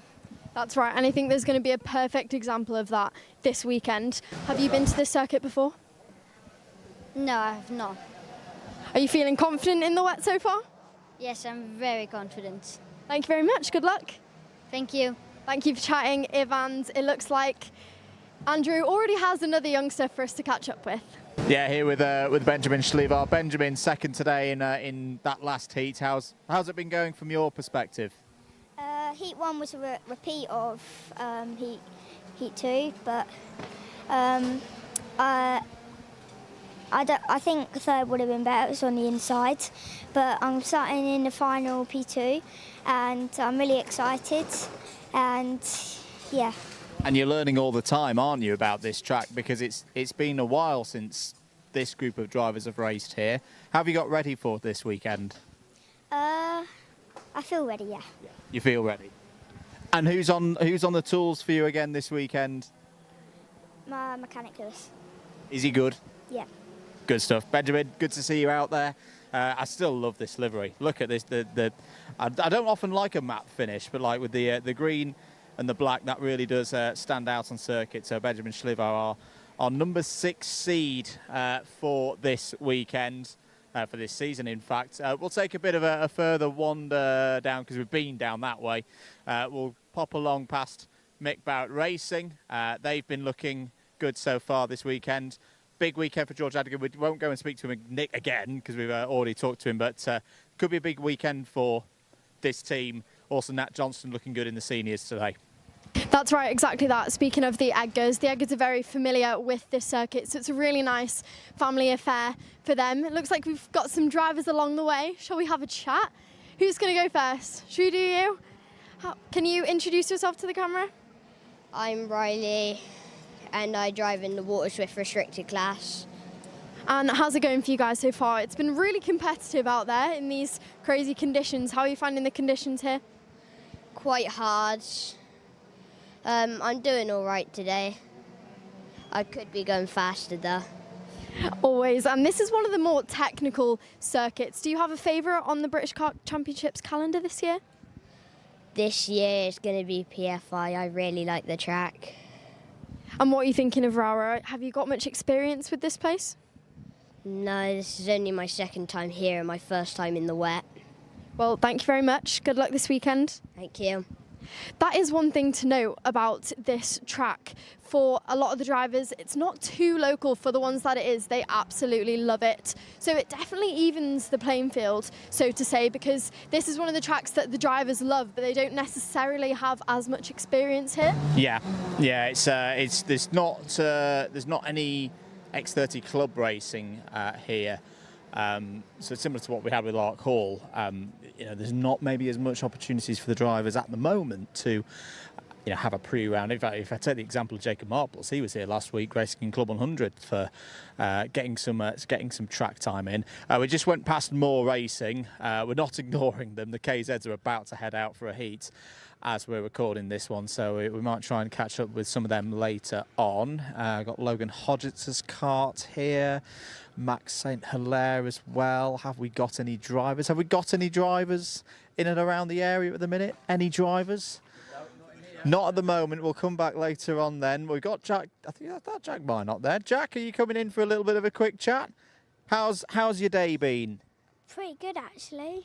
Why has it been pretty good? We like pretty good. What's been going well? It's because I've been 3rd and 4th, and they're really good places, actually. They're very good places. Where did you start the races? 5th in both of them, actually. So going forward, for all of our friends back home, how old are you? 7. 7. And when did you start karting? 3 years ago. So you've already been karting for 4 years. So you're a proper pro now, aren't you? Yeah. What's the thing you enjoy most about karting?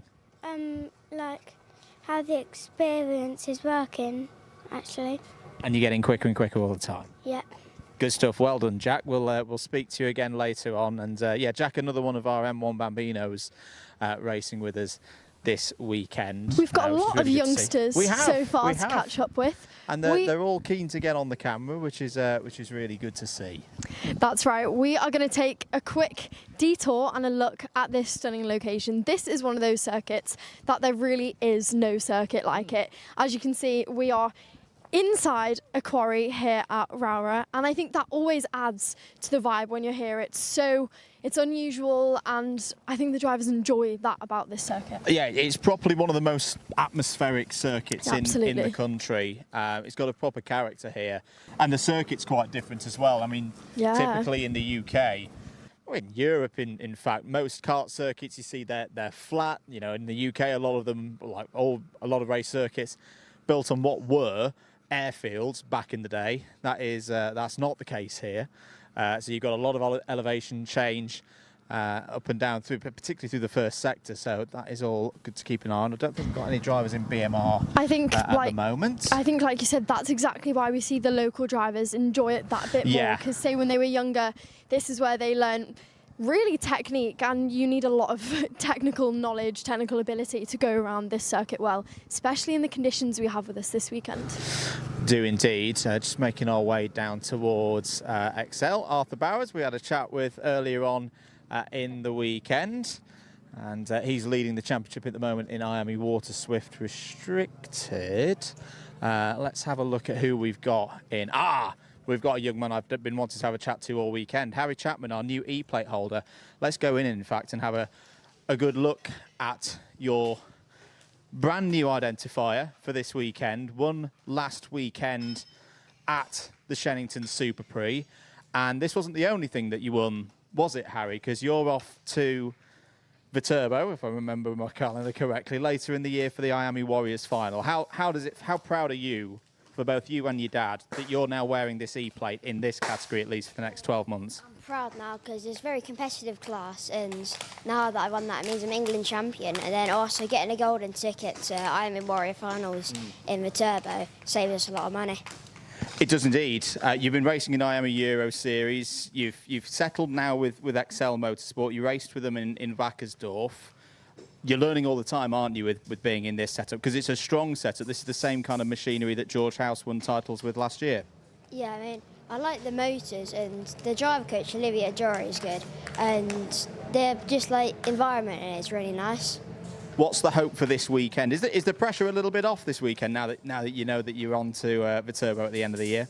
No, I'm still pushing for another one. So you're pushing for another ticket? Yeah. Good stuff. Well, we'll leave you to. How did you get on in your heats, Harry?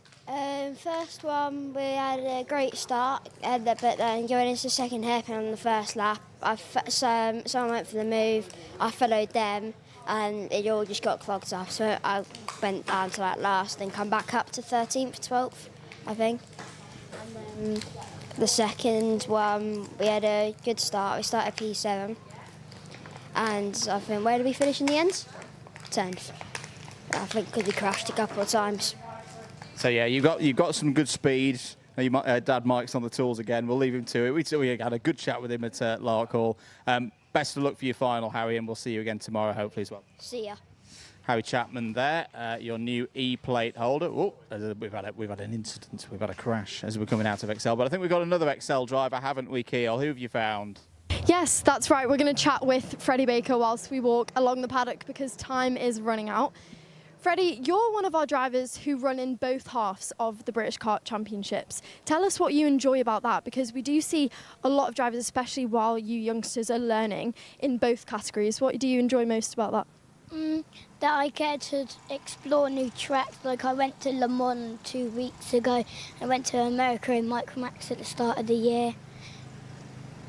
And this circuit in particular, this class, what do you find most challenging? Because you guys have been really competitive so far. I think Micromax is more challenging because everybody's got good engines. And let's talk about the start of your season. You had a really great start to your season in both sides of our BKC here. What's it going to take for you to keep that momentum going for the rest of this year? Stay focused and keep on pushing. Thank you very much. We'll let you get ready for your next heat. Thank you. Thank you, Freddie. Freddie is another one of those drivers that we do see in both halves. A lot of the youngsters like to do that to gain more experience, more understanding of their karts, and it looks like Andrew is ready with another. Yeah, here with Hugo Williamson, one of our privateers. We always like to have a talk to the privateers. Hugo, I don't like this rain. Do you like this rain? Not really, a bit though. But you're getting on with it. You had a good run earlier in one of your heats in the top 15. What have you learnt from the track today? The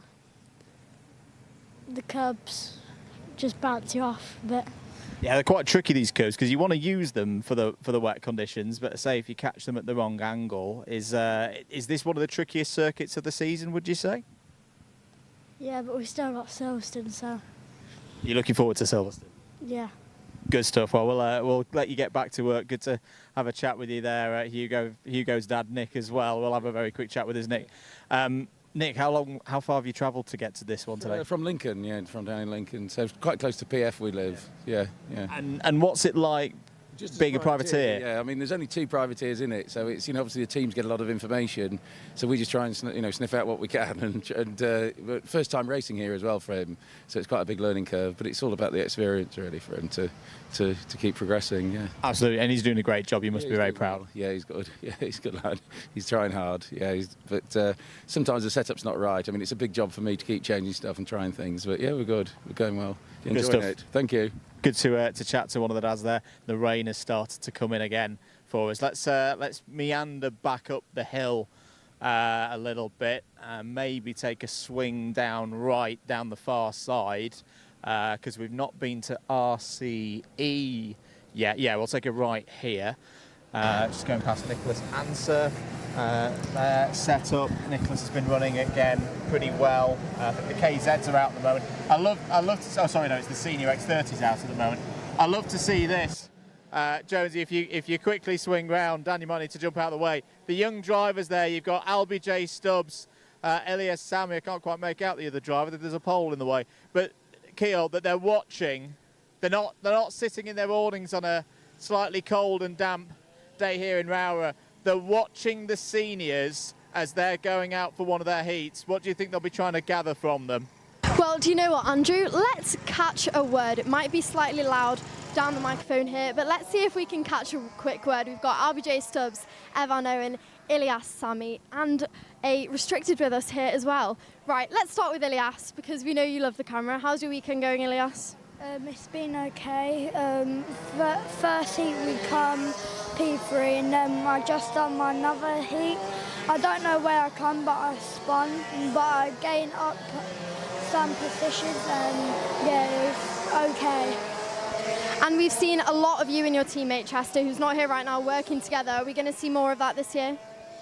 Yeah, hopefully we can see that as well, so we can get good races as well, so yeah. Thank you very much, good luck. Thank you. We're actually not going to have too much more of a chat because it's very loud down here. As you can see, the seniors going out. Jake Flewitt not racing this weekend was another one of your E-Plate winners. We've got a few more minutes before we go into this one. I know the KZs are about to go out, so it'd be nice to see if we can catch up with some of them. We'll have to make a pretty quick run towards the dummy grid area. Ralph Youngling, I can see there. Ralph did a very good job with our onboard lap earlier in the week. Freddie Wood having a watch of the action as well. So we'll just see how many minutes we've got before. We've got 3.5 minutes before the end of these seniors. And we'll catch up with Noah Wolf and the other KZ2s.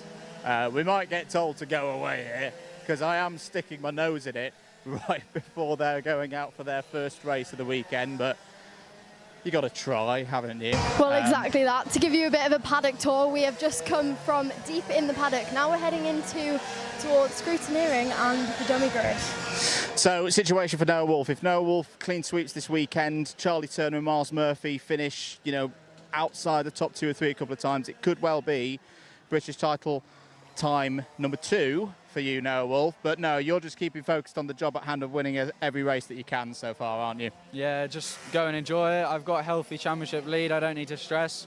Just go and win each race and have a best go at it.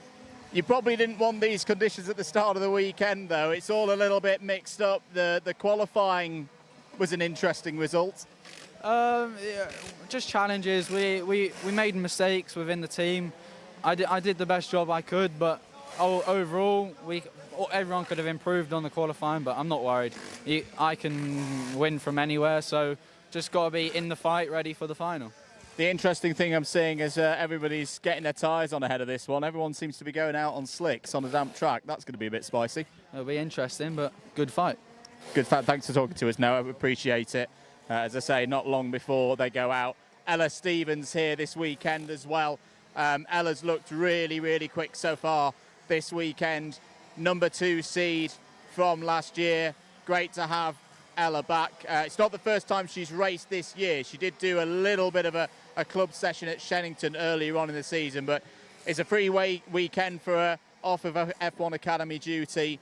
And it's one of the things I love about this sport is that the drivers, when they go to something like F1 Academy, they're keen to get back into karting because they know it's good track time for them. That's right, and she's done an absolutely brilliant job so far this weekend. She said this weekend is weekend of fun for her, and she seems to be, it's showing how much she's enjoying it out there on track.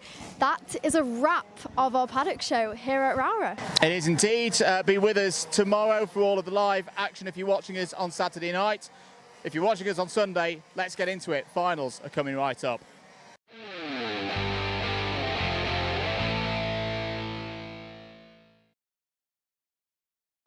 Well, everyone, we are back, and it is time here at Rowrah for the finals. Let's talk to our pole sitter for the M1 Bambinos returning with us. Their second round this year, and on pole is Shay Downey. Shay, this is a bit of an unexpected pole for you after happened with Hendrix Falla. Unfortunately, he won't be starting there any longer. You must be happy. Yeah, I'm very happy. And are you looking forward to this one? We know that this isn't your only form of racing, but you've had a lot of practice this weekend. Do you like the track? Yeah, I like it very much. I like it more in the wet. And do you think you can win? Yeah, I think I can win. If I stay on this spot, I might as well get a good trophy and make my parents proud. Oh, exactly that. And this is a bit of a difficult entry into this one. It's slightly blind. So what's the plan? So the plan is to stay calm and just drive how I normally drive. Well, thank you very much. Good luck. Thank you very much. Alongside Shay is his good friend Presley Knight, another driver who's been really promising so far this weekend. Presley, are you happy? Yeah. And Off the front row of the grid, you're in one of the best positions, one of the fastest drivers so far. What are you going to do if you get a good result today? Yes. What are you going to eat on the way home? I don't know. You don't know? There's no celebration food if you win here? No. No, okay. Do you think you can win today? Yeah, I'll try my best. Well, thank you very much. Best of luck. Thank you. Let's also try and catch a word with Teddy Smith. Teddy Smith doing really well also in the championships so far. Teddy, with RCE, how's it going for you so far? How's your day gone? Good. You're one of the drivers who, you've got a lot of teammates on this grid. Does that help you? Yes. And how fun is it racing with your teammates? Really fun. Are you a fan of Rowrah? Yes. Locked in? Yes. Okay, thank you very much. We'll leave you to it. Not too much to say down here from the Bambinos. They are locked in and ready to go. Let's head back to Andrew and I'll see you shortly. Thank you very much, Keel. Yes, getting ready for our first televised final of the weekend, the fourth one of the year for the M1 Bambino category. And yesterday's final went the way of Presley Knight. There is the number 44 of Cheyenne Asgamy with the, well, we talked about the replica Lewis Hamilton helmets earlier. There's a replica Fernando Alonso one. Bryla Stevens there with her father as well. Bryla raced really, really well earlier on today.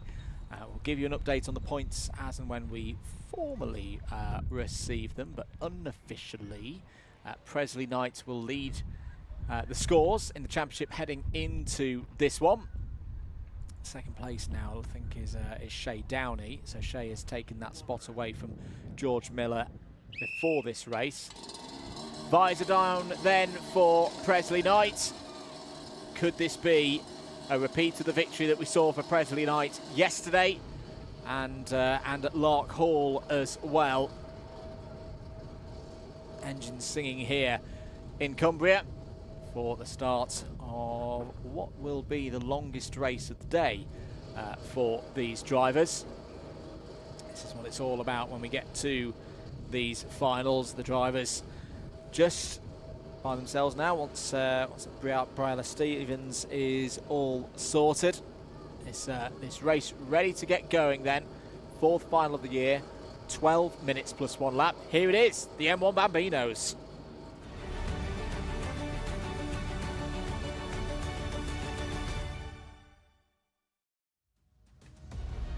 Here's your grid for the M1 Bambino final. Shay Downey and Presley Knight start on the front row. Teddy Smith and Jack Minot on row 2. Henry Exton and Stanley Thurston go from row 3. Nicholas Anser, Bryla Stevens there on row 4. George Miller and Cheyenne Asgamy complete the 10-strong field. Clouds lifting here at Rowrah. Better conditions for the drivers than they had yesterday. It's a quiet final for the drivers. That was taken by Presley Knight. Teddy Smith and Shay Downey were on the podium as well. There's an impressive drive from Jack Minot up to 4th place yesterday. Drivers just going through the motions of getting heat into their tyres, into their brakes and into their engines ahead of this final. Keep your support coming in for our drivers. Great to hear from you wherever you're watching from around the world. Hello to Adam Guns. Hello, mate. Hope you're having a fun time out in Florida. Still clocking in with us here at the British Kart Championships, our regular series photographer. We'll give him one weekend off, won't we? So the drivers coming into their final positions at the end of the formation lap. Going to see some best results perhaps today from some of our drivers. There is Presley Knight just revving the engine, making sure everything is good. See the engine there prepared by Force Motorsport. Jordan Baines, there is the scene up at the starters gantry. Nigel Edwards, our race director, will be in charge of getting this one underway. Last few moments then for the M1 Bambinos. Green flag in the air to indicate we are ready to race here at Rowrah. The lights come on when they go out. will be racing in the M1 Bambinos. It's a good start for Shay Downey, who shoots straight into the race lead. Presley Knight picks up second place. Teddy Smith already running in third. There's a bit of a gap back to Henry Exton, who's had a good start in the silver and gold number 32 machine. Exton up to P4. Down towards the second of the hairpins. Good, clean start for all of our M1 Bambinos. These are the best conditions in terms of grip out there that they've had across the course of the day. Here comes your first challenge for a lead change. Presley Knight down the inside of Shay Downey, takes first position away from the pole sitter. Teddy Smith waiting in the wings there in third place. Presley Knight making a bid here to try and get his second final win of the weekend, third of the season, to try and extend his points lead in the championship. The heats are done, no need for intermediate scores anymore. This race is a standalone competition in this British Kart Championship for the M1 Bambinos, and at the end of lap 1, Knight leads from Downey, Smith in third, Exton fourth. Good start for Stanley Thurston as well, up a position to fifth place. George Miller has gained 3 off the start, he's up to P6. Jack Minot, Bryla Stevens, Nicholas Anser and Shen Asgamy complete the 10-strong field at the moment, and here is your battle for fourth place. Through Iredales they go, down towards the Stuart S's, one of the trickiest sections of circuit on the whole calendar. It's a long run on the brakes, an initial right-hander, and then immediately into that tight chicane for any of the classes. The M1 Bambinos negotiating that very well indeed. Then over the rise towards St John's. Brilliant sequence of corners this. Down towards Sunny Bend, slightly downhill. Drivers making sure that they don't run too wide and off to drivers right. There's a bit of a gravel trap there that they don't want to be ending up in. Over the line to complete another one here. Knight still leads from Downey, Smith, Exton, Thurston. Minot in 6th place. Bryla Stevens has got up the order. Where has George Miller gone? I think we may have lost George Miller here, at least on the timing. Yeah, he's down into 9th place with a 1 minute 13.125 last time around. Tough weekend this, Keogh, for George Miller. Yeah, that's right. George Miller has had a really not ideal weekend at this stage for him. He was leading coming out of round 1, so you think they'd of course hope to carry the momentum into this one. Unfortunately, that wasn't able to be done though, because he hasn't had a good run in the heats and now running towards the back. We are watching the battle though for second place here. This is Shay Downey and Teddy Smith. Teddy Smith putting Shay under some serious pressure now. Shay, not the best start, lost out on that one position we saw on the grid walk, how he just wants to make his family proud, and Teddy, of course, the same huge family support going on in the paddock. Close, but they have 8 minutes and 45 seconds. It's been a big step forward this weekend from Shay Downey. In comparison, the results heading into this round, the results from Scotland, the first meeting of the year at Lark Hall, 3rd, 4th, 5th and 7th through the championship point stages. 3rd, 3rd and 1st already this weekend here in Cumbria. Has been a much stronger run, but here comes Teddy Smith. This is for second place. They'll be side by side running towards the Stuart S's. It's a long run for the M1 Bambinos. Can Shay Downey hold it around the outside? No, Teddy Smith takes second place then. The cheers will go up from trackside. He's a well-supported driver, is Teddy Smith, winner of the first round of the championship. Now, can the driver there in kart number 19 set about closing in on Presley Knight? Well, exactly that, all whilst Presley Knight is off in the distance. These changes in positions early on, we know, does help Presley Knight's campaign to gain the win. But as you can see, the 16 car is still in touching distance. He's in striking distance so far if these two start working together. These youngsters are constantly learning. But that 51 car now of Shay Downey, if he's clever, will stick onto the back of Teddy Smith and see what they can do. There you go, all of the exit coming out of hairpin 1. Down towards hairpin 2, they are signalling to work together, exactly what we would have thought. Smart move from Teddy Smith, gets a good exit. They go now down the long main straight. For these M1 Bambinos, like you said, Andrew, it's long. It takes them a while. It gives them, these youngsters, a second to think as they head towards the Stuart S's. No time gain necessarily for Shay Downey back just yet, but as long as he can stick onto the back of Teddy Smith here, and gain some time on Prezi night, they're in for a good shot still of that race win. Inside the top 5 then, slightly behind, you've got Stanley Thurston and Henry Exton, Jack Minot, Briella Stevens, Cheyenne Agomi, George Miller and Nicholas Asham. 6 minutes and 45 seconds to go then. End of lap number 5. Pretty much at the halfway point of this race over the course of the next lap or so. No changes inside the top 3. Stanley Thurston running 4th, Henry Exton 5th. They've got a good gap to the group behind. There's a good battle going on for 8th place. George Miller, there he is, has got ahead of Cheyenne Asgamy in the number 44 machine. It's good to see Cheyenne again getting quicker and quicker across the course of the day. Everybody's been helped by the conditions getting better. Track now dry, air temperature around 15 degrees Celsius. But this is what we want to see from new drivers, don't we, Keol? That it's not all about winning and podiums at this stage of a driver's career. It's about learning, and particularly this season in the British Kart Championships. I think some of the stories in recent times as well. I think the likes of Jayan Prakash, Dean Singh Pahal, these drivers who have had great steps forward. Ilyas Sami later today, that we've been talking about. These drivers who have come into the championship and they've had a learning curve and they've been looking at fastest lap times. They've not been worrying about final race positions.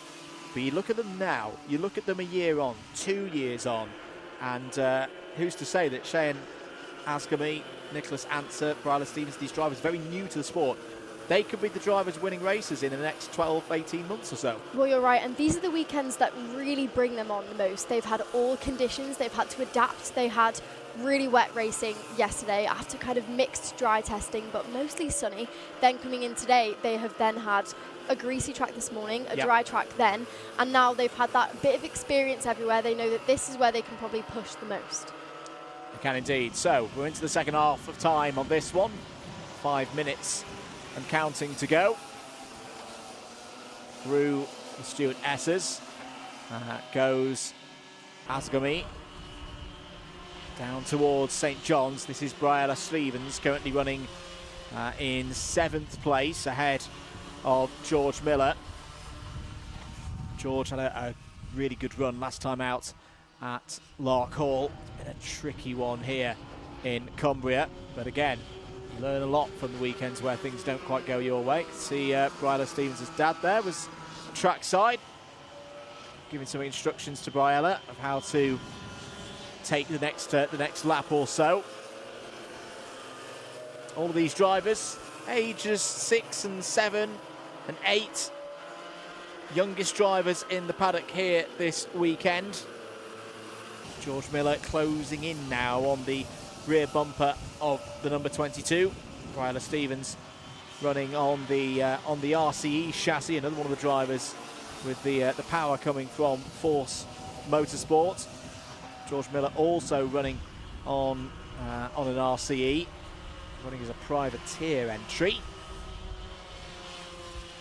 Can there be a move here from George Miller? 3.5 minutes to go. There's the scene as some of our IAME Water Swift restricted drivers watch on. Many of them used to compete in this M1 Bambino category. Over the line once again. Knight still leading from Smith. Down in 3rd. Thurston and Exton completing the top 5. Jack Minot running in 6th place. Then this battle for 7th between Briella Stevens and George Miller. In terms of results in finals so far this year, 6th place, the best results for Briella Stevens. That came in the 2nd final up in Scotland, round number 2. This would be another good score for Briella and for George Miller as well. Championship situation right now at the halfway point of the season. 2 more rounds at PF International later on in the summer, and then 2 rounds at Silverstone. All the championships finishing at Silverstone on their brand new kart circuit later on in the autumn. Right now, here comes the challenge from George Miller. Briella Stevens, a little bit wide there, out of the final corner. Here is George Miller's chance to overtake into turn 1. Briella Stevens is going to try and keep it in there. Miller goes through. Good racing there between George Miller and Briella Stevens. ultimately, Miller through into 7th place. That will give the driver of the number 34 another championship point. As things stand, it would be a 23-point advantage for Presley Knight heading into the second half of the season for these drivers. Shay Downey would be second. George Miller, the driver on your screens, would be third. George would be 10 points back from Shay Downey at this point. Should note as well, Teddy Smith would be up to 7th place in the points with this result today. He's a little bit out of sync with everybody else, having had that problem at Lark Hall where he had a 0 score. But all being well, that will work its way out towards the end of the season. Here's your race leader, Presley Knight, coached by Mark Baines. Mark, a long-term feature within the early ranks of karting. There's a lot of work with Bambino and Cadet and inter-class level drivers from ages of typically 6 up to 10 and 11 years of age. And I tell you what, Mark has got another young charger on his hands here in the shape of Presley Knight. Over the line again, 35 seconds to go, so it will be 2 more laps here for Presley Knight, looking to make it a hat-trick of race victories. There's an under investigation notice on our screens. It's for Nicholas Anser in the number 30. Nicholas running in 10th place at the moment. Back with our battle for 7th place. Bryla Stevens and George Miller. George running with that Tony Kart livery. It is an RCE chassis underneath, a Richardson chassis engineering built piece of kit. British-built chassis in all of at the hands of all of these competitors here today. Time is up. Presley Knight leads by 3.1 seconds. There is the squabble for 5th place, which has changed hands. Jack Minot ahead of Henry Exton. Both of these two drivers have had really good weekends. Henry on a run of being inside the top 9 at every stage, championship point stage of the season so far. Final lap board has been shown. Now, Shay Downey's still there in 3rd place. I thought for a moment then that we'd lost Shay Downey, but no, he's absolutely fine. Running in 3rd place right now. The leaders coming towards Iredale's. This will be a special feeling for Presley Knight. Last time in front of the cameras, he wasn't quite able to celebrate the victory. Inherited it after the problems for Teddy Smith, but here today, this is fully in Presley Knight's hands. Presley has been fantastic all weekend. Took maximum points from yesterday's racing here at Rowrah and is going to take another victory here today. Out of the final corner for the 3rd time this year, Presley Knight wins in the British Kart Championships in the M1 Bambino category. Over the line, Teddy Smith on the podium again, P2, and a brilliant weekend for Shay Downey. Another podium for Shay. 4th place will go the way of Stanley Thurston. There are Jordan and Mark Baines, and hands in the air there for Mark Baines. He'll be heading to the podium once again later today as the winning mechanic. Jack Minot across the line 5th, 6th for Henry Exton, 7th for George Miller, 8th for Bryla Stevens, 9th for Cheyenne Asgamy, and then Nicholas Anser will complete the race in 10th place. All drivers who started that one finished it. Presley Knight wins from Teddy Smith ahead of Shay Downey. Stanley Thurston, Jack Minot, that is your top 5. Henry Exton, George Miller, Bryla Stevens, Cheyenne Asgamy, and Nicholas Anser all score inside the top 10. Well, we'll be down in Parc Ferme in a moment with Keogh Lynch to hear from that young driver there. Presley Knight will now, these are provisional scores, of course, at this stage of the day, a 23-point lead over the next driver in the championship scores. Shay Downey locks in second place at the halfway stage of the season for the M1 Bambinos, and that's great to see as well. Little handshake there between Presley and Teddy Smith. Teddy, who loves his comics, he's got Iron Man on the side of his race lid there. Teddy up to 7th place now in the championship, and continuing to close in on those that he's able to score over. But there's going to need to be some work to beat Presley Knight now, because that is now a hat-trick of victories for the driver of the number 16. I'll be very, very pleased with the efforts here this weekend. Let's have a look at some of the highlights then from that one. Here was the race start. It was a good one for Shay Downey from pole position. Really good one as well for George Miller, in fact. So George got a lightning launch from what was it, the 4th row of the grid I think he started on. This was the run down towards the stewardesses. This was ultimately the big move. That was Presley Knight taking the race lead. He wouldn't relinquish it from that point onwards. This was the battle between Downey and Smith for second place. Teddy Smith would draw alongside down towards the stewardesses and get the move done. Nice driving there from Teddy Smith, easy to overrun that corner. One of the big battles in this race was the George Miller and Bryla Stevens battle for 7th place that went back and forth for a number of laps. This move saw Miller get through on the run up to the chicane. Again, it's a really steep run for our Bambinos through that part of the course. But Presley Knight takes another victory. That is going to be, count them up now, 1, 2, 3, 4, 5. 5th time that he's had a maximum score so far this year, from 3 final wins and 2 topping of the table tables through the heats as well. Let's hear what our winner has got to say. They're down with Keon Lynch. Presley Knight, our M1 Bambino winner for today. Presley, you've done the double. Are you happy? Yeah. How happy are you? Come on, you can't just be happy. A lot. Not really that much, but a little. Tell us, you made the overtake on Shay Downey quite early on in the race. Talk to us about that. So, when you should have braked, I just went flat. And then, when I was already further enough to get the move done, I braked. Some big sends, that's good to hear. And who's been helping you? You can't be the only one that's been making this happen. What about your team? Well, Shay and Mark and my dad. Thank you very much. You must be feeling confident going into the next one? Yeah. Well, good luck. We'll talk to you later. Thank you. That is it from our M1 Bambinos. A brilliant race, as always. Let's move straight along, though, to our next of our youngsters.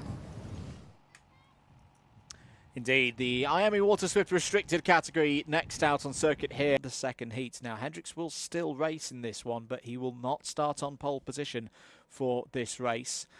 So a non-compliance against the technical regulations has occurred there, or has been identified in scrutineering. So that is the latest news from that category. It means that Freddie Baker was declared the winner of the second heat earlier on today. Ollie West second, Benjamin Schlivar third. I will bring you in a few moments what that means in terms of the order for the grid. We'll take a short break here at Rowrah. More straight up after this.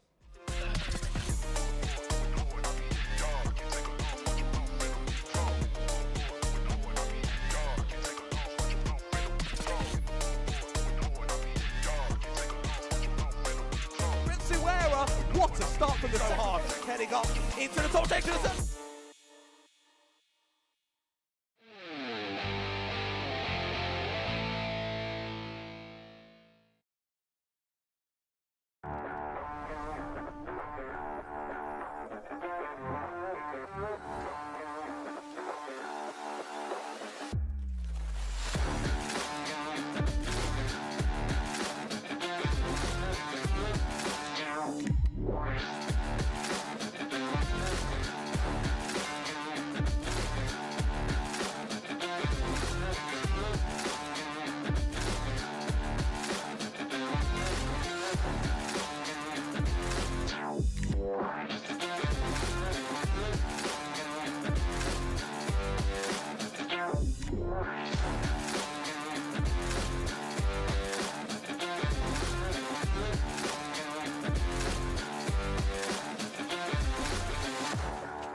Welcome back, everybody. These are the scenes on the grid then for the IAME Water Swift Restricted Final.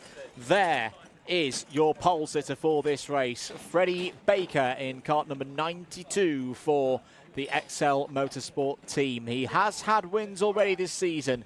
He took round 2 back at Wilton Mill. He'll be joined on the front row of the grid by Bosnia and Herzegovina's Benjamin Šlivar there in that beautifully liveried number 6 machine, the OTK chassis, the Shocks Performance engine for the privateer runner there. In terms of this season, Šlivar took the win in the other final at Wilton Mill. Let's see what our drivers have to say down with Keil Lynch. Thank you very much, Andrew. It is time for the next of our youngsters, the Water Swift Restricted. Of course, someone in the chat asked earlier, what is the Water Swift Restricted? It's the Water Swift car and engine, but restricted for the youngsters, gives them the opportunity to have the chance to race also, which is rare, as opposed to other championships. We're going to talk to our pole sitter though, and that is Freddie Baker. Freddie, you've been really consistent so far today. How are you feeling? Good. Hopefully I can win the final. And what have you been working on ahead of this race? Because we saw you do really well at the start of the year, then you were consistent, and now you're up, you're looking really fast again. What have you been working on? The power at Larkle, the power wasn't as great. I have to come in quite a lot in the heat to try fix the engine. Some people here do describe this track as a bit of a roller coaster. What do you think? Yeah, it's a bit of a roller coaster. And it's quite technical. There's a lot of ups and downs, crests, the 2 hairpins. Are you a fan of the technical circuits? Yeah, this circuit's pretty good. I like it. Thank you very much. Best of luck. Thank you. Now, joining him on the front row of the grid is the very experienced Benjamin Šlivar. Benjamin, you've had a really consistent day. You're experienced within this class. What do you think it's going to take to push that bit more and go for the win? I think on the start I'll just try hold it around the outside, and in the first corner try not get pushed out, and then into the first corner I think I could come out 3rd or even 2nd, but I'll just try in the second hairpin try overtake to go to like 1st. And do you think the fact that you're not a rookie, do you think that's going to make you a bit more confident going into this one? Not loads of these drivers have done that much around this circuit. Yeah, I think I've got a bit more experience and I've got a bit more advantage, but yeah. And it's dry now. Is that leaving you relieved? I feel like everyone's slightly relieved that we're not in a lot of rain anymore. I think I'm better in the rain than dry. Oh, okay. So this one's going to be a bit of a challenge for you. Yeah. Thank you very much. Good luck. Thank you. Now, one more person who I do want to talk to along this grid, who struggled a little bit yesterday, but has had a really good day today, in some new colours as well, is Ollie West. Ollie, before we talk racing, let's talk your new helmet, because you've had it done recently. It's new as of this time. Tell us about it. So, this helmet was painted by Drew Race Paint. The front was, I designed most of the front and Drew designed the back. And if our cameraman can give us a showing of the back of this helmet, it's very cool, isn't it? Yeah. Talking about your day today, you had a difficult day yesterday. What did you change going into today? We've had a couple engine problems yesterday and we think we fixed them. We think we'll be on the pace. Starting on the 2nd row, what's the game plan? The game plan is just push away with Ben or Freddie, or try and push away. Thank you very much. Best of luck. Thanks. Well, that is it for the insight from the Water Swift Restricteds. That is exactly what we saw from them in the heats today. We saw the likes of West and Baker working seriously together against the likes of Šlivar in that one, but we will see how it plays out for our top 3. Let's see who else we can chat to a bit further down the grid. We've got a rookie to the championship this year, Caden Okora. We heard from you on the track walk. You've only been karting for about 5 months, is that right? Yeah. How have you found it in the British Kart Championships? It's not been easy, but I've handled it and it's been really fun. And you spoke to us on our track walk. You were kind of giving us your plan. You've been really fast today. What did you work on since yesterday? Probably improving my lines and being consistent. And you're with a really good, experienced team. How much have they helped you since starting out? Quite a lot. And how are you thinking of the rain? Because you've not had too much experience of the rain. Are you happier that we're in the dry now for this one? I was faster in the rain, but I don't mind either. Oh, thank you very much. Good luck. Thank you. Okay, that is it then from our Water Swift Restricteds. It is nearly time to go racing. Let's head back to the box. Thank you very much, Kiel. And yeah, this should be a really, really good race. Little fact, we have not had a repeat winner of a final in this category so far this year. 5 rounds, 5 different winners. Could we get a 6th today? Could it be, for example, Arthur Bowers starting there on the 2nd row of the grid? He is your championship leader heading into this one, and he leads it through persistence and consistency. As I say, he hasn't had a final win so far in 2026. Those drivers who have, Benjamin Schlivar at round number 1, Baker, West, Woodall and Fallat across the course of the season. Let's get ready for it then. The next final, the 6th final of the year for IAME Water Swift Restricted.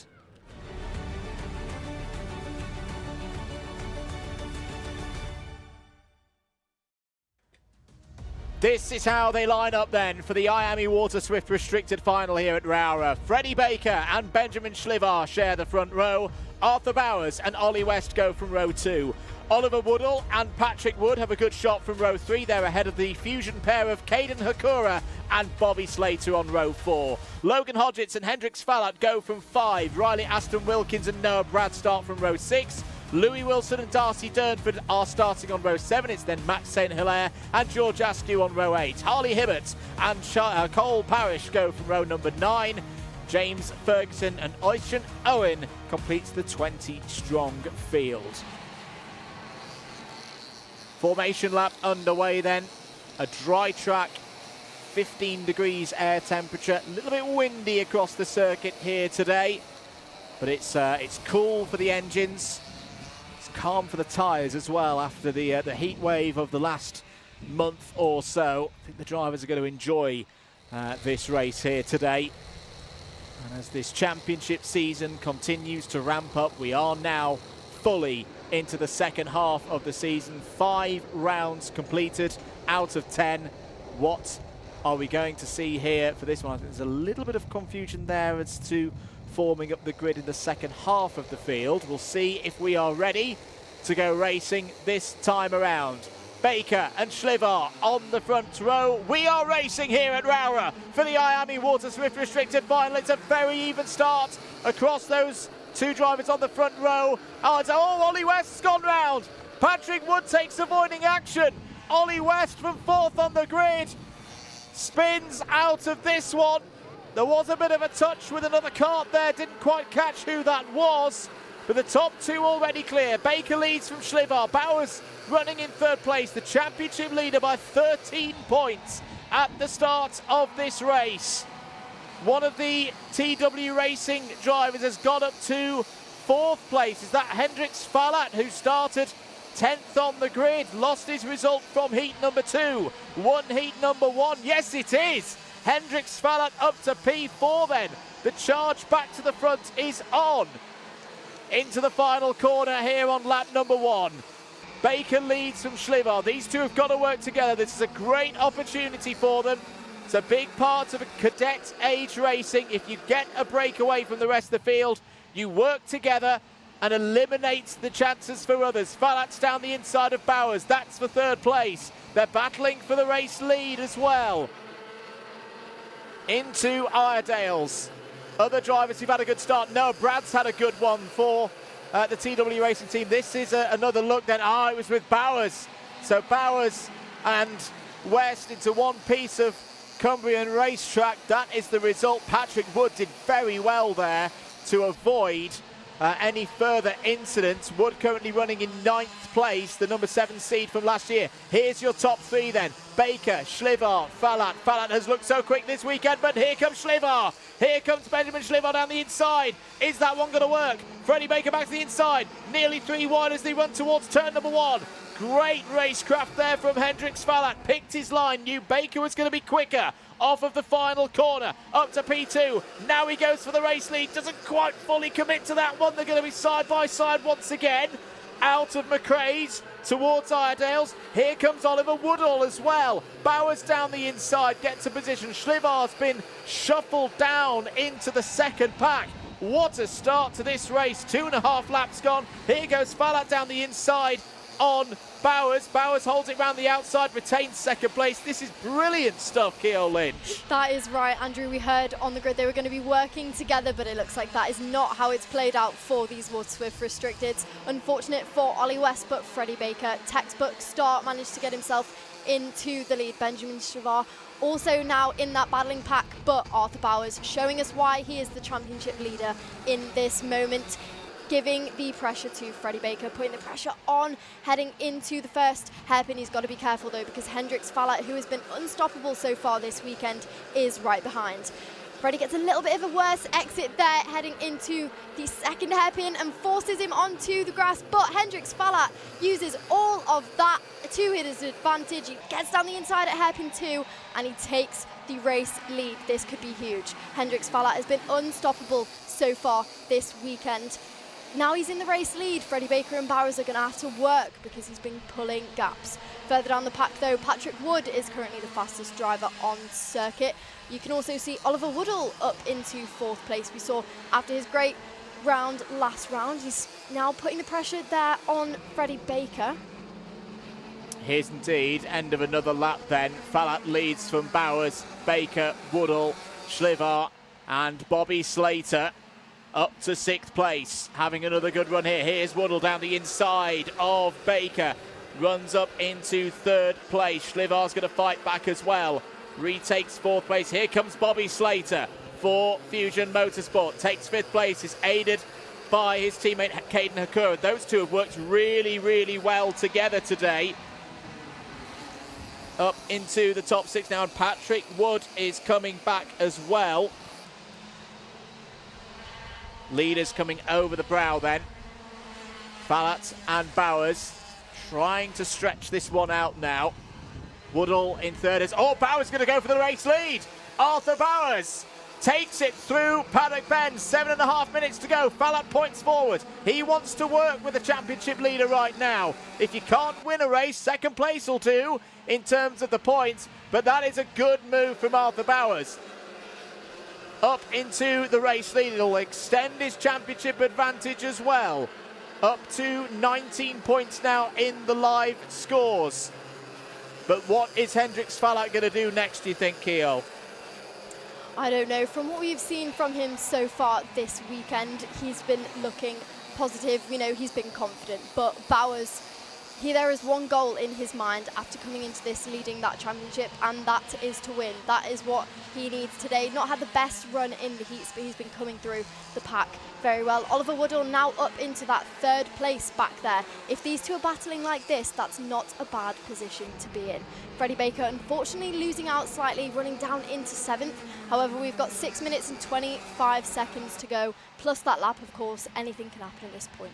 6 minutes and 20. Here goes Falat, has a little look once again. Bowers runs wide, but retains that spot, that speed ahead into Iredale's. Schliever still there in 4th place, a little bit further down the order. Just to recap things, Noah Brad, Louis Wilson, both having good drives. They're up into the top 10. They've gained 3. George Askew has gained 4 as well. Ollie West is starting to recover as well. He's back up to P16. He'll just be trying to pick up some decent points in this race and wait for things later in the season. There's still a lot of racing to go. Still 2 rounds at PF International. 2 rounds at Silverstone as well on that new kart track that everybody's looking forward to racing on later in the autumn. But right now, Arthur Bowers leads this race. Could he be the 6th different winner of the season in a final? He's run a little bit wide. There needs to be careful. There is a wall there that's caught a couple of drivers out in the slippery conditions here today. Falat's taking much tighter lines.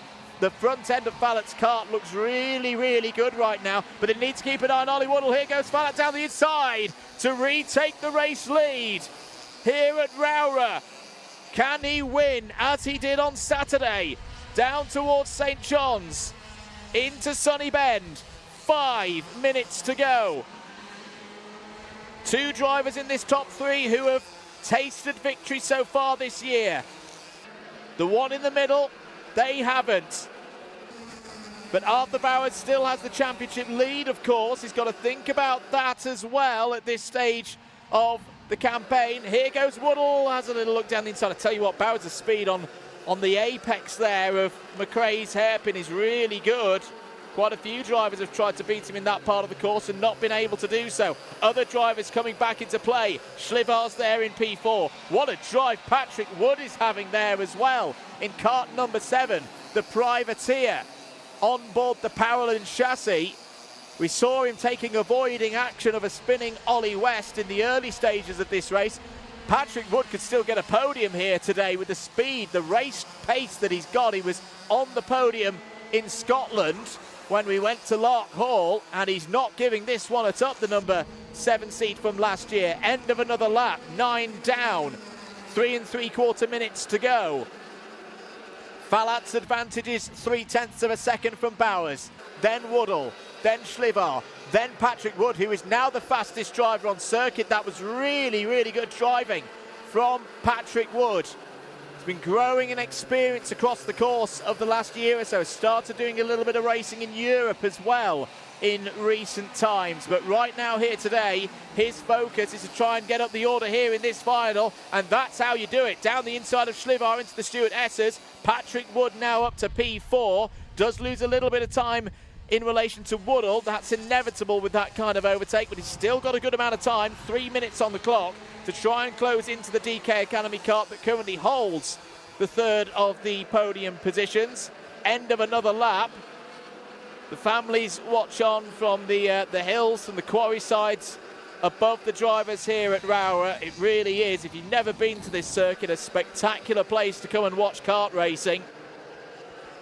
And we've got a potentially spectacular final in store here, because still, after 10 laps, Hendrix Fallat, Arthur Bowers, Oliver Woodall, 1, 2, 3, TW Racing from BMR, from DK Academy, as Bowers goes in on Fallat and returns the favour. That was the same move that Fallat pulled a few laps ago, and Arthur Bowers goes back to the front of the order. A little bit wide there through St John's. He's recovered it well by the time they get through Sunny Bend.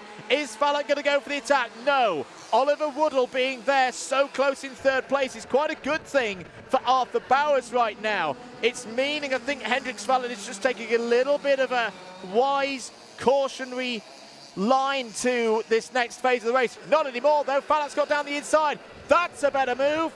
That is Fallat back into the race lead. Woodall again tries to get 2nd place. Back and forth. Patrick Wood's now back part of this battle as well. So Patrick Wood went for 4th place earlier on. He trusted that the top 3 would start fighting later on in the race, and he was right in that regard. Bowers once again down the inside of Fallat. Bowers retakes the race lead once again. 90 seconds to go in this one. This is a brilliant, brilliant final here at Rowrah in the cadet category for our IAME divisions. Wood had a little go there at Woodall for P3. Didn't quite pull off. Schlivar still there as well in P5. Another lap ticks on by. We've still got to get 3 more laps with the time remaining. Plenty of opportunities for any of these drivers to make or break not just their finals, but potentially their seasons. This is the stage of the year where you want to get momentum going. This is the stage of the year where you want to start winning these finals, taking the championship campaign away from your competitors. 40 seconds on the clock. Still Bowers out ahead of Fallat. He doesn't need to go for a move this time into the Stuart Essers. Gap back to Bobby Slater is about 3 seconds. Would need some miracles to get involved himself, but you never know in this category here this year. 20 seconds on the clock. There's going to be 2 more laps. Bowers doing a really good job here defending, but Falat's got a good run out of the final corner. Side by side as they went towards the chicane. Are they going to both make it round? Bowers still holds on. Still, Bowers will not relinquish this race lead, but has he opened the door into the first of the hairpins? No. Runs wide again. Falat's there, still can't get through. Bowers needs to be careful, Woodall's got down the inside. Little hesitation there from Falat has allowed one of the winners from Lark Hall to get through into second place. Oliver Woodall picked that win up in Scotland with a shrewd piece of driving as others got together, took themselves out of contention. It was Oliver Woodall who stepped through to take the race win. If he's going to take his second win of the year here in Cumbria, he's going to have to find a way through past the championship leader. Time is up. Patrick Wood's going for third place. Good line there from Wood and from Falat. Falat may lose his spot on the podium here. We're on to the final lap. This has been a breathtaking race. Falat's out of control. Oh, he just got out of the groove there and is out of the podium position. Schlivar's now going to have a go for P4. What a run this has been. Darcy Durnford under investigation, has got a 5-second penalty. None of these drivers up in the top 5. Oh, Noah Brad is out of this one. Noah Brad will not see the checkered flag here today. Half a lap to go. Can Arthur Bowers hold on? He hasn't tasted victory so far this season. This would be more than just a win. This would be belief. This would be potentially the catalyst for a championship charge in the second half of the year. One corner to go. Through Paddock Bend. On the loud pedal, Arthur Bowers wins at Rowrah, becomes the 6th different driver to win this year in the British Kart Championships IAME Water Swift restricted class. What a performance for Team BMR. Wins by a 1/10 of a second ahead of Oliver Woodall, who's on the podium once again for the Danny Curl Academy team. And for Patrick Wood, it's a podium as well. Not his first of the season, but arguably his best yet. He had to fight back, having been held up in the early stages with an incident that was not his fault at all. Wow. Wow, wow, wow. What a final that was from the IAME Water Swift restricted drivers. Arthur Bowers wins it from Oliver Woodall and Patrick Wood.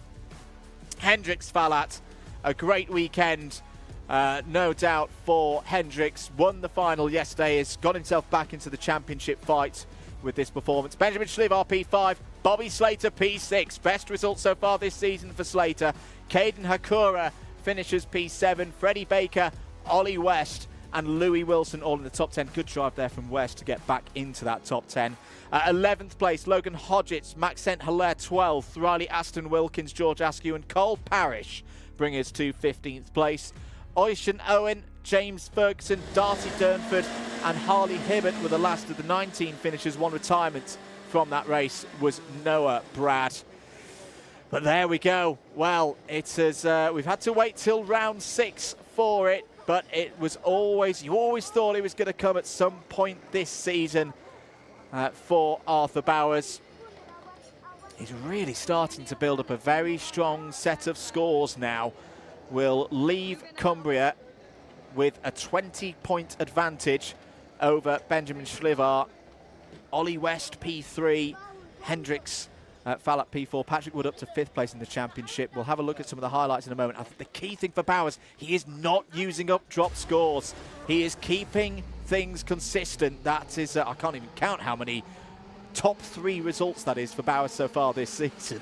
We'll count that after the highlights. Here are your highlights. This was the race start. We saw, well, Bowers getting into the side of Ollie West there. And that was 2 drivers both going for the same piece of racetrack. Is tight on the curb to the barrier on the inside there. This was Schlivar down the inside of Baker in the early stages for the race lead. It was nearly 3 wide. Some really clever driving from Hendricks Falat in these early stages, picking the right lane, picking the right slipstream. This was how he got into the race lead. Bowers' race was nearly over there. Was 2 wheels on the grass running down towards Iredale's in that moment with Freddie Baker. Oliver Woodall, another impressive drive for him. He really has kicked on since winning the Driver of the Day award at Wilson Mill. Bobby Slater, a big step forward this weekend for Bobby Slater. Not easy when you're in a Fusion Motorsport kart. It's going to be all eyes on you to perform, and he has done this weekend. So many lead changes in this one.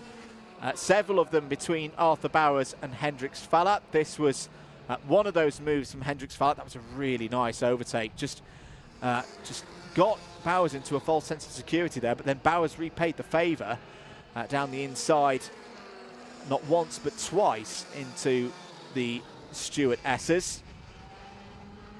Fallat would come back for another go. I thought both of them were going to be off here, if I'm being perfectly honest, folks, but they kept it on the island. This was some clever stuff from Oliver Woodall. Just there was a little hesitation from Hendrix Fallat that allowed Oliver Woodall to get down the inside. Looked like it was mechanical issues then for Noah Brad, who's driven here well here this weekend. But then over the line, Arthur Bowers takes the race victory, and count them up: Schlivar, Baker, West, Woodall, Fallat, and now Bowers. 6 different drivers, 6 different winners in the first 6 rounds of this championship. So yes, it's a 20-point lead for Bowers, but it's still wide open if you ask me, and we'll see what happens when they get to PF International. Let's head down though to Parc Fermé and over to Keogh Lynch. Arthur Bowers for Water Swift Restricted, not only championship leader but race winner. That one must have been incredibly tough for you. It was very hard. Tell us about when that was all changing. How do you keep your cool? Because there were so many race lead changes right towards the end of that race, right the way through. I tried to go up the inside because the clock was ticking down, so then I knew I had to go in even if they went back in, because they might defend, so then I might not be able to get past on the last lap or something.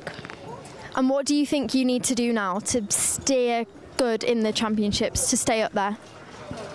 To get like a few more firsts and a few more seconds, so then I can get the points to like win the championship, really. And who do you have to thank over at your team and your mechanics for getting you to this point?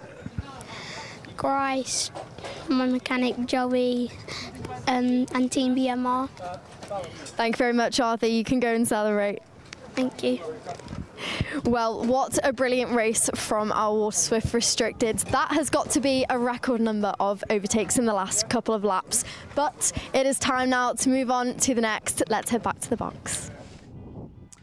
Thank you very much, Keogh. Great to hear there from Arthur Bowers, and well done once again to BMR. Not their first victory in a big race so far this year.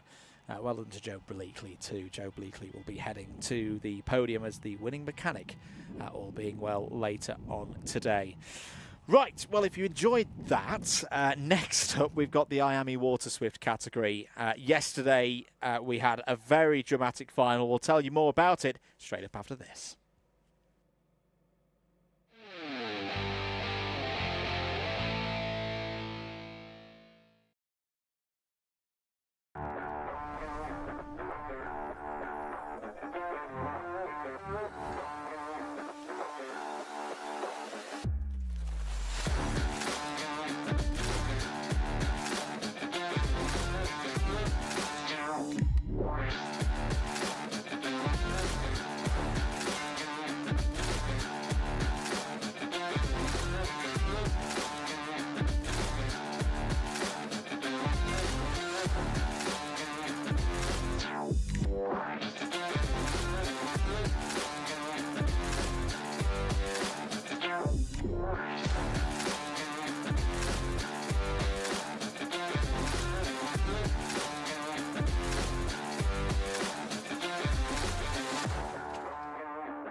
Welcome back, everybody, to Rowrah. You're watching live coverage of Event 6 of the Wera Tools Motorsport UK British Kart Championships. Hello to Ethan Guest, to Sean Graham. Well done, everybody. Mark Smith as well. Keep your comments coming in. We've got a little bit of time, so we're going to take a little pause again here in the comms box and catch up with Charlie Clough. We spoke to him earlier on in the weekend. Here in the Fusion Motorsport awning, catching up with Charlie Clough for the first time this year. Charlie, it's good to see you back. You had a really positive start to your year over in Europe as well. You were definitely deemed as one of the drivers to watch. How's the start of your season gone? It's been a tough season so far. We're hoping this weekend goes better than it has at the start. We have seen you have some ups and downs so far. What do you think it's going to take this weekend to push that little further? Just keep my head up and try as hard as I can. And here at Rowrah, we know there is some significant elevation changes. There's some really fast flowing corners. Do you think you're one of the more experienced drivers in the field? You race, of course, various circuits over in Europe. Do you think that's going to help you this weekend? Yeah, because I've been to this track quite a lot of times, and hopefully that helps me. And this is the point in the season now where we see drivers kind of turn it around. They can get the results they're looking for. Specifically, you last year, we saw you get some really positive results, especially towards the end of the year. Is that what you're looking to do with Fusion for the rest of this season? Yeah, try to get a bit better. Thank you very much, Charlie. Good luck this weekend. Thanks. That was Charlie Clough back on Friday on the practice day. The grid starting to form up then for this final, and well, like we've just seen there with the IAME Water Split Restricted, there's a lot riding on this one. This is not a race that will, decide a championship, but it could be very influential. It could start to set the picture for PF and then for Silverstone as to who we're going to be talking about towards the end of the season as championship contenders. There's a driver who I think you could bet your house is going to be part of that fight. Alfie Davidson starts on pole position. Let's head down to the grid. Let's head down to Keogh Lynch. Thank you very much, Andrew. Now, as we know with the Water Swifts, this battle right here on the front row between these two teammates has been like nothing else today. It has been Mason's and then it has been Alfie Davidson's, but the person to get pole position today has been Alfie Davidson. Alfie, let's for starters talk about yesterday. You've bounced back really well, but talk us through that. Yeah, yesterday was a bit terrible. You had a good day in the heats, and then the final was pulling away a bit, and then lost my head a bit that he was catching me, and then ended up in the bark. So, oh well, we've come back today and hoping for a better day today, really. It takes a lot to admit that as a driver, though. What have you gone and regrouped? What did it take to regroup and get in the right mindset, clearly, for today? Just like thinking that I was gapping everyone yesterday and the fastest on track in the wet, really. The team have helped me a lot, and my mechanic keeping my mindset good, and let's see how it goes, really. And this championship battle that's forming between the two of you, what do you think's needed to continue your streak? Maybe a little cheeky win if we can get it. Well, good luck. Thank you. There you go, Alfie Davidson is looking for a little cheeky win. Let's interrupt though and have a quick chat with Mason Hibbert. Mason, let's go to before this round. You had a really good run in Euro Series. Coming off the back of that into this round, were you feeling confident? Yeah, quite confident. And then yesterday in the heats, talk us through how that day was, because it wasn't looking great for you at the beginning. Yeah, it wasn't. Obviously, first two heats, obviously, came through quite well, and then just lost my head a little bit, went into the bark, and then in the final started P14, second to last, and then kept cool, calm, collected, and just made my way back up. That's right, and that has worked well for you because you still managed to come out in that championship lead. This is your teammate right here that you're battling for the championship. Do you think that makes this dynamic harder? Yeah. How so? Is it within the awning, on track? Both, to be fair. Okay, no problem. Well, best of luck. Thank you. Thank you very much. Good to hear that from our front row. This is going to be the battle to watch for today. We're going to have a quick word, though, with Dimi Uzanov, who's also been really fast today. Another driver who didn't have a great round yesterday. It's kind of been a really up and down weekend, especially with the conditions we've been in. Dimmy, how are you doing after yesterday? I've been doing okay today. It's just I got really annoyed yesterday. So, yeah, we'll try our best in this one. It's all about kind of regrouping and going again, isn't it? What did you do to get in the right mindset for today? I mean, I did my breathing techniques, everything to get my mind ready, drunk my electrolytes, everything. And it has absolutely paid off for you. You're starting here on the 3rd row. Do you think you can win from here? I think I can, yeah. If I overtake everyone first lap or something, I might be able. Well, best of luck. Thank you. Thank you for chatting. There you go. Our Water Swifts are each feeling confident after a miserable round and day yesterday. It's time to go racing in the sun. Back to Andrew. Thank you very much, Kiel. Great chat there with Dimmy Uzanov. When I asked Dimmy yesterday what had happened, I can't broadcast and repeat what Dimmy said, but he'll be hoping for a better run in the final today. It's a starter motor issue for him. We'll put it at that. But yes, this race is going to be one with a lot riding upon it. This is another category that at this stage of the season is very open in terms of who's going to be looking good for the second half of the season. Alfie Davidson does have the championship lead by our calculations here in the box, but not by a lot ahead of Mason Hibbert. And then you've got the others as well. You've got the likes of Uzanov, Sammy, Forks, all looking for big wins here. Let's get into it then. This is the IAME Water Swift final.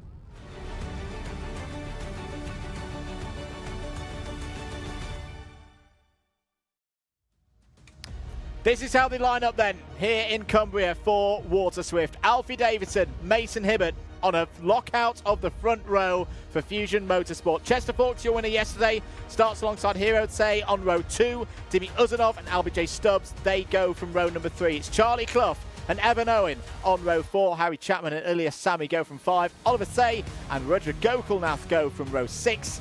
Ivan Svoronins on debut this season starts on row 7 alongside Bodie Batch. Hugo Williamson, the privateer, completes the 15-strong field. Formation laps underway then. Crucial moments for these drivers. Dry tyres for everybody. And there'll be plenty of grip for them in this one. The result yesterday, if you weren't here at the circuit, Chester Forks took his first victory since Three Sisters 2024 when he was in the restricted category. And LBJ Stubbs second, Mason Hibbert third. Hibbert had driven from the back of the field, gained 11 positions. Alfie Davidson, as he talked about there with Kiel, was in the lead of that final. Had that off down at the bottom end of the circuit, came home P12. A lot happened yesterday. What are we going to see here on Sunday? The lights are green, we're racing, and look at that straightaway touch between Davidson and Hibbert. The teammates as they run towards turn 1. Drivers are off, Clough is off, Harry Chapman goes wide as well. That's not the cleanest of starts from the IAME Water Swifts, but it was a bold check across there from Alfie Davidson. Wow, they may be teammates, but this is the stage of the year where drivers have one thought and one thought only. That's their own aspirations. There's a little bit of a wobble there on the front of Evan Owen's kart. Is that a problem for him with the front fairing? Through has gone the 1-1-2 there. Evans Voronins. Voronins, the driver from Latvia, has had a really good start to this race. Here are your top 3. Hibbert going in on Forks there. They're going to be side by side off of Sunny Bend, end of the first lap. Alfie Davidson leads. Chester Forks in second place. Third now for Mason Hibbert. Hero Say fourth. Dimmy Uzanov has got further already than he did 24 hours ago. He's there in 5th place ahead of LBJ Stubbs. Ilya Sami is up to P7. Here goes Stubbs down the inside. This is for 5th place, and he's got it through past Uzanov there. Uzanov drops down below Bodie Batch. Bodie Batch had a really tough start to the week in his time qualifying session. Had an off. The kart was full of bark. It looked like he'd been through a forest. Louis Diamond had a lot of work to get that one ready for his next session. But since then, Batch has bounced back, and we know that he's a tenacious little racer. He has raced here before at Rowrah back in his Bambino days. And keep an eye on him, currently running there inside the top 8. There are some of our IAME Water Swift restricted drivers. They're done for the weekend. They've worked hard and they're enjoying this IAME Water Swift Inter final, end of the second lap. And as Mason Hibbert got through past Chester Forks, I think Hibbert's got through past Chester Forks for second place. So the Fusion 1-2 is restored. Chester Forks is the DK Academy flying the Fusion ointment at the moment. Chester Forks, who is a little bit further behind in the championship. His scores at Lark Hall were not what he was after. He'll be looking to make them drop scores later on in the season. There's his teammate Ilyas Sami now ahead of Bodie Batch. So Ilyas Sami fighting hard here. This is good to see from Ilyas. He's had a really tough weekend. It's not been going his way, but he's looking to finish it strongly. He's up to P5. End of the third lap here, Keel. This one is properly in the balance. Davidson, Hibbert, Forks, evenly matched. And Hero Tay, the surprise this weekend. A big step forward from Hero, is there in 4th place. That's right, Hero Tay, brilliant, as not expected at all this weekend for those two brothers. But what a strong start for the Fusions, as always. Alfie Davidson, Hibbert, Forks, Tay and Sami. Good to see Sami back in the contention once again. This is such a competitive field that each weekend you do see such a chop between them all, because there is no time between these drivers. I say it's a busy time of the year for them. Many of them will be heading to PF International next week for the British Kart Grand Prix. They'll then be back in action at the same circuit later on, a fortnight after. We've got campaigns in Europe to wrap up as well in about a month's time. Getting momentum going at this stage of the season. And remember back to Austin Newstead's championship run in 2025. It really was this stage of the year. It didn't go his way every single day through the summer, but he dug deep. He pulled the results, and it meant by the time we got to the autumn, Austin Newstead was well clear of everybody else. That's right, 8 minutes to go, and this is not as far ahead as I don't think these two Fusion teammates would want to be. Change for 3rd place, as we hear that Hero Tay takes his way through to make it a 1-2-3 for Fusion at this stage of the race. This is what we're talking about. These two drivers want to get ahead of the 3 Fusion teammates. Now we're going to try and push to take Chester Forks, of course, experienced driver, out of contention here. But his teammate Ilyas Sami isn't going to be far behind if we see these battles this early on. Changes further down the order. Dimi Uzanov has got through past Stubbs and Batch. There are Batch and Stubbs.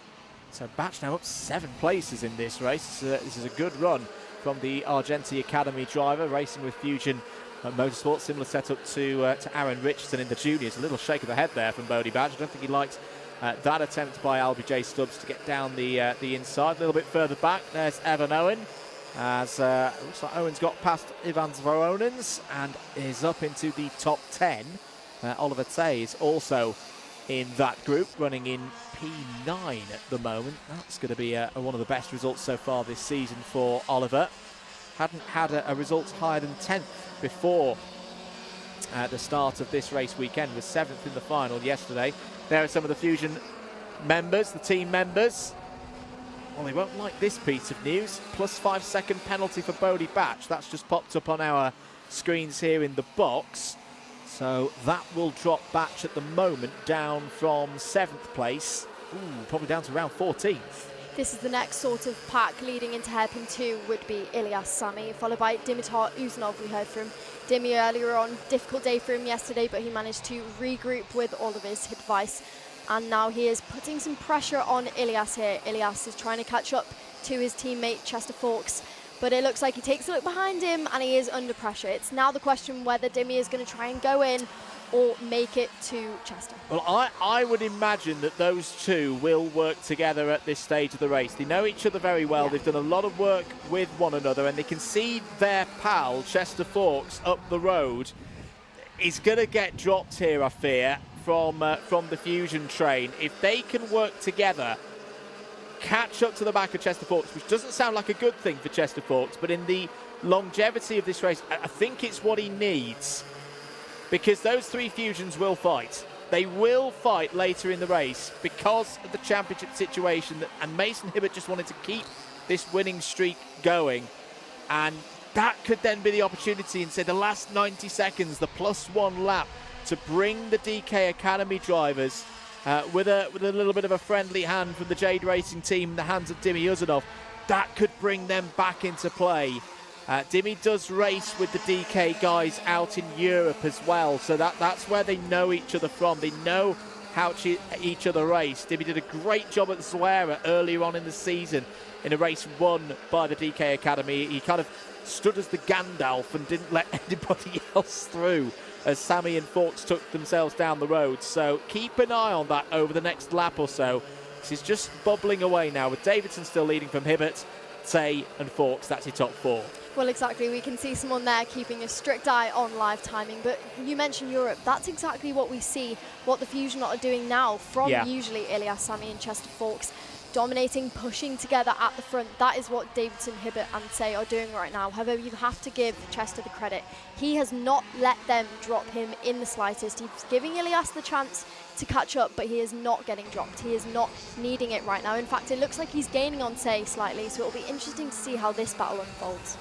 Here's how close this championship battle is, folks, thanks to our motorsport timing team in timekeeping.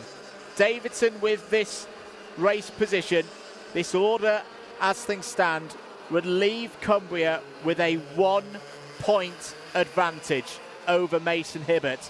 It would be 7:25 to 7:24 with 4 rounds of the championship remaining, 2 more weekends.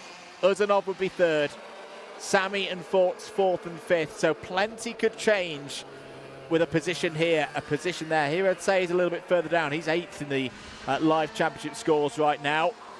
We've got 3.5 minutes of this one remaining, and Alfie Davidson continues to lead this one, but a penny for his thoughts at the moment, because he did a lot of this at Lark Hall. He's done a lot of this season, but it hasn't always gone his way.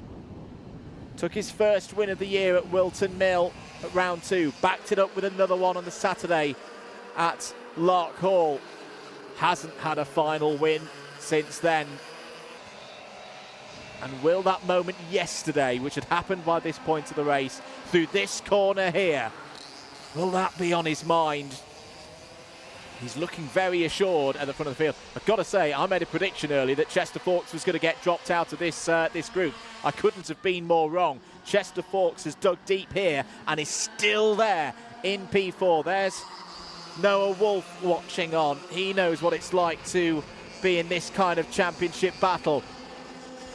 A British Kart Championship winner himself at this age category back a few years ago. 2.25 minutes of this race now remaining. Other changes down the order. Evan Owen, I think we mentioned, was up into the top 10. There's been a penalty as well for Harry Chapman.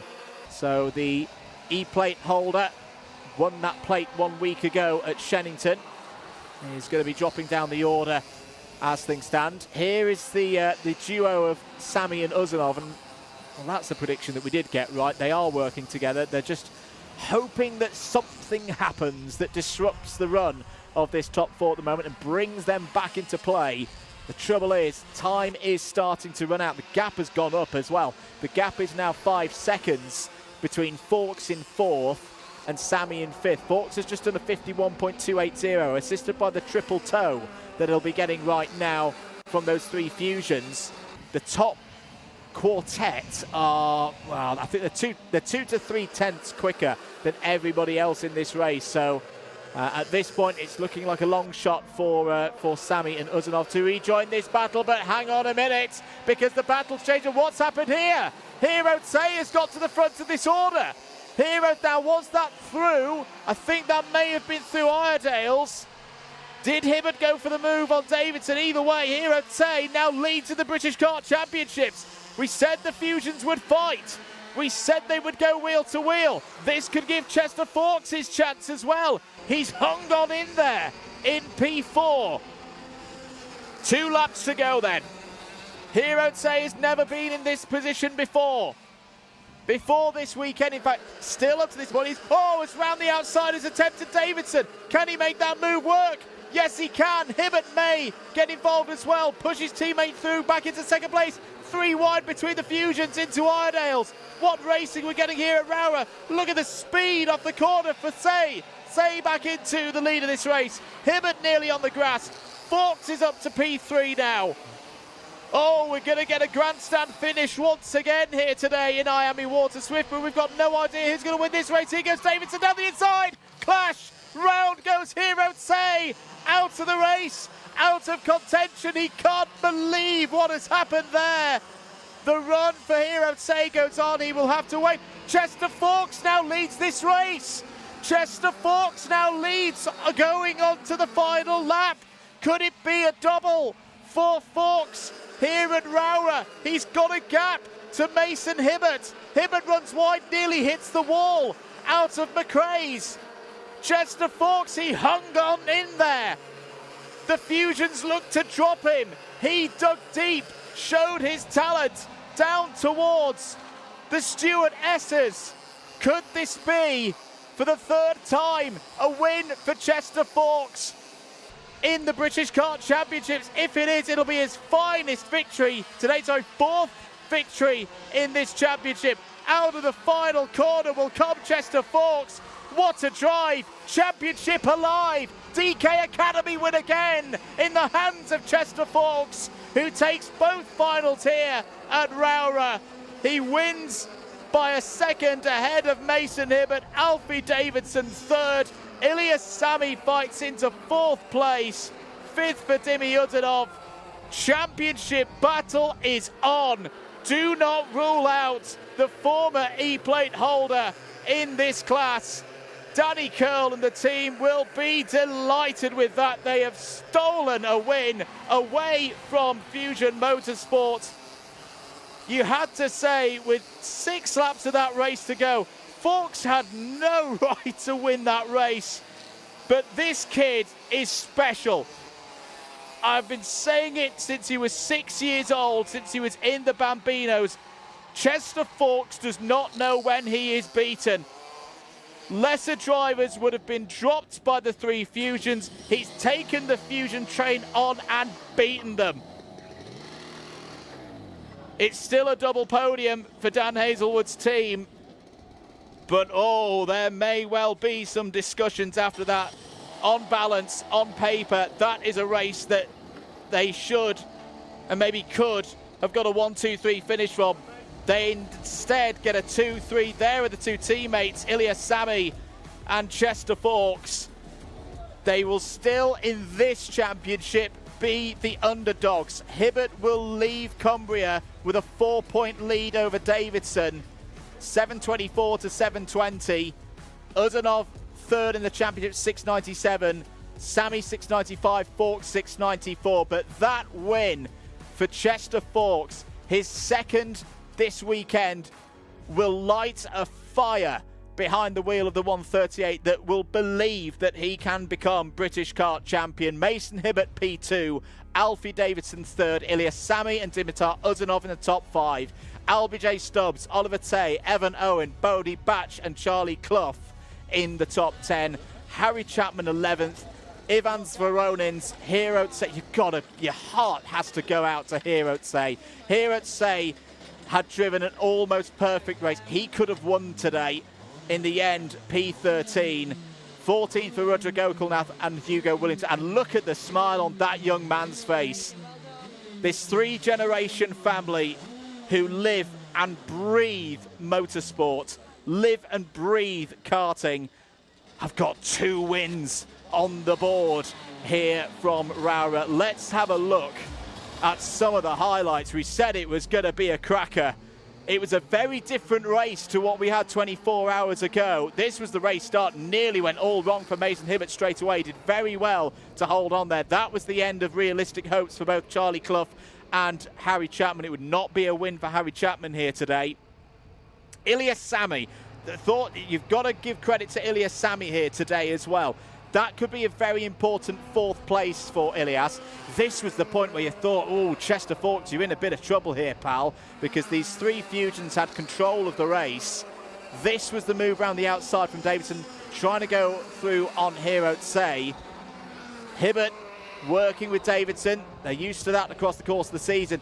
And it was at this point that Chester Fawkes, you just started to think he's still there. These top 3 Fusions are so focused on one another that they could let this slip here. Tay with a brilliant move off of Iredale's, and this was the key point. Just a little touch there. Hero Tay out of it, and then in the breakdown of all of that, Fawkes nipped through, kept his foot in. Look at that. Chester Fawkes nearly got collected there in that instant with Hero Tay. That could have been absolute disaster for Chester Fawkes. Just look how he steers down to the right-hand side the moment Hero Tay starts to spin round and nips through there. Oh, he's on full opposite lock, avoiding that 124 kart with Hibbert to his right, Davidson to his left. What kart control that was. Real shame for Hero Tay, and then he took the final lap. He's had great pace all weekend. Takes his 2nd win of the weekend, 2nd win of the year. There will need to be better performances later on in the season across the whole weekend. There is a points deficit, but that is a massive, massive result. Let's hear from our drivers. Let's head down to Keogh Lynch. Thank you, Andrew. Well, Chester Fawkes, you Water Swifts never disappoint. That was intense. Yeah, it was a good race. It was a bit, at the end it was a scrap, but I came out on top, so I'm happy. And please tell us about how you got the lead. Tell us about that entire lap, because that was really choppy and changey between you all. Yeah, they started, Alfie defended, then Hero went round the outside, then I sort of knew it was going to be a scrap. So then they came together and I got through, and then I had enough of a gap in the last lap to not need to defend, so yeah, it was good. And you did a really good job of holding on to them 3 Fusion teammates. Were you expecting being able to do that, considering the 3 of them were working together? I knew they were quick, and I knew that I was quick, so I knew I had the pace to be able to keep up. It was just a matter of fact if I could just be able to keep on the back of them to be able to push, and I was, so yeah. Well, that's right. And were you expecting the teammates to push that hard? No, not really. I didn't realise they were going to start battling that early, but yeah. Well, thank you, Chester. We'll see you shortly. Thank you. That is it then from the rest of our young categories. We are on to the big karts next with something completely different, but I'll take you back to Andrew and I'll see you shortly. Thank you very much, Keogh. Great racing from all of our young drivers today, and I say there's some special drivers in that IAME Water Swift category. Whatever you're doing next Sunday, if it's not watching those drivers and all the other classes at PF International for the British Kart Grand Prix, cancel it. Cancel whatever you're doing. We will be there, and those drivers will be too. We do move on then to the big karts and to KZ2 now. Situation in KZ2. We were wondering at the start of the weekend whether Noah Wolf could secure the championship going into at the end of this round. We're pretty sure that the case is no. Charlie Turner's 2nd place, or 2nd of the regulars, earlier on today in the pre-final means that he has got enough points already on the board that he could have a drop today. He could have a DNF, and he'd still be able to score enough points with a clean sweep at Silverstone. That if Wolf was then to have not a good weekend, or not really score at all and use up all of his drops, Turner could still nip the title away from Wolf. Now, a little correction from earlier. We've read the rules. It's always important to read the rules. There's no attendance points this season, so it is just straight fights on track for the drivers, which I know the purists will definitely like in that regard. So apologies earlier. That was me speaking a little bit in 2025 mode. Yeah, this is just going to be a race for the final here today. This is not necessarily going to be a championship decider. Another driver who was involved in the championship decider last year was Ella Stevens. She's back with us here this weekend, and we caught up with her on Friday. Here in the Jade Racing Morning, catching up with 2025 KZ2 runner-up Ella Stevens. Ella, it's great to have you back. As many know, you have made your transition into Formula One Academy this year. Tell us how that's going and what made you come back. It's been a bit of a tricky start so far. I mean, it's my first season in cars, so it's always going to be a little bit difficult. But generally, it's just an amazing opportunity. It's amazing to be racing for McLaren. So, And I know everyone in this paddock is thrilled to see you back here this weekend. I'm guessing the goal for you this weekend is going to be different. Last year you were racing in tents for a whole championship. This year it's a one-round wonder. Is that going to change how you race this weekend? Probably, yeah. I think just no pressure, just having a little bit of fun is going to make all that difference, you know. No pressure, just no one thinking, oh, get a good result. I'm just here for some summer fun, so. And the gearbox car around this circuit, it's very physical. There's a lot of gear changes with the elevation changes. Is that a challenge for you this weekend? How are you finding it? I think the elevation makes it a really cool track. It's definitely one of my favourite tracks, hence why I'm here, and I happen to be free for it, so I think it's just a really cool track. It's got all the different types of corners and the different gears. Speaking of this track, your teammate Jess Edgar is another local driver to this circuit. We know she's fond of it as well. Jess Edgar, of course, has been through the Formula One Academy experience. How nice is it that you get to come back, return to the British Kart Championships and sort of share the experience that you've both had now?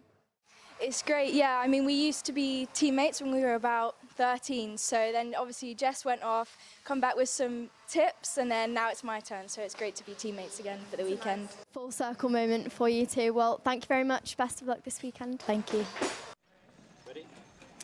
Good to hear there from Ella Stevens before the start of the race weekend. There is your front row for this KZ2 final. Alan Kenyon, another returnee to the championship here this weekend, has been on fire. He has been incredible so far this weekend. Could this be a first British Kart Championships win for him? Could Noah Wolff continue the run from Shennington at round number 2? Let's find out. Let's head down to Keogh Lynch. Thank you, Andrew, and well, KZ2 around this circuit definitely does not disappoint. If you've watched our build-up show, you've seen the behind the scenes from Ralph Youngling, and it is impressive.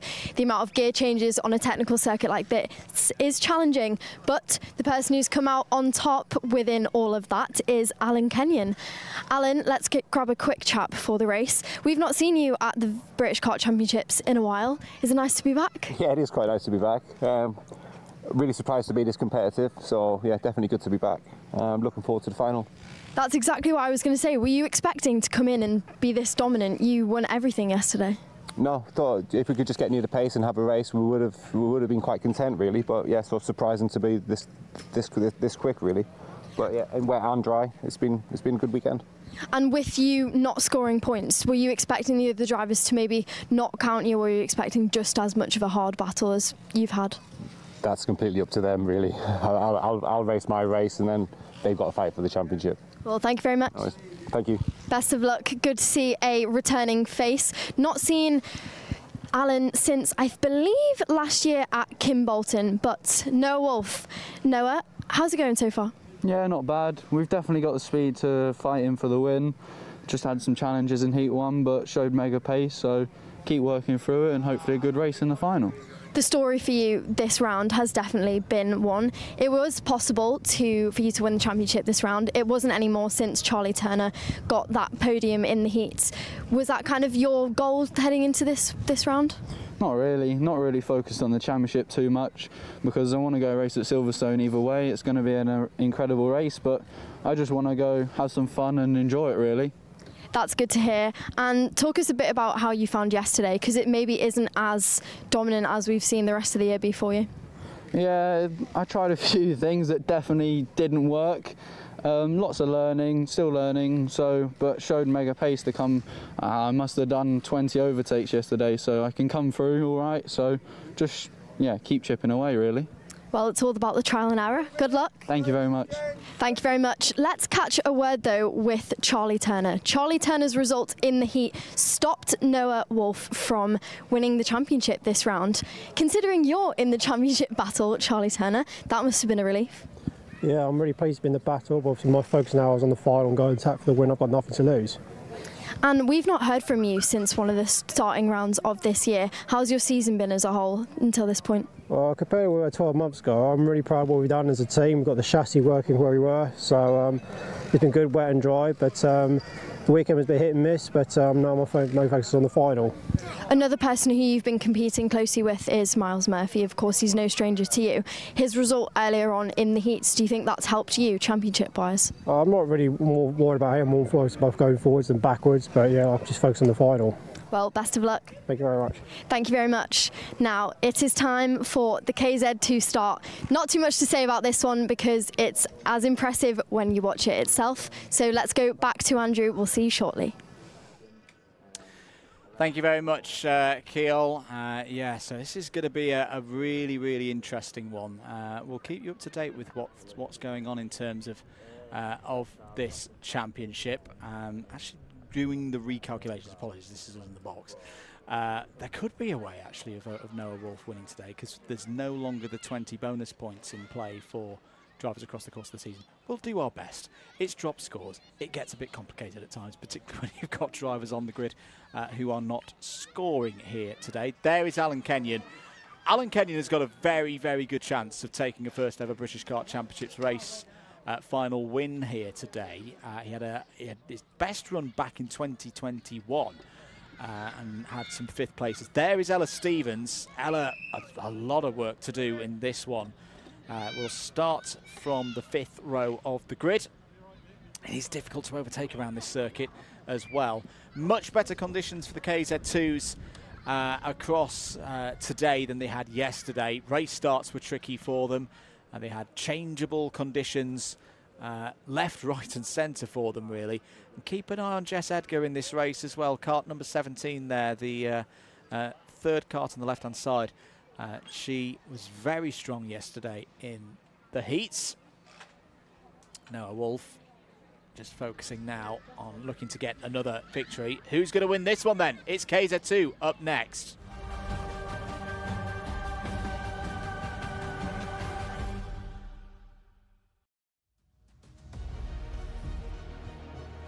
Here's your grid then for KZ2. Alan Kenyon starts on pole position. Noah Wolf alongside on the front row. Charlie Turner and Ryan Green, they go from row 2.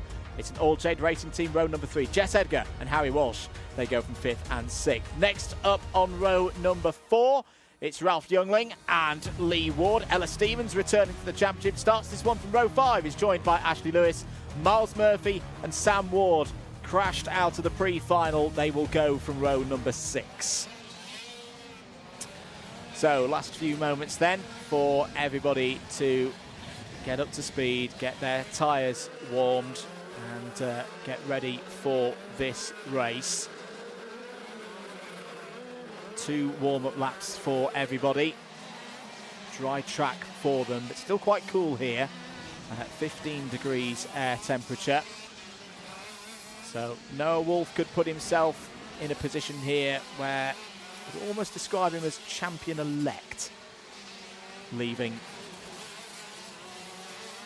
Rowrah.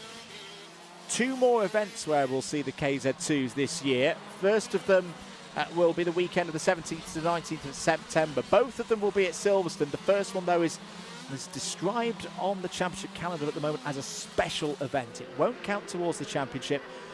But do hope you can be with us for that one. Do hope you can see as many national KZ2 drivers as possible in that race. In the championship finale on the 8th to the 10th of October. Back again at Silverstone, which, if you're not aware, has very much been designed as a circuit with these karts in mind. It's great whatever you're driving, but we are really excited for the KZ2s at Kart Silverstone later in the year, but that's all for the future. We've still got a final here at Rowrah to talk about and take you through. Championship scores going into this one. Noah Wolf, 697 on the board. Charlie Turner, 664. Miles Murphy, 637. Realistically, I think it's only Turner who can mathematically try and challenge Wolf here and take this one to Silverstone. That incident in the pre-final for Miles Murphy really has taken away the opportunity for him to win the title. Can still very much get a good final position in the championship. He still has been a seeded driver at the end of every single season of the modern era of this championship. We've been loving to get a best result when we get to the end of the year. What can Alan Kenyon do as well? The surprise package here this weekend. Very experienced KZ2 racer. We've seen him sporadically in the British Kart Championships in KZ2 over the past couple of seasons, but he has been lightning fast this weekend. There is the scene in the starters box. Nigel Edwards waiting for the last couple of karts who are now in position to get this race underway. You know what it's time for. 15 minutes and 1 lap here at Cumbria Kart Racing Club Rowrah. For the penultimate time this year in the British Kart Championships, we're going to count those lights on. 1 light, 2 lights, 3 lights, 4, and we are go for the KZ2 final. Was that too good a start for Alan Kenyon? It's a calm one through the first couple of corners. Ralph Youngling's had a good one. He's up into the top 5 immediately. Wolf's on the attack straight away down the inside for the race lead. Turner's going to take advantage of it though. That is what Charlie Turner does best. Oh, a little bit of a touch there through Ardales. Returns Alan Kenyon to the race lead. Noah Wolf second. Oh, there's problems for Miles Murphy. He's got together with Ashley Lewis in the number 6. What a torrid day it has been for Miles Murphy. Through the first couple of corners then, Alan Kenyon has led this race. No, Wolf has led this race. Charlie Turner has also led this race, all on lap number 1. There's Ella Stevens. Oh, as Harry Walsh is in trouble. Harry Walsh off on lap 1 as well. So Kenyon leads from Wolf, Turner, Youngling. As here for the race lead once again, Harry Walsh gets back into the race. Did Wolf get that move done on Alan Kenyon? No. No, he did not. No, Wolf had the battle with Marcus Kayak to try and win round number 1. They clashed. Charlie Turner stepped up, took the race win. Since then, every single final has gone to Noah Wolf, through Shennington, through Kim Bolton. But if he's going to make it 3 on the spin here today, he is going to have to fight past Alan Kenyon here, who is here for one reason and one reason only, and that is to spoil the party a little bit for the regulars in the championship. Wolf looks again. Oh, not quite able. Now he's being able to find a way through. Through goes Noah Wolf into the race lead. Further extends his advantage in this race. Remember, though, Alan Kenyon does not score championship points. He also does not take championship points away from any of the regulars. So that is a change for position on the road. It does not change the situation for Noah Wolf in terms of the championship. He would move to 762. Charlie Turner would move to 726.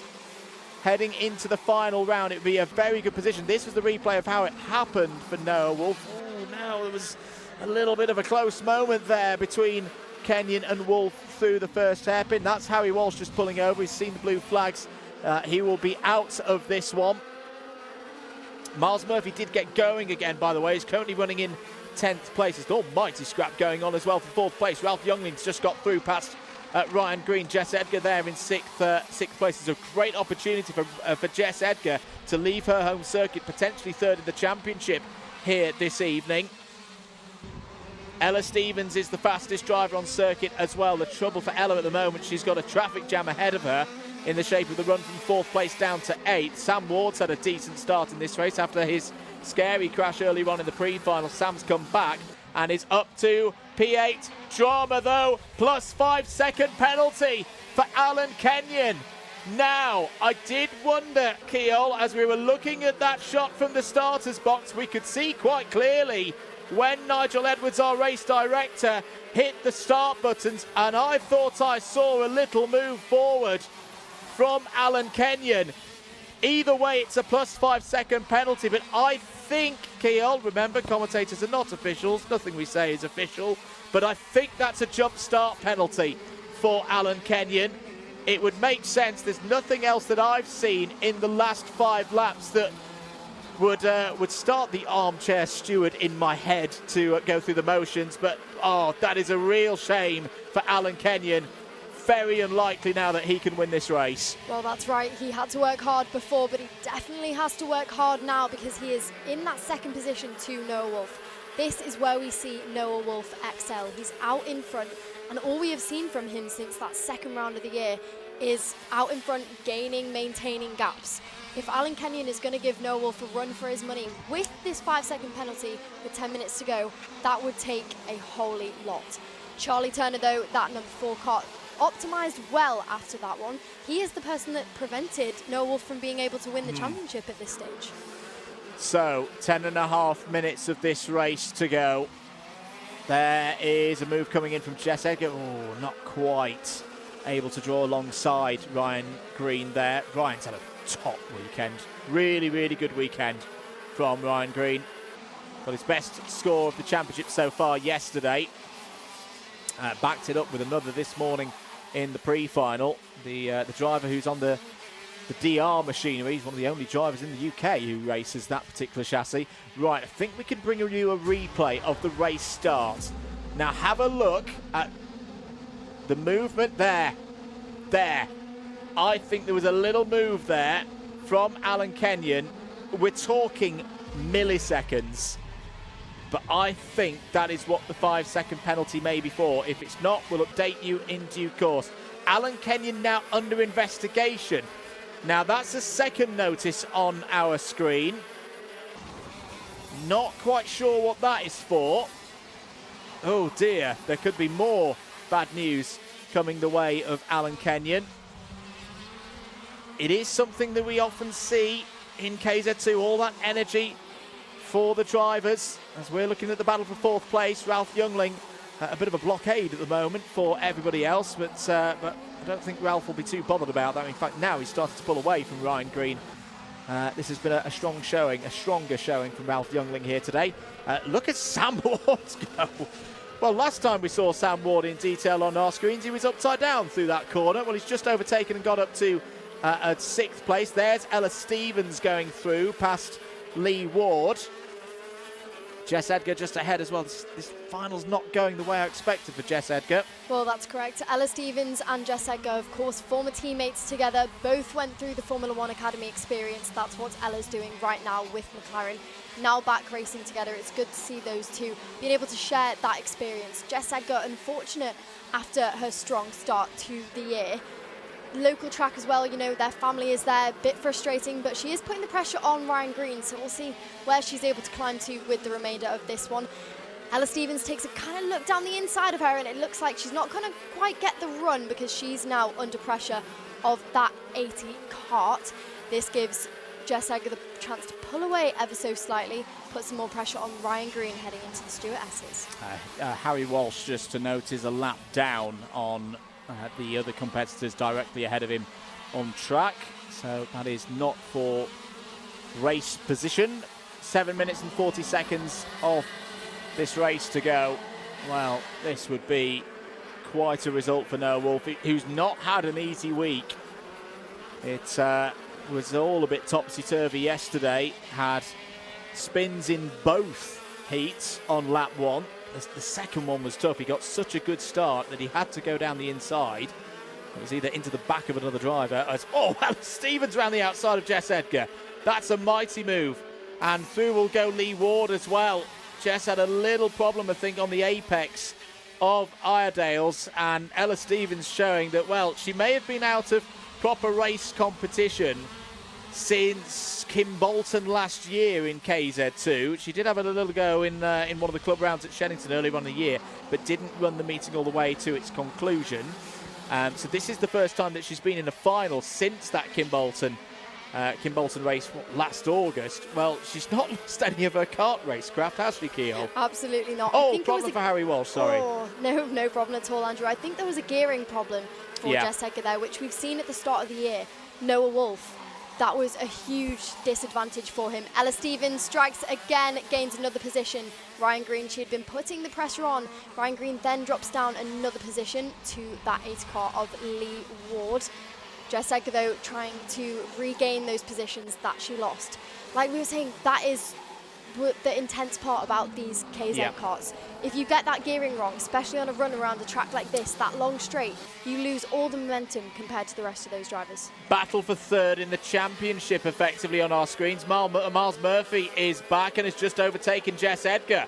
So Miles doing absolutely the right thing. Sometimes when drivers have an incident early on, they go, you know what, I'm done for the day. I'm not going to pedal this for the next 12, 13 minutes. But that's not Miles Murphy's style. He is he's fought back to the pack here with some really, really good pace. Miles is going to go forward, I think, in the last 5.5 minutes of this race, because he's fired up now to try and, well, as I say, he may be out of the realistic contention, as there's a change for fourth place. Sam Ward has got through past Ralph Youngling. If Miles Murphy can't win the title, I'm sure he'd like second place in the championship. He's never finished second in the championship before. Third last year was his best seeding in his KZ2 karting career. The man who describes himself as colouring in for a living.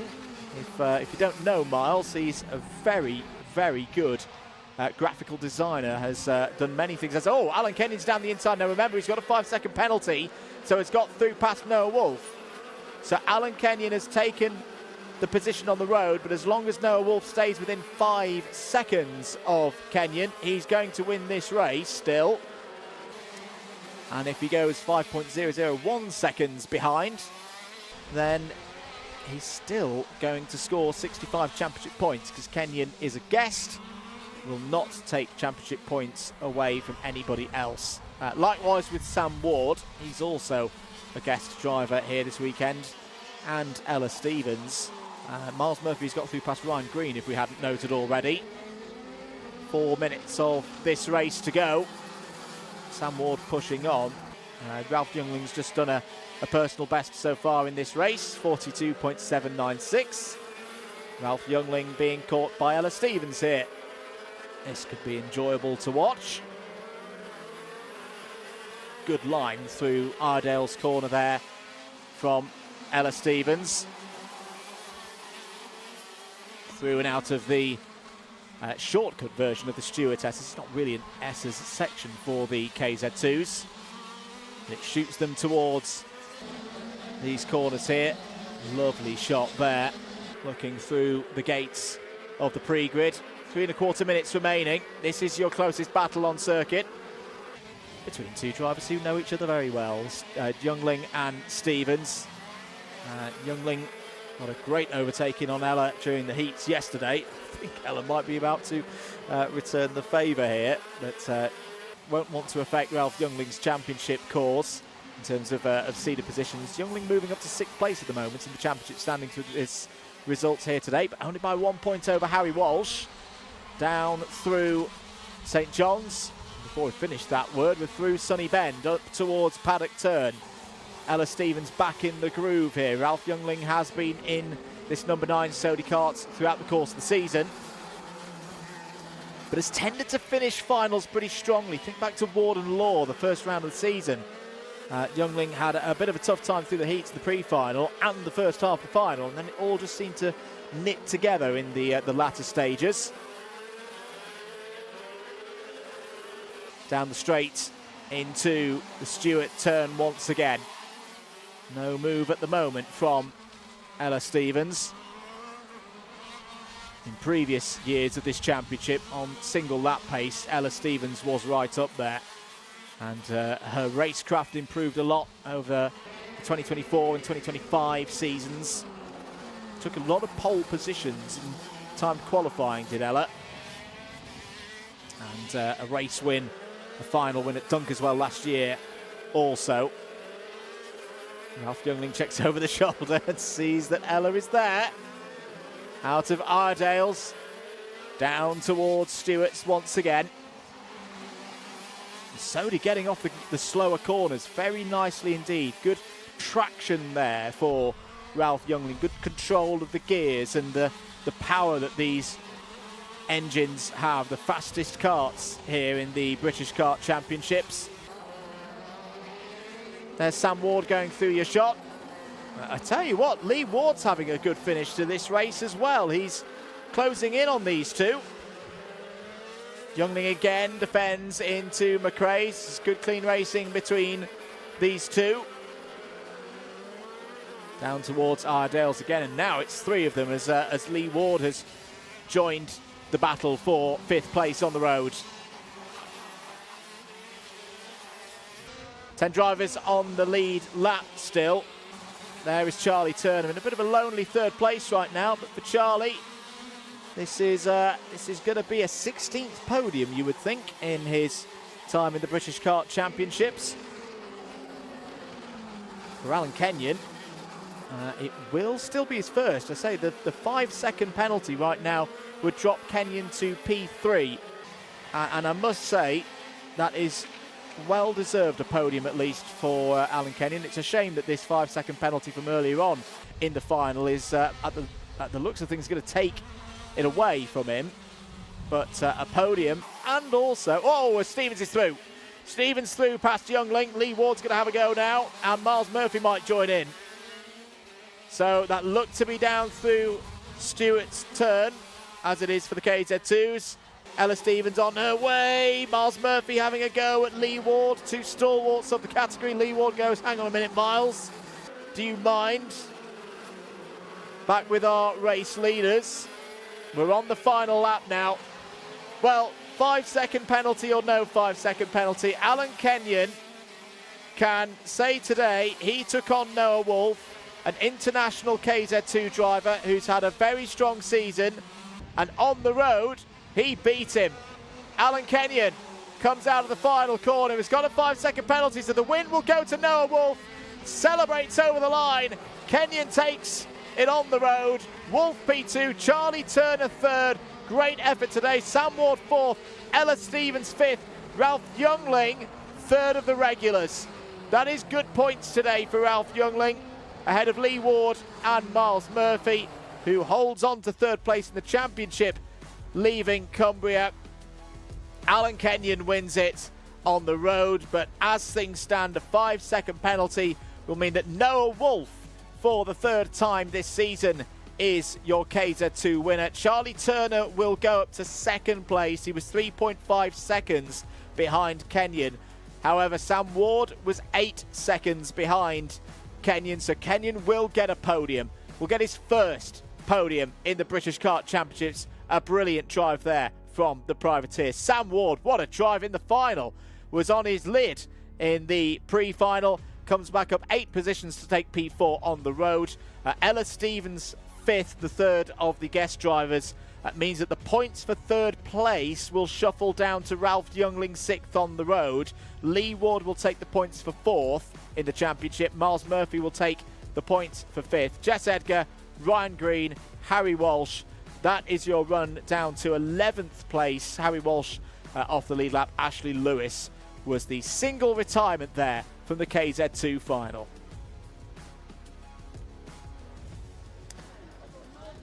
Well, there is Noah Wolf, who will head to Silverstone, knowing that he just needs to get through the meeting effectively, and that will be job done for the championship. First job will be getting rid of that 12th place finish on the scoreboard from Ward and Law. And as I say, we can't officially say that he is champion at this stage, but in terms of the points accrued, 762 on the board now. This is the first championship of the year that has got to its full complement of how many will count, in that it's best 12 from 15 at the end of the season. They've now all got 12 scores, the regulars. So 762 for Wolf, 726 for Turner. The technicality is that you can't drop a DQ, of course, in circumstances. So that's why we can't officially say he is champion. Just hearing in my ear as well that we may have some changes down there. As Noah Wolf, I'm hearing in my ear, 5-second penalty. 5-second penalty. It won't change things massively in terms of what we've just described there in the championship, but it may well mean Charlie Turner may have got his 2nd race win of the year. Well, I think this is in even more dramatic fashion, in a way, than the win at Ward and Law. Charlie gives us a little wink there. He'll take that P1, yes. Charlie Turner once again, he's done the same as what he did at Warden Law. You've got to say, this is what Charlie Turner has been doing all season. He has been there to pick up the pieces when things go wrong for Wolf. Oh, well, that is going to be quite frustrating. Now, let's look at the times. Noah will drop to third as a result, and he will still take championship points for second, because, again, remember that Kenyon is not scoring points and not taking points off anybody else. So Turner P1, this is very provisional, folks. I'm just reporting what I've been told in my ear. Not been told what the 5 seconds is for Noah Wolf, but that doesn't really matter at the moment. And for Charlie Turner now, I'm going to put on a limb here. I think that's the first time Charlie Turner has had a race victory in the British Kart Championships, not at Warden Law, or at least not for a while. Whilst we unpack all of this, we will have a look at some of the highlights from that KZ2 final. This was the race start. Really good start for Alan Kenyon. Ralph Youngling had a near miss there through the chicane. Initial attack from Noah Wolf. He knew he was going to go for it. And this is what we're talking about with Charlie Turner. This was him taking. Now I do wonder as well. That point there between Kenyon and Turner. Could that have been what the 5 seconds was for? Also hearing in my ear that the reason for the 5 second penalty for Noah Wolf is an overtake under yellow. Okay, well, we'll take that on as official when the formal results come out. This was Ella Stevens getting down the inside of Lee Ward. Ella Stevens with a good drive there, up into the top 5. Sam Ward's drive should not be forgotten. Super run, up 8 positions. This was Stevens versus Green. Sorry, Edgar versus Green initially. That was then Stevens around the outside. Stevens then on the move through past Ryan Green, who still had the best championship score haul of the season so far here at Cumbria. That was Sam Ward getting through past Ralph Youngling for 4th place. This was how, and oh dear, Ella Stevens, there'll be words about that afterwards, I'm sure. Ella Stevens through past Ralph Youngling for 5th place. Celebrations over the line there for Alan Kenyon. Yeah, well, still a podium either way for Alan Kenyon. Noah Wolf there as well. But if you're just joining us, penalties is what we've been told for both Kenyon and Wolf. Plus 5 seconds each promotes Charlie Turner from 3rd place to his 2nd win of the year.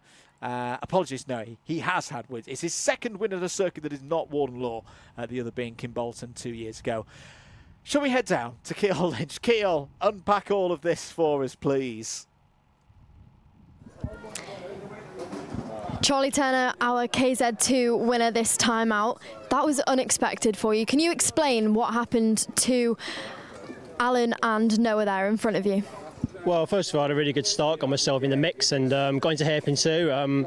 They both did a bad exit. I got right alongside Alan. I got past, and then whether it was a bit of contact or not, I don't know, but I missed the apex, so I dropped back to 3rd again. And I saw Alan was coming back at Noah, and I think he was under a yellow flag. So I don't know if that's for the 5 second penalty for someone else, but he's under investigation for someone else. But yeah, I mean, we made a change for the kart in that race, new tyre. It didn't really work. I was with them, and they just pulled away. So I was a bit disappointed in that bit. But I saw they were battling, and obviously coming into the end of the race, I finished 3rd on track, but then Noah got a nose cone. I don't know what for, but then Alan's got a penalty. So yeah, not how I really want to win a race, to be honest. But obviously I've got to take it. Now we can take it to Silverstone. Well, exactly that. You had a brilliant start to the race, and like you said, the changes you made may not have worked, but it was enough to pick up those pieces. Heading into Silverstone now, has this changed your view on the championship? Oh yeah, massively now. This is going to go down to the final wire, sorry. But we've got a bit of work to do, some pace to find, but I'm very confident we can still be there. What is that? What are you going to work hard on specifically now that this is even closer than it was before? I think it's just generally the whole package, the chassis as well as the engine. We've definitely made a step forward, but we definitely need to close the gap. But I'm hoping Silverstone will be wet, because I think the car looks really good in the wet. But yeah, it's October time as well, so hopefully it might rain, but we'll see what happens by then. You must have enjoyed yesterday in the wet then. Yeah, definitely. Thank you very much, Charlie. I'd also like to thank Rush Performance for the weekend, Ollie K from my mechanic, did a great job as always, Brian Rush, team manager, SRP, factory team Formula K, their engine supplier as well, and my dad for Grove Truck Sport all weekend. Thank you very much. We'll see you at Silverstone. Great, thank you very much. That is it then for the drama of the KZ2s. I'm going to say that it's getting grey out here. I'm not sure if we're going to see rain for these next few, dare I say it, but on to the next. Back to Andrew first. Thank you very much, Keel. That is a very good question indeed. The little whisperer in my ear, who is providing lots of important information in the last 10 minutes, has just told me it started spitting out there for the juniors. The X30 Junior final up next. It's the local derby on the front row of the grid. Before we get into that, let's take a short ad break.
Here we are then at Rowrah, City versus United, Arsenal versus Tottenham. Who loves a local rivalry? We all love a local rivalry. Well, we're going to get one here between Edgar and Richardson. And, well, there's a bunch of other drivers on the grid as well who'd love to get themselves in the mix for this X30 Junior final.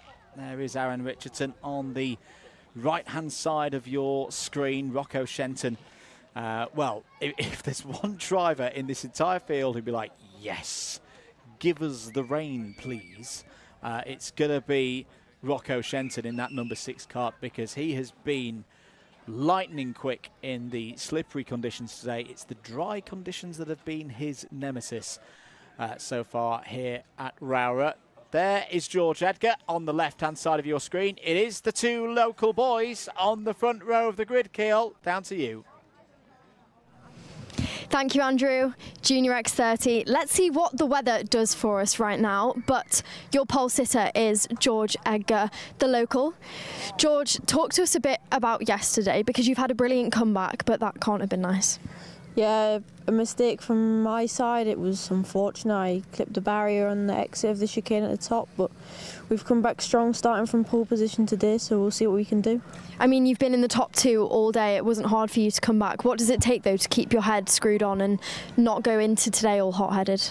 Yeah, I think after yesterday it would be easy to go into today thinking that I have to win, have to be on top to bring it back, but I think we just got to keep cool. I think this is probably one of my best tracks, so I've just do what I've learnt here over the past many years and see if we can come out on top.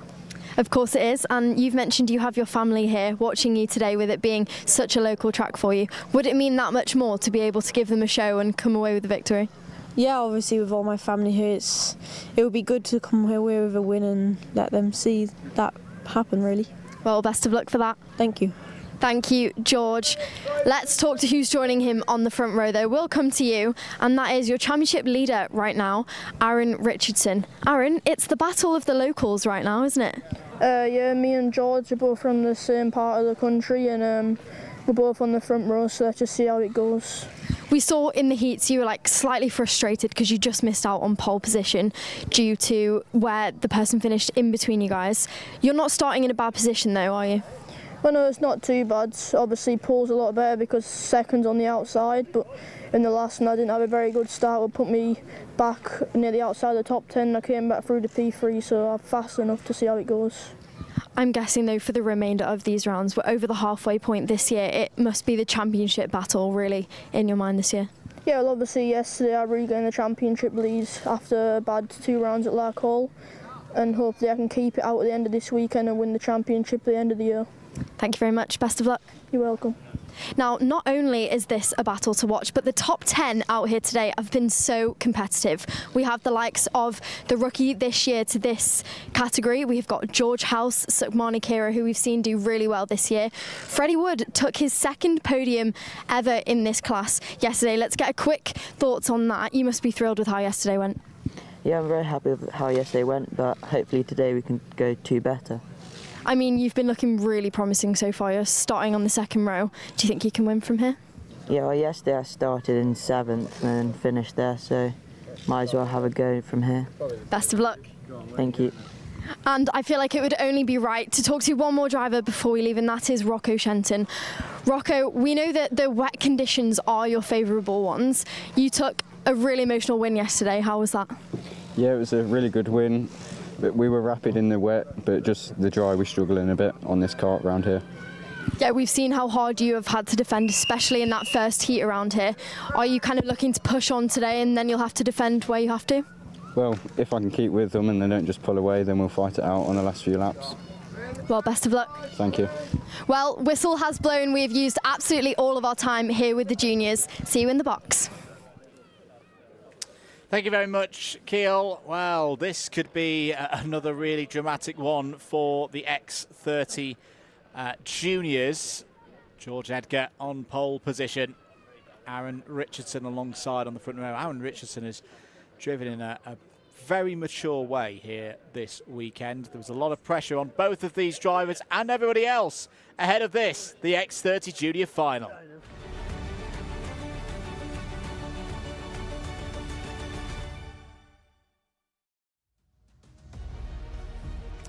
Here we go then for the final in X30 Junior. George Edgar, Aaron Richardson, 2 young men who live mere minutes from this place. They lock out the front row. Freddie Wood and Rocco Shenton, they're on row 2. Sukmani Kira and George House, they start on row number 3. On row 4, it's Jacob Backler and Finlay Lyons. Max Endicott and George Clark, teammates there on row number 5. Harley Musk and Alex Riley, they start on row number 6. In the second half of the field, Archie Rogers-Tyler and Luca Narroway on 7. George Quinlan and Katie Donaldson on row 8. Max Tay and Colby Patterson start on row 9. Ryan Meta completes the 19-strong field here for X30 Junior. And, well, this is... I can't call this one at the moment. George Edgar and Aaron Richardson have been very evenly matched so far this weekend. But if that rain starts to fall, I think Rocco Shenton then becomes your favourite. In the dry, I've got to say, he's been struggling, and the kart still doesn't look all good. I know they were struggling with it on Friday. But when you get wet conditions, you want the kart to move around. You want it to be compliant. That is where Rocco Shenton could then win this race. And everybody else, don't rule out the likes of George House and Sukmani Kira starting there on row 3. Don't count out Freddie Wood as well, who's on a streak at the moment in finals of getting to the podium. Now the games begin. George Edgar is looking straight to the loud pedal of Aaron Richardson's number 3, trying to get the jump on him to the start. We are racing in X30 Junior. It's a good start for Edgar. Good start for Freddie Wood as well, who's straight up to 2nd place. Aaron Richardson 3rd. Looks like it's been a good start as well for Sukmani Kira. She's up from the 3rd row of the grid and is 4th after the first few corners. Rocco Shenton 5th. Jacob Backler down to 6th place. The rest of them run through the hairpins. George Edgar making an early break for it. Maybe he's gone for a setup that brings the tyres on nice and early. The rest of them filing through the Stuart S's. all 19 drivers running here. But this is exactly what George Edgar wanted as Rocco Shenton goes down the inside, picks up that inside rear wheel once again, gets through past Sukmani Kira. That's Shenton back up to P4. Kira tries to go for a move. Oh, that was a little bit rash from the Alpine Racer Academy driver. That wasn't going to work in all realism through the final corner, but she's still there. She's still in 5th place and still got a good chance in this race. Here comes Backler down the inside, going for a move. George House picks up 2 positions out of all of that. George House didn't need to do a lot there. Kira shuffled down the order. Finley Lines is also moving forward. That's a good switch back from Finley Lines. Lines, who was on the podium yesterday for the premium karting team, has quietly got on with his work this weekend. Very, very well indeed. Down towards St John's and into Sunny Bend. So, end of the second lap then of the X30 Junior final. Edgar leads, Woods second, Richardson third. Mick Barrett Racing from Fusion Motorsport. Rocco Shenton, the privateer, running in 4th place. Then it's George House in 5th. Finley Lines 6th. There is a move going in from George Clark. It was from George Clark down the inside of Sukmani Kira. She's looking a little bit out of rhythm, unfortunately, at this stage of the race, but she's a fighter. She can come back strong. She's shown that already in her X30 Junior racing this season. Thinking about some of her racing in Europe, where she's had some great drives through the field when others have counted her out. As there's a move for the race lead. Wood goes for it and has got it. Now who can beat Edgar here? Edgar trying to keep Richardson at bay.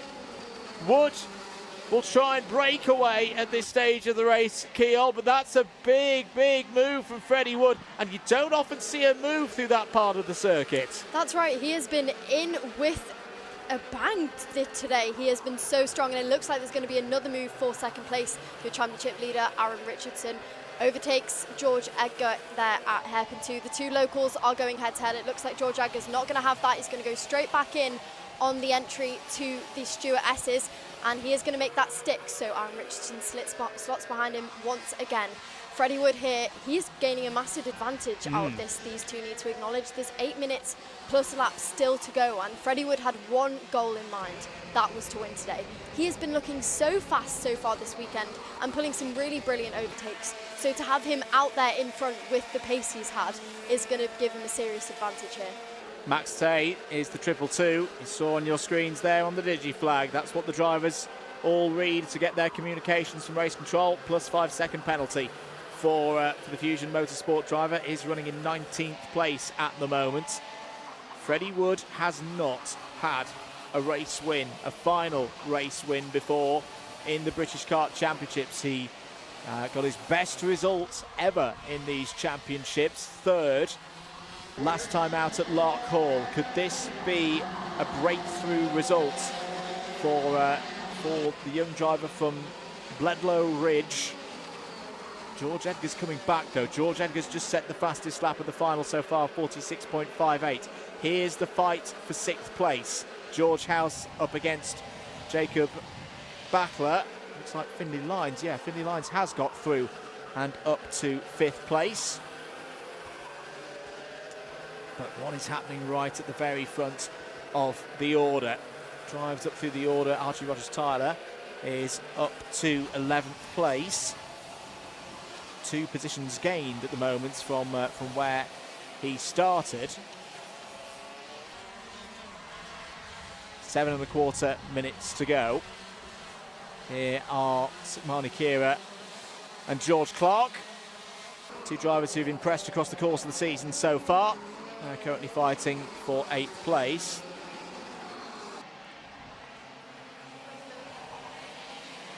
Freddie Wood comes straight back in with the fastest lap. Here's a move though on Sukmani Kira. That is George Clark going in for 8th position, I believe. Sukmani Kira, another really strong driver within this field. Not exactly at the weekend that she would have wanted, and that's a driver that's the end to the final early. That's one Colby of the XL Patterson. Motorsport. Colby Patterson, who has had an absolutely torrid weekend. Now, I thought, did I see a tyre in the road there, or was it the decibel microphone hanging from one of the vantage points? Oh, now it's a wheel off. Colby, I don't think you're going to get that one back to the pits here today, mate. It's been a torrid weekend for Colby Patterson.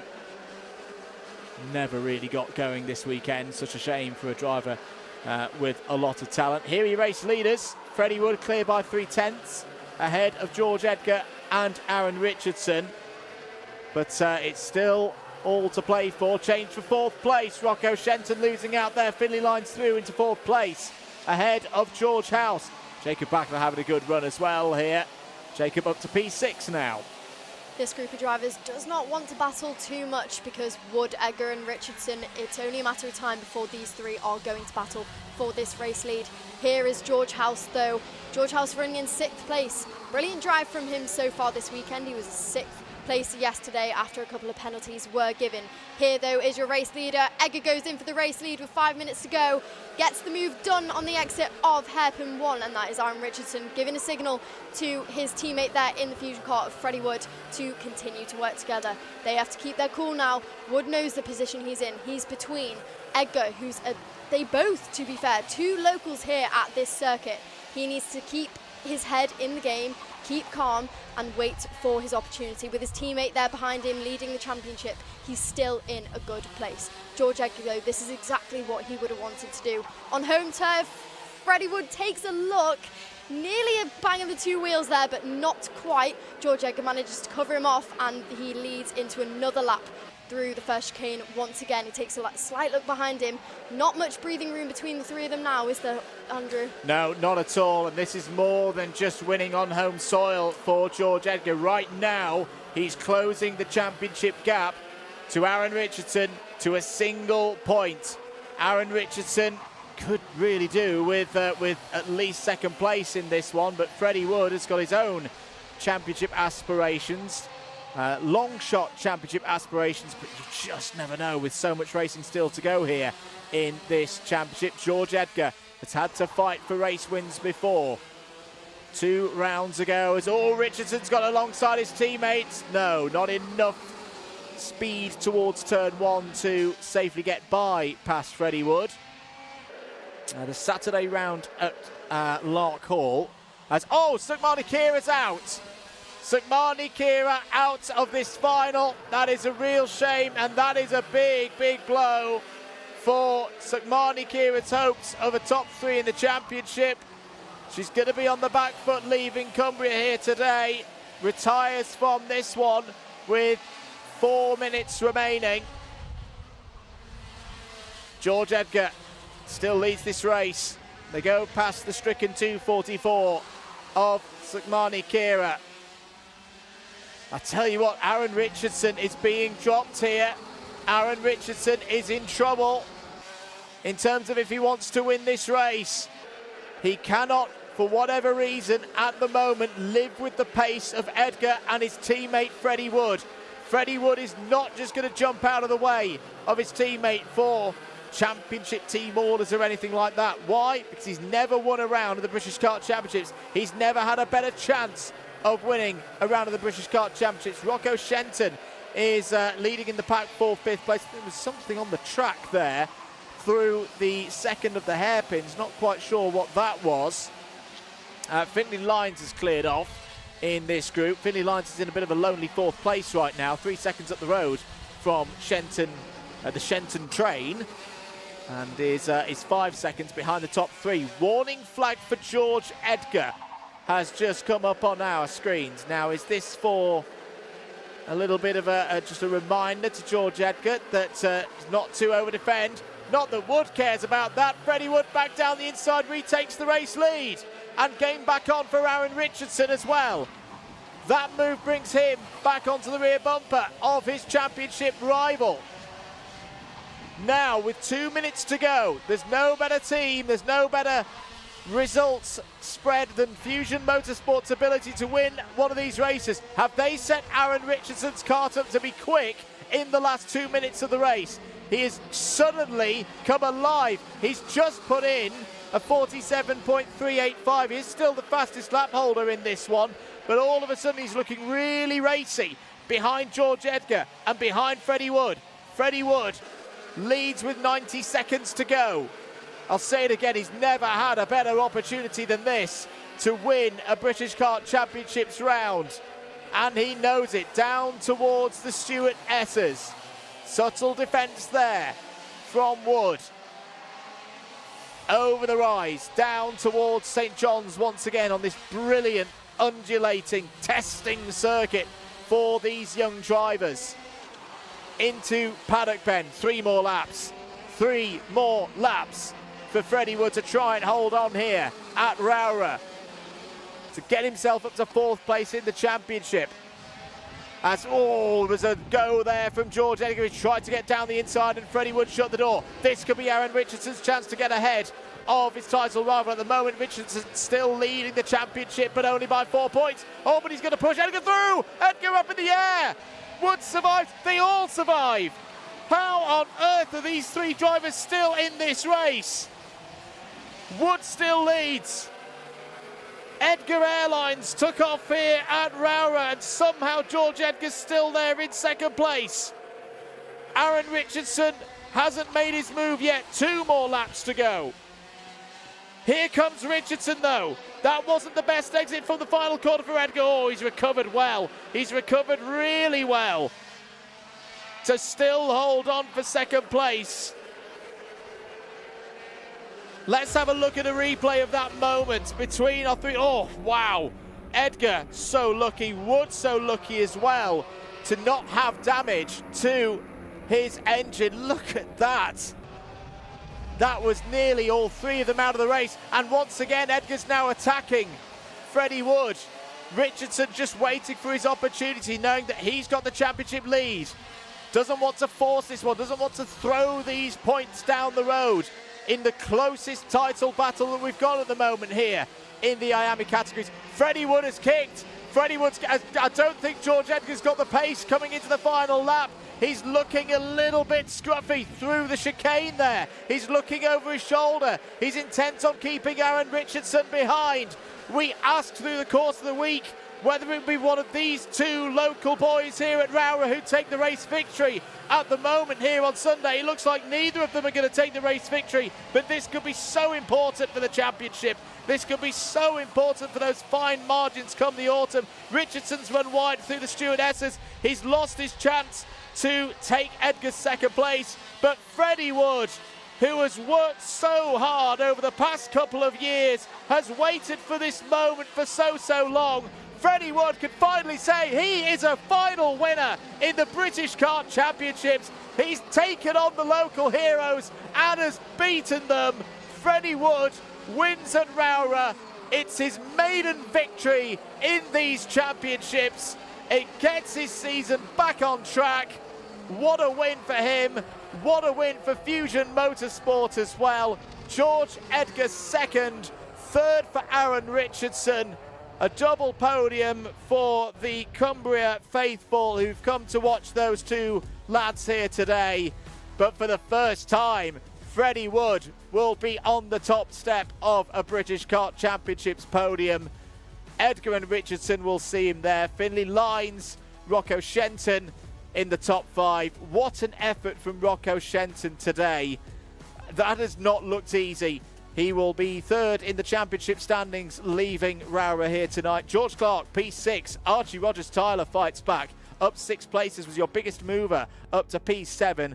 Jacob Backler, George House, Max Endicott is the rest of your top 10. Harley Musk, P11. Alex Riley, P12. George Quinlan, Katie Donaldson and Lucan Narroway in the top 15. Orion Meta, Max Tay were the last of the finishers. 2 retirements from Sukhmani Kira and Colby Patterson, who I imagine that is Colby's wheel on the rear right that made an unscheduled break for freedom. But there he is, Freddie Wood, in his 2nd year in X30 Juniors, and not just to take a maiden win, but on a circuit like this. These tighter technical circuits were not Freddie's forte 18 months ago. And I tell you what, this could be a little bit of a problem now for the rest of the order, because Freddie's got his first win, and we now go to the kind of circuits that are a bit more open and flowing. PF International, Silverstone, 2 very quick circuits that are more akin to the European kind of circuits that Freddie Wood has performed better on in his racing history. This is a huge, huge result for Freddie Wood and his family, who have backed him, brought him into the Fusion Motorsport team. He had a very good start to the year in the IAME Winter Cup, and then had a few races where it wasn't quite happening for him, but he's bounced back here this weekend. This has been his best performance I think I've ever seen from him. Here are some of your highlights. George Quinlan had problems at the early stages. It was quite a calm start to the race. That was Freddie Wood's move down the inside initially to take the race lead through Sunny Bend. You don't often see a move through there in the full-size karts. George Edgar, what will he be thinking off the back of this weekend? There's George Clark down the inside of Sukmani Kira. For Edgar, oh, well, there was the end of the incident for Colby Patterson. The problem had already happened. What I had saw was the decibel meter, but then the wheel did make a break for freedom later on. Preparations going on for others. Sukmani Kira would have technical problems. Oh, that is a really, really big blow for Sugars in her hopes of being as high up the championship order as possible. She'll still be in the top 5. Wood down the inside of Edgar there. That was another move for the race lead. Firmly closed the door there to make sure that Edgar couldn't get through. Richardson was waiting for his moment, and this was the close moment there. Wow, that could have been a lot worse for both Wood and for Edgar. The rear wheels touch. The rear of the kart is wider than the front of the kart. Freddie Wood takes his first Wera Tools Motorsport UK British Kart Championships victory, and that also means he's now been on the podium in the last 3 finals. He's getting a bit of form going here, is Freddie Wood, and if he can keep winning, you never know with 4 rounds to go here in this championship season. Let's head down to Keogh Lynch though. She's in Park Fermé. Thank you, Andrew. This is a very special one here in Junior X30. Freddie Wood, it is your first win within this class. That must feel so special. Yeah, it's really good. Thanks to the team, my mum, my parents, everyone that's supported me. It's really helped for this win. And what's adding to it right now is this was your first ever race at this circuit, is that correct? Yeah, it's my first ever race here. Well, this British was the first ever race weekend I've done around here, so I think it's quite good what we've done here to achieve it. Absolutely, and you've done it against 2 local drivers. You've beat them on home turf. How special is that? I mean, they both know this track well, and I now do as well, but it feels good to know that I've beaten people that know this track very well. That's right, and who do you have to thank over at Fusion for helping you get to this point? Thank you to Wedge, my mechanic, T4, Gossie, Chris, everyone that's helped me, Dan, everyone that's helped me get to this point. And I'm guessing this is only the start for what we're going to see from you for the rest of the year? Yeah, it's only the start. We'll see what we can do now for the rest of the championship. Well, congratulations. Best of luck for the rest of the year. Thank you. All right, it is time for Senior X30. We have got through most of the categories here without the weather playing a big factor just yet. Let's go for Junior X30. Yeah, one race to go then here at Rowrah, and this is going to be another tantalising race in prospect for us. The Senior X30 final, the second one of the weekend, race number 34 in our programme for event 6 of the Wera Tools Motorsport UK British Kart Championships. We'll take a short break. More racing here from Rowrah after this.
We're back here at Rowrah for the final race of the day, final race of the weekend for Event 6 of the Wera Tools Motorsport UK British Kart Championships. We've seen some stunning finals, some dramatic stories as well in terms of the championships as we go into the second half of the season. And, well, we may have left the best till last. There is Freddie Lloyd on the left-hand side of your screen. Can he get another race victory?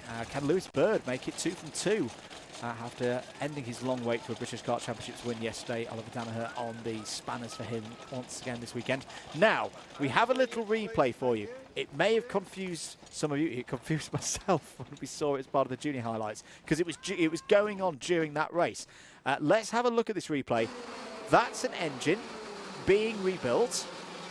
That is Morgan Moore's engine being rebuilt in the assembly area before the start of this final. If you're new to karting, this doesn't happen every week, but it can happen every week, that these mechanics are thrown into the deep end and have to do major work to the karts mere minutes before they go out on circuit. So well done once again to Fusion Motorsport. It was a very famous one from Fusion Motorsport in Water Swift 51 weeks ago. But at Kart Masters, we'll be there next week, of course, for the 3-day British Kart Grand Prix. Myself, Henry Baudet and Keel will be there with the Alpha Live team for all of the action. But, well, Morgan Moore then has had drama, quite major drama, before this race has even begun. Let's talk about how things have occurred through the heats so far in this round. Remember, this is a fresh round of the championship versus what we saw yesterday. Freddie Lloyd will be on pole position for this one. Lewis Bird second, Harrison Whitcomb third. In terms of points, I have at the moment, and we'll have this fully confirmed in a moment by timekeeping, I reckon the points lead could be down to 2 points here between Whitcomb and Bird. Lewis Bird has really pulled himself back into contention here this weekend. Whitcomb did not have a good day yesterday. 7th and 19th in terms of the race results, or points for 19th. He didn't actually finish the race in the final yesterday. In terms of Freddie Lloyd, he's still at this kind of stage of the season where, because he wasn't at Wilton Mill, he's got 4 zeros at the start of his score card, as it were. Now, they will disappear at the end of the season, as long as Lloyd does all of the racing at PF International and all of the racing at Silverstone, and scores today as well, of course. And, well, it still means he's a little bit further down in the order. He is on a rich run of form. He is still in title contention. Let's hear, though, from the drivers. Let's hear from Keol Lynch down on the grid for the last time today. Well, I believe, Morgan, we've just seen a very impressive engine change there from Fusion. Why has that had to happen today? Harry just tried to fire it up in the tyre bay and just start him out. It went, so Spike, Harry and one of the other mechanics helped us out. We changed it quickly, so yeah, thanks to them. And you said you've not necessarily been happy with how it's run so far this weekend, so I'm guessing your hopes are set high for this final? Of course, yeah. We were struggling a little bit in the wet. It's been a tough weekend so far, but definitely looking to move forward in the final. Well, as you say that, the sun's come out right in my eyes, so on for a dry race. Do you think you can do much better with that? Definitely, 100%. We're fast in the dry, so I know I can move forward. Best of luck, Morgan. Thank you. Thank you for chatting. Let's move along the grid. Morgan starting just outside the top 10, but with that engine change, one to watch out for this race. Another driver, though, who's been incredibly fast so far this weekend, showing what he's like as a rookie in this category this year, is Nat Johnston. Nat, come over here. Give us the rundown of not only this, but your year so far, because we heard from you at the start it was looking really promising. How's it been? Yeah, it's been a really good year. Obviously, I'm still new to karting on the whole. It's only my 4th year. But yeah, stepping up to team has been really good. All been made possible with the help of Dan and Mick and everyone at MBR and Jack. So yeah, big thank you to them for making the transition so smooth. But yeah, we've sort of hit the ground running and we'll see what we can do for the rest of the year. And with that said, in the likes of yesterday, you're battling people like Freddie Lloyd, who's been in this, dominating this category last year. That must fill you with confidence. Yeah, 100%. I mean, like, they're all like very fast, very experienced drivers. So yeah, it's good to learn off them and see what I can do. But yeah. yesterday on the podium. Do you think you can do a bit more today? We'll see. It just depends how the start goes. I mean, everyone's sort of a similar pace, so see what we can achieve and then go from there. Well, best of luck. Thank you very much. Let's move along then to the front row of the grid. We'll make our way through everyone. Harrison Whitcomb, of course, starting on the second row alongside Aaron Brown, the number 6 seed. Let's talk to Lewis Bird because it was a very emotional win for him yesterday. Lewis, congratulations for yesterday, for starters. Tell us how great that must have felt. Yeah, obviously it's really good. It's first win in the British Champs, so couldn't really ask for more out of the day, to be honest. And I believe you hurt your hand celebrating. It's good to see you're on the grid. Is that hindering your day at all? No, it's not. It was just a mistake from my behalf, to be fair. Okay, good. And starting on the first row, what do you think you can do? Do the double? Don't know, just see what happens. It's a race, isn't it? So just play it as it comes and see what happens at the end. Well, thank you very much. Good luck. Thank you. Let's talk to no stranger to this category, nor these screens, because we spoke to him very recently, only 2 weeks ago at Kimbolton. We're seeing a lot of you, Freddie. Pole position, confident? Yeah, we've been good and dry so far. Today has been decent, quality was wet, but now it's dried out, so hopefully it's played into my hands a bit. What's important to note about today is that you can still win the championship, so I'm guessing from now it is really just consistency is key for you. Yeah, it's like top threes always, P1s be nice, but consistency. Well, best of luck. Thank you. There we go, whistle has blown. Final event of the day, let's go. Thank you very much, Keol. Great work down there on the grid, talking to a number of our drivers in this Senior X30 final. It'll be another long race for them. It'll go back and forth, I'm sure. And don't rule out Aaron Brown there, sat on the second row of the grid in the PF International karting machine, kart number 6. Aaron has been very, very quick so far this weekend, particularly in the sunnier conditions. The sun has come out for us here at Rowrah. Let's get ready for it then. The Senior X30 final is next.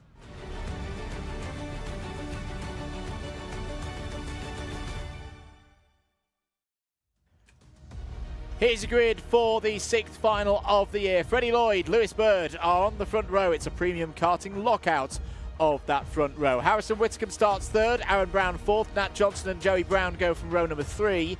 Levi Sangera and Sam Lewis go from 4. It's Morgan Moore with a fresh engine after a starter motor failure before the race. He starts on row 5 alongside Luke Taylor. Jacob Marples and Scott Riley, they go from the 6th row of the grid in this one. It's Max Yule and Theo Lestrange on 7. Dylan Patel and Macy Hitter go from row 8.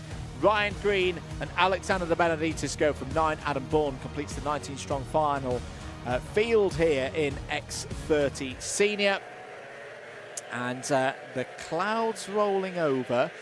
We said the weather would be unpredictable here at Rowrah. We've just had a blaze of sun over the circuit, but I don't like the look of that. That is coming towards the circuit, that big, threatening, dark, potentially rain-filled cloud. Could that put a spanner in the works for some of our drivers here in this final? Freddie Lloyd warming his tyres there, has not finished a championship stage so far this season outside of the top 3. Can he get his 3rd win of the season in X30 Senior? We are not racing. That is a falsie. And we'll go around again for an additional formation lap. Race director Nigel Edwards not satisfied with the amount of parity or lack of parity across the front row there. So everybody gets another lap to warm things up. But if that rain is coming in, could that be an extra 45 seconds, 50 seconds? They're quite important here in the story of this race. Keol Lynch joins me here in the box. Premium Karting 1, 2, 3, but they've not got as firm a stronghold on this class as, say, they did yesterday. They actually had the inside line of the first 5 rows yesterday. 1st, 3rd, 5th, 7th, 9th, and it was a big part of the start here. Today, you've got Aaron Brown in the PF, number 6. You've got Nat Johnston there for Mick Bout Racing, and Joey Brown, who's been really good in race trim today. This could be a quite interesting start. It definitely will. It's been really close here between the top 6, really. That second row is really strong, but Lewis Bird is running off a high. He felt that feeling of the win yesterday, and there would be nothing better for him than doing the double right now. Absolutely. We're under starters orders then for the Senior X30 final. Lloyd versus Bird on the front row of the grid. Whitcomb and Brown on row number 2. We're into the tram lines. We're green on our screen. We're racing for the last time this weekend here at Rowrah.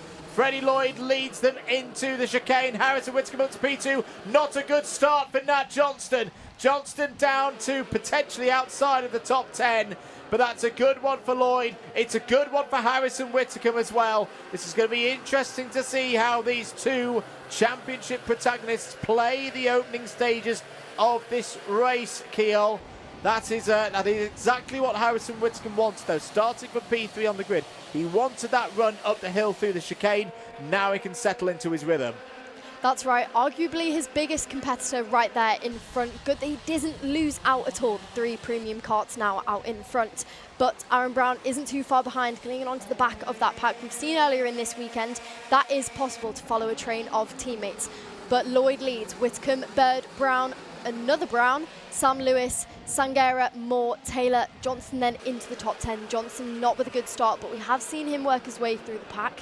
Going to be a bit of a recovery drive for him. Lloyd takes a look behind him into the second hairpin, sees that he's got 2 teammates behind him and the rest of the field ever so close after this first lap. Good move from Luke Taylor there, 3 wide out of the second hairpin, and I think he's got up to 8th place possibly in all of that. 10.5 minutes of this race to go. Nat Johnson there in 3.15, looking to recover now after the problems on lap number 1.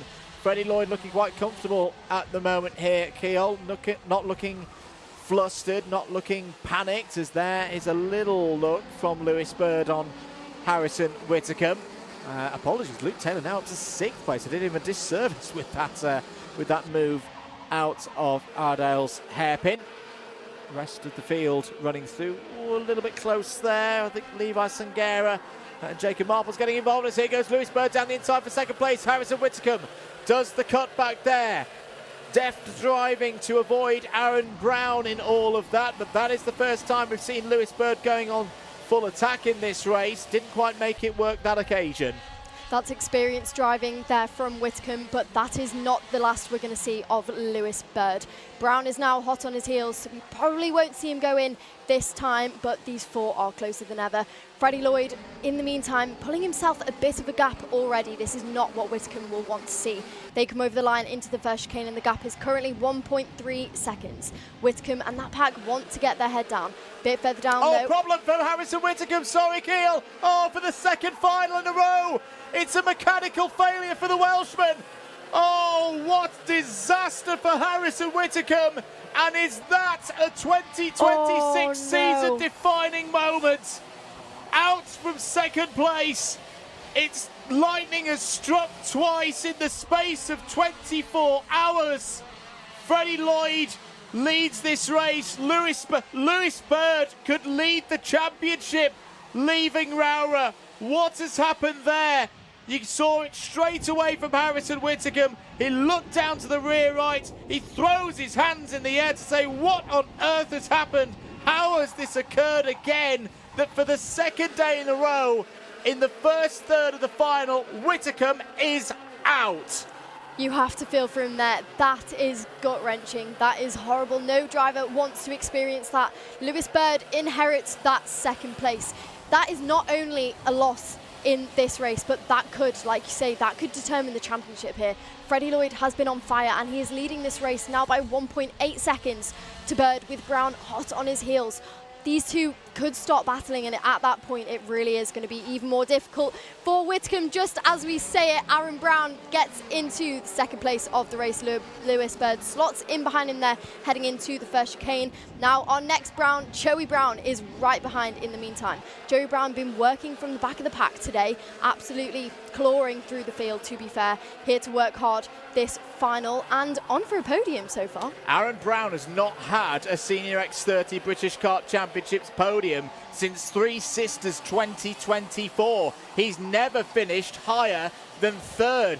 This, though, is the kind of performance as to why the team that has won this championship in the hands of Gus Lawrence 3 times. This is the early stages of a new project for the PF International karting team. But Paul Fletcher and Pod on the spanners. This is why they have backed Aaron Brown. They have seen his talent running smaller operations, running privateer operations where he does the engine tuning himself as well. He's a very intelligent young man, and he's a born racer as well. Also a born racer is Joey Brown, who pumps himself up now. He's up onto the podium, and look at Luke Taylor there as well. Luke Taylor having a storming run for the DK Academy. The green and white and black of Danny Curl's team, the former world champion. He's up into the top 5 now. We wondered whether there would be some best results of the weekend so far in this race. That is occurring right now.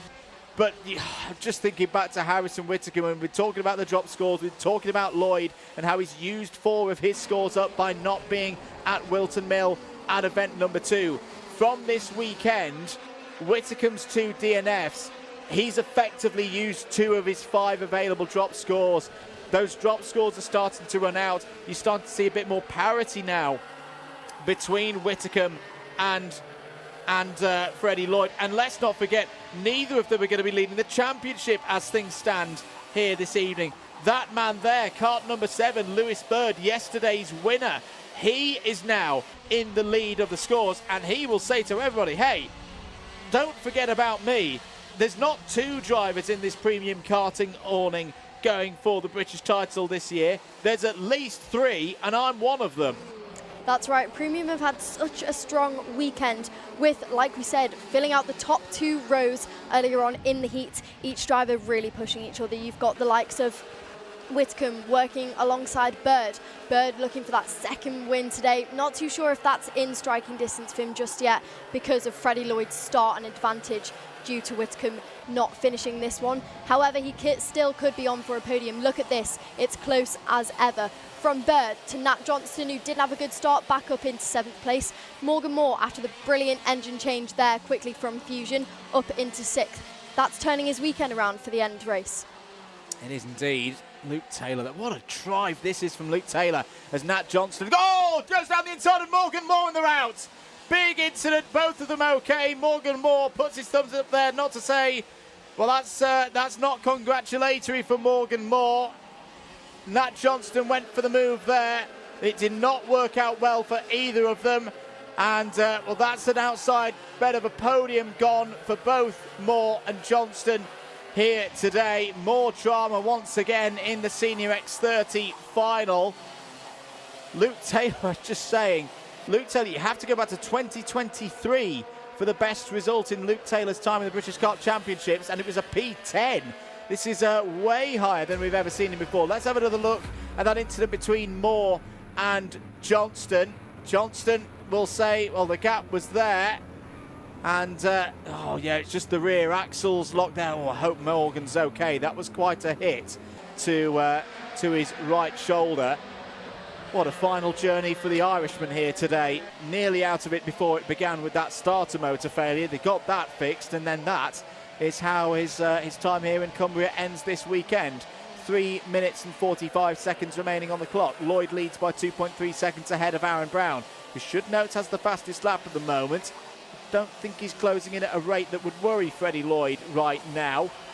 But he is closing. Joey Brown 3rd, 4th for Lewis Bird, 5th for Luke Taylor. Then in 6th is Sam Lewis. Levi Sangera having a best weekend in his time in the British Kart Championship so far is there in 7th place. Theo Lestrange, Jacob Marples, and Macy Hitter up into the top 10 as well. Great drive from Macy on her rookie season in the British Kart Championships. Has gained 6 places in this race, Kiel. That's right, a bit unlucky there in the heats. However, she's showed great pace this weekend. Let's continue looking a bit further down the grid, though. We've got Dylan Patel up 4 places. Adam Bourne a bit further down, but up 7 places already. Unfortunately, the Excel car, Scott Riley, not feeling too well this weekend. Down there into 13th. Ryan Gill, Alexander Di Benedictis. But it is all down to Freddie Lloyd now to take the win. It's textbook for him at this stage. We've seen him do it recently over at Kimbolton, the other half of the British Kart Championships. He really is going for the double this year. He is indeed. He has just picked up the pace as well. I wonder if a little bit of communication from the sidelines from his mechanic at Premium Karting has gone to Freddie Lloyd, because we noted that Aaron Brown was catching, and well, the gap was down to 2.2 seconds, 2.1 seconds. Lloyd has just brought his pace back to a 45.9. He was in the 46.1s.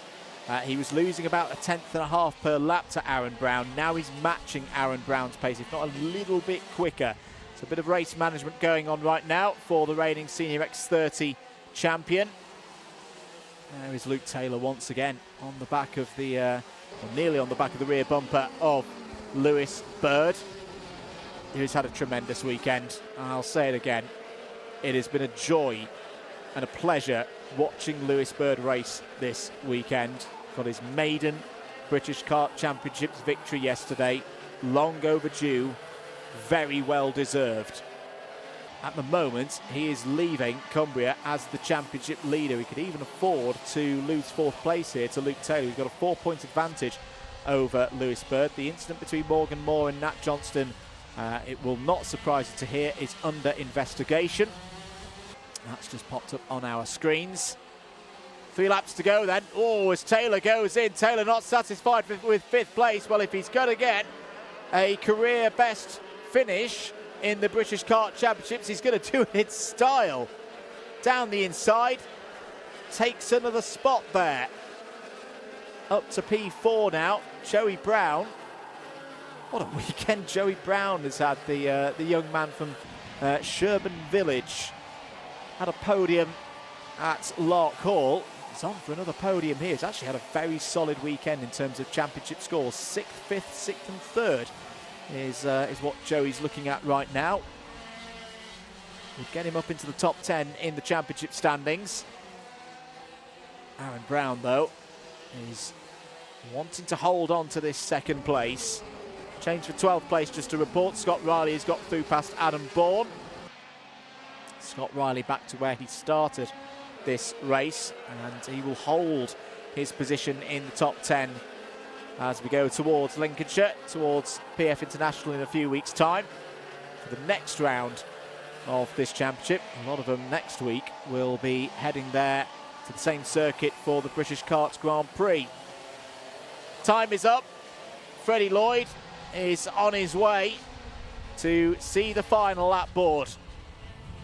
Still not yet in the top 10 in the championship scores, but this run will continue where he has not finished any stage which gives drivers championship points. He hasn't finished one lower than 3rd so far this season.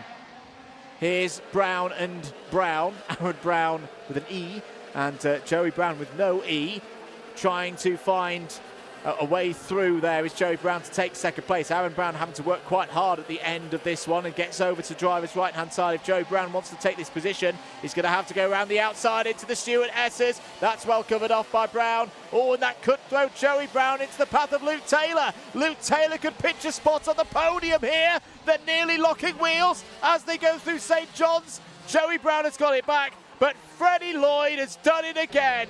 Fast Freddie does it here at Rowrah. P1, another perfect day. That's 3 perfect days out of 4 so far in his X30 senior campaign this year. Aaron Brown is back on the podium for the first time since the end of 2024 with 2nd. Joey Brown gets another podium in his strongest weekend this season so far with 3rd. Luke Taylor, a personal best finish in the British Kart Championships with 4th. Lewis Bird with 5th will lead the championship here this evening, but it's all smiles once again for the reigning champion. That is a 3rd win on the season so far for Freddie Lloyd, just in Senior X30, his 12th in his time in the British Kart Championships. Once again, the rest of the Senior X30s will be asking the question, what do we have to do to stop this young man? Aaron Brown, great result, P2, his strongest so far in his time with the PF International karting team. Joey Brown, P3, Luke Taylor and Lewis Bird in the top 5. Sam Lewis, Levi Sangera, Theo Lestrange, Jacob Marples and Macy Hitter all in the top 10. A number of those drivers getting their best results so far in their British Kart Championships careers.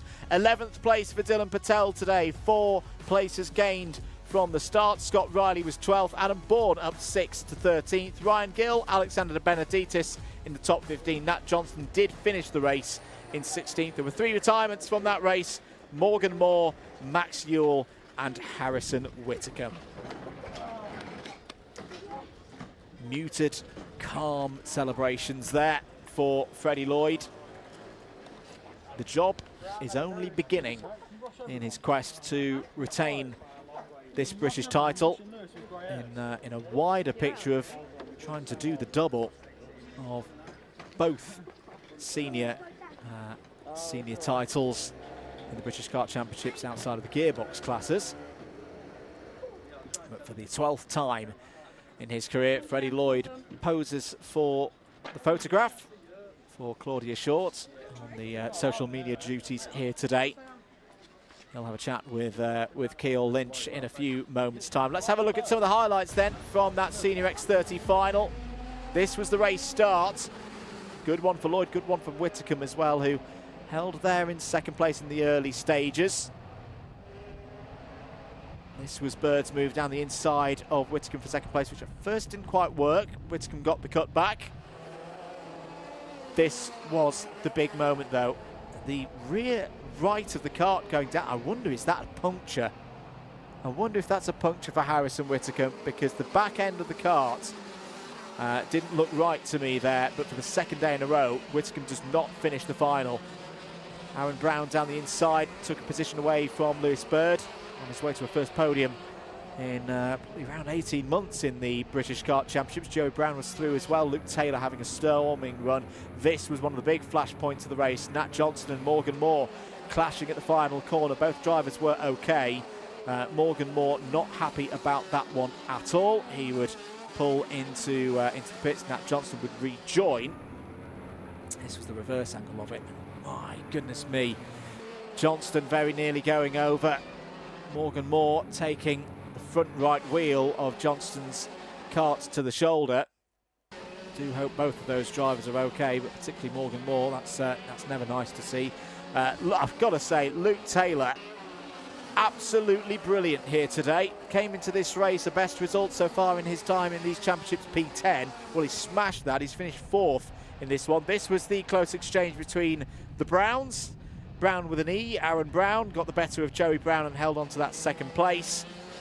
Luke Taylor holding on ahead of Lewis Bird there in that battle for 4th place. But there was no touching Freddie Lloyd, who continues in 2026 to be a strong competitor wherever he races.